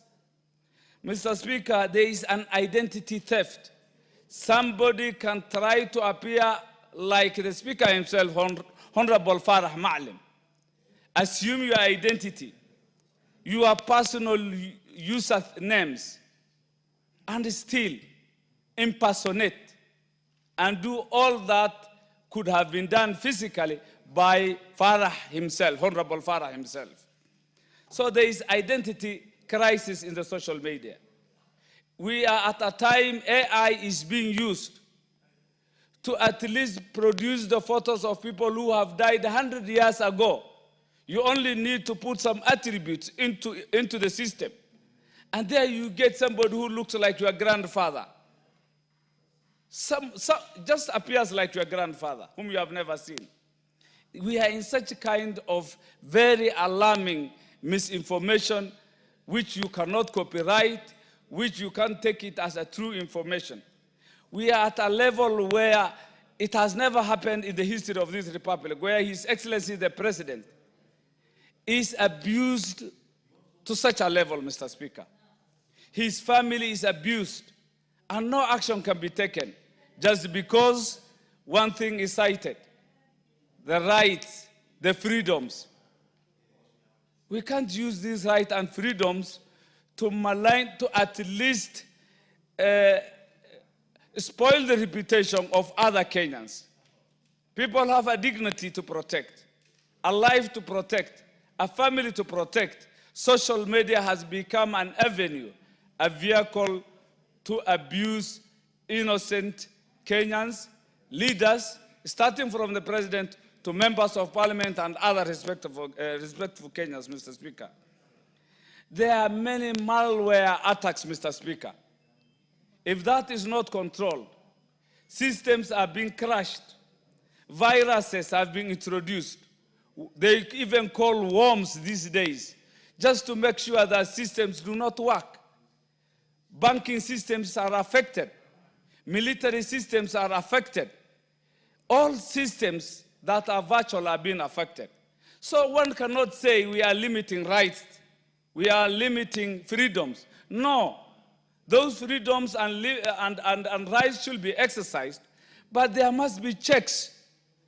We should protect those rights and freedoms not to come with abuses.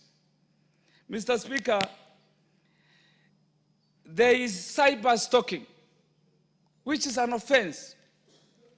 Threatening individuals online. Many Kenyans have been followed, stalked, abused, and threatened. There is child exploitation. Pornography is something very available on the social platforms. Our children are exposed to these things. And parental care is not sufficient to protect our children, to cushion our children from this dangerous behavior, which is available on social media, Mr. Speaker.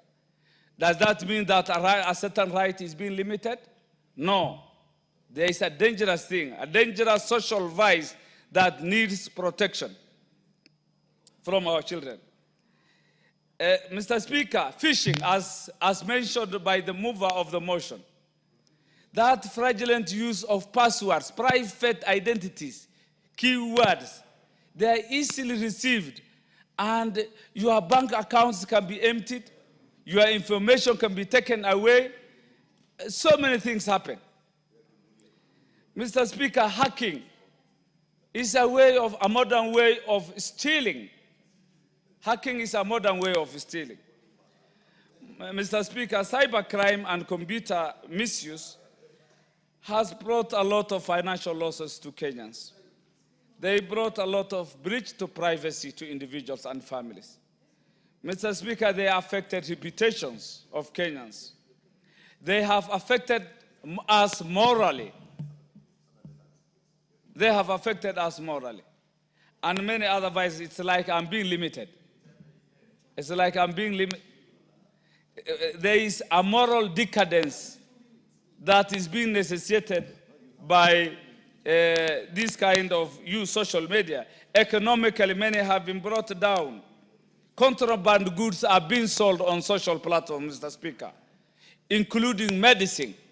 A lot of drugs and medicine are available on social platforms, which are not genuine, which are fake, and which affect the health of Kenyans, Mr. Speaker. If that is not controlled, then we will be having an expensive healthcare system, Mr. Speaker. Tribal clashes have become common because of the kind of language we use on social media. Mr. Speaker, children abduction has become common. And finally, academically, are we really ourselves?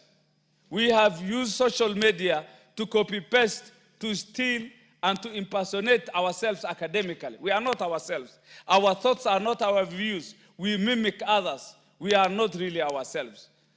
Mr. Speaker, of concern to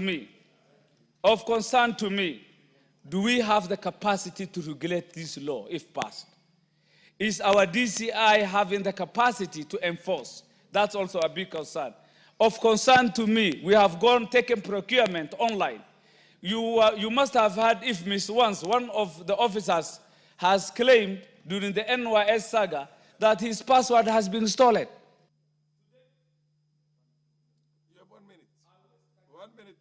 Thank you. It is on record that during the NYS scandal, an officer who was accountable has claimed his password has been stolen. Today, all our procurement has been made online. Are we safe? Is IFMIS safe? If we have the capacity, so good.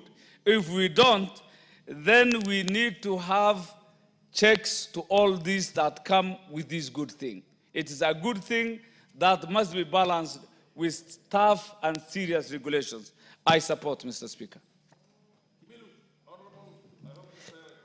Thank you, Mr. Speaker, for the opportunity. Mr. Speaker, I want to say that in the last parliament, Mr. Speaker, with the Committee of ICT and Communication, Mr. Speaker, we come up with a law about cybercrime, Mr. Speaker. So, Mr. Speaker, I'm proud when I see some of these amendments and changes coming to the law because, Mr. Speaker, we cannot make a law within a day. It's a process, Mr. Speaker. Mr. Speaker, I want to say cybercrime is a serious issue, Mr. Speaker. And the whole world, Mr. Speaker, has a problem. And no country has got it right because it changes day after the other. Mr. Speaker, many people, Kenyans, have been conned through the cybercrime, Mr. Speaker.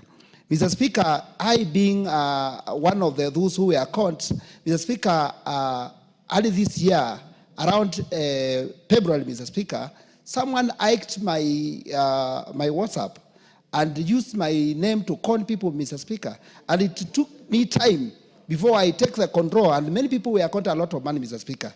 I was, Mr. Speaker, I was not happy to see some of these youths, some of them because of lack of jobs, Mr. Speaker. I saw someone drawing Osoro with a long tail when he was doing empowerment, Mr. Speaker. And I said, as in a person like Osoro with a long tail, Mr. Speaker, that is an abuse, Mr. Speaker. And I think some of these things is where we are saying, Mr. Speaker, we need to control. And I want to advise some of these, the government, because I can see members of government here like Osoro, that you need to give these youth jobs. As a country, Mr. Speaker, we are in a state whereby we need to invest more in employing the youths, giving the youth work, because, Mr. Speaker, that will also reduce misuse of this cyber. Mr. Speaker, we have seen misuse of media, social media, Mr. Speaker, whereby people are abusing each other day out, Mr. Speaker. And this is, Mr. Speaker, due to lack of control of social media, Mr. Speaker.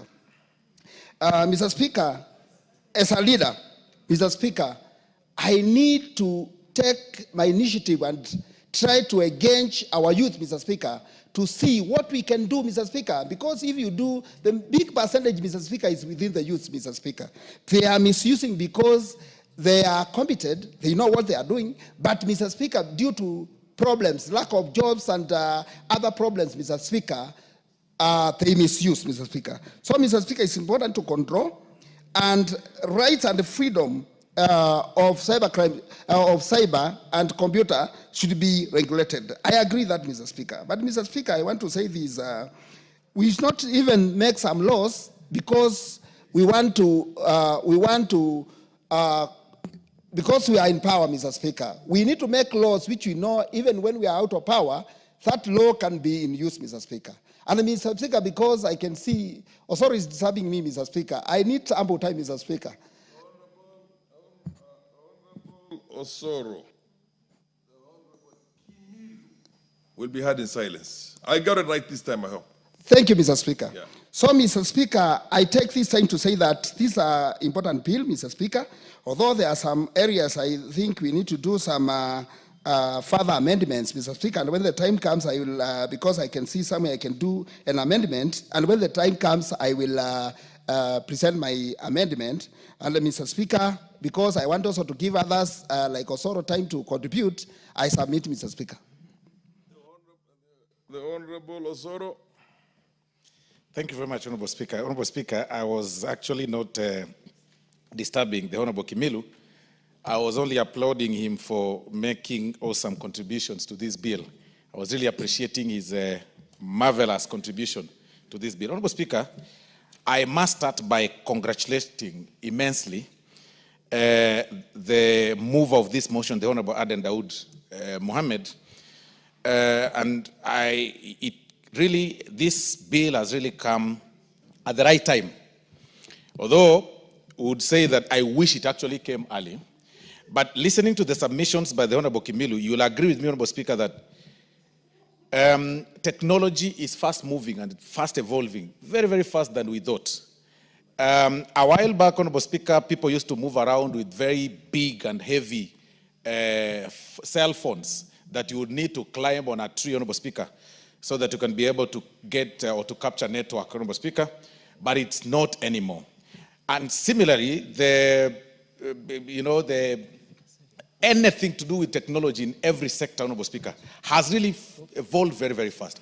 But of importance, Honorable Speaker, about this particular bill, the Computer Misuse and Cyber Crime Bill, Honorable Speaker, it really focuses on issues that are really on the question of security. That if a person willfully, Honorable Speaker, decides to use, or perhaps you collect an ID card somewhere from the streets, if somebody happens to lose an ID or something, or even snatched by thieves while walking home, and decides to use it to register an M-Pesa, to register their line, so that they can be able to transact, Honorable Speaker. If this person, Honorable Speaker, engages in a criminal activity and is found culpable, Honorable Speaker, this person will be able to serve an imprisonment of several years, and to be particular 2 years. Of course, these are some of the amendments that we'll be seeking to move when we go to the next step, so that this is even made more retributable. Not just 2 years, could even be 10 years, because we are living in a very funny world. As we speak today, Honorable Speaker, my constituency is actually mourning the death of 3 young men who are alleged